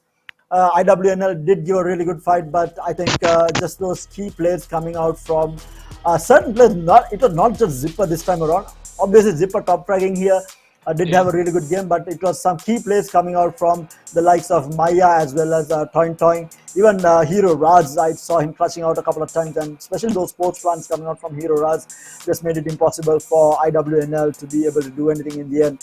Zipper, obviously, even though he was top fragging, I feel like the rest of the team did enable them to win the game, because I felt like IWNL could have had that. It was very promising towards the end. But Zipper top fragging with 25 kills and Manduka on the other side with 18 kills under his belt. Definitely an interesting game coming out, and we do see life from IWNL because this was no easy team to take down, and they gave a really good fight against RG here. We might see IWNL coming back around next qualifier as well. There is another qualifier happening, Dakar Streaming's qualifier, which is going to be happening on next weekend actually, but you all do have time till the 21st to try and qualify. But the story tomorrow is going to be between Revolutionary Gamers and Noob Alliance with Masters. So Maximum Esports taking on Noob Alliance. Going to be one hell of a game tomorrow for the grand finals. Do tune in for that for sure. It is going to be starting at 8 PM if I'm not mistaken. So do join in for that. And with that, we do have today's matches coming in to a conclusion. We'll just wait for the head-to-head. But what do you think about tomorrow's match? Do you think Revolutionary Gamers will be able to take on NA Whiffmaster? Because NA Whiffmaster, I feel like within the two teams, NA Whiffmasters looks a bit crispy here. Yeah, NA Whiffmaster seem to be. I mean, they played a lot more together, and you saw players like Dennis who were just popping off on the Astra, and their utility combinations were very good for Whiffmasters. Yeah. So it's going to be very tough for Revolutionary Gamers to, use his aggressive playstyle. And I mean, there's going to be two razors to look out for. It's going to be Ice Speed and Zipper is going to go head to head, going after each other, and both of them absolutely incredible when they come to these aggressive plays. It's going to be a very interesting match tomorrow. I feel like maybe at some point both teams, their aggressive abilities will kind of cancel each other out, but can't wait to see what's in store for us tomorrow. Yeah, and I really want to see the likes of Icebox, Breeze. Not a fan of the map, but I'm a fan of watching the map. So Breeze, Icebox, maybe even a bit of Bind or even some Haven action, because I feel like those, especially Icebox and Breeze, those are the maps that have come the closest to those tight battles between the two teams, and especially between these two teams. I feel like Revolutionary Gamers might shy away from Icebox, But anyway, with Masters, who knows, knowing this, they might actually pick up Icebox just to mess with Revolutionary Gamers. We'll just have to wait and see till tomorrow how that will unfold. But again, guys, a reminder, we do have Calyx Flicks happening. Do submit your clips into the Valorant Sri Lanka Valorant community page with the hashtag Calyx Flixers, and make sure to tag Calyx Sri Lanka and stand a chance to win some Valorant gift cards courtesy of Calyx Sri Lanka themselves. But the two teams qualifying into the finals guaranteed of prize money. The winning team will walk away with 16,000 rupees, and the second place team with 9,000 rupees under their belt. So they will, and of course they both have a chance of competing for that total prize pool of 100,000, which is on offer during the final showdown. So massive work being done by Calyx to make sure Valorant in itself improves in the country. And I feel like it already has. I feel like a lot of teams are giving their all and having this format, which I absolutely love. These qualifying formats, especially teams like IWNL. I think every time that I have seen them coming in, I feel like they have improved quite a bit. And going up against Revolutionary Gamers this time around showed how much they have improved from the last qualifier against Lexus Gaming. And let's take a quick look at the head-to-head between Manduka and Zipper. Again, Manduka, the man in action, top fragging for IWNL, 18 kills under his belt as basically a controller. But Zipper, again, top fragging in both games for Revolutionary Gamers here, 25 kills under his belt, 350 almost average combat score, 5 first bloods, and a 25-14 KD against the first blood. I mean, Manduka obviously not playing that role of a duelist, only finding that one first blood, but definitely a standout performance coming out from him on a controller like a Viper there. I feel like they made some key mistakes though, IWNL, during post-plant especially. There were certain instances where they got the plant off, but especially during that first pistol round, right? They got the plant in, but they decided to stay and fight, whereas Sova and the Viper both had lineups to play post-plant. Not entirely sure why they decided to stay and fight, and RG just punished them heavily for it. And I feel like RG had the better aim. I feel like their gunplay was a little bit better, but I felt like IWNL had the chance to not take those fights, because the fights that they took, these where they did not dry pick, where they had that trade coming in, those were the rounds that IWNL won, and they could have continuously done it. You don't need to take that 1v1 gun battle, especially in Valorant. You can always have one of your teammates backing you up, and those were the rounds that IWNL won. Maybe things to look in for in their next qualifier. I'm pretty sure they will come out into the next qualifier, which is happening next weekend. Again, a reminder for those of you who haven't taken part even yet in the tournament, make sure to register for Dhaka Streaming's qualifier, which the registrations are ending on the 21st. But before we wrap things up, we will be heading into highlights, so do stay tuned in for the wrap-up comments as well. But enjoy the highlights till we get into the final comments coming out from me, that is. Enjoy the highlights, guys.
Hello guys and welcome back. So before we just wrap things up, I want to give a few reminders out there. We do have Calyx flicks happening, so if you do have your flicks saved up, make sure to submit it into the Sri Lanka Valorant community page with the hashtag Calyx flicks, and make sure to tag Calyx Sri Lanka anytime as well, and stand a chance to win some amazing prizes courtesy Valorant gift cards courtesy of Calyx Sri Lanka. And we will be showcasing the best flicks during tomorrow's grand finals of this qualifier as well, and the winning clip will also be showcased later on tomorrow. So make sure to do submit your clips before tomorrow and stand a chance to walk away with some Valorant gift cards courtesy of Calyx themselves.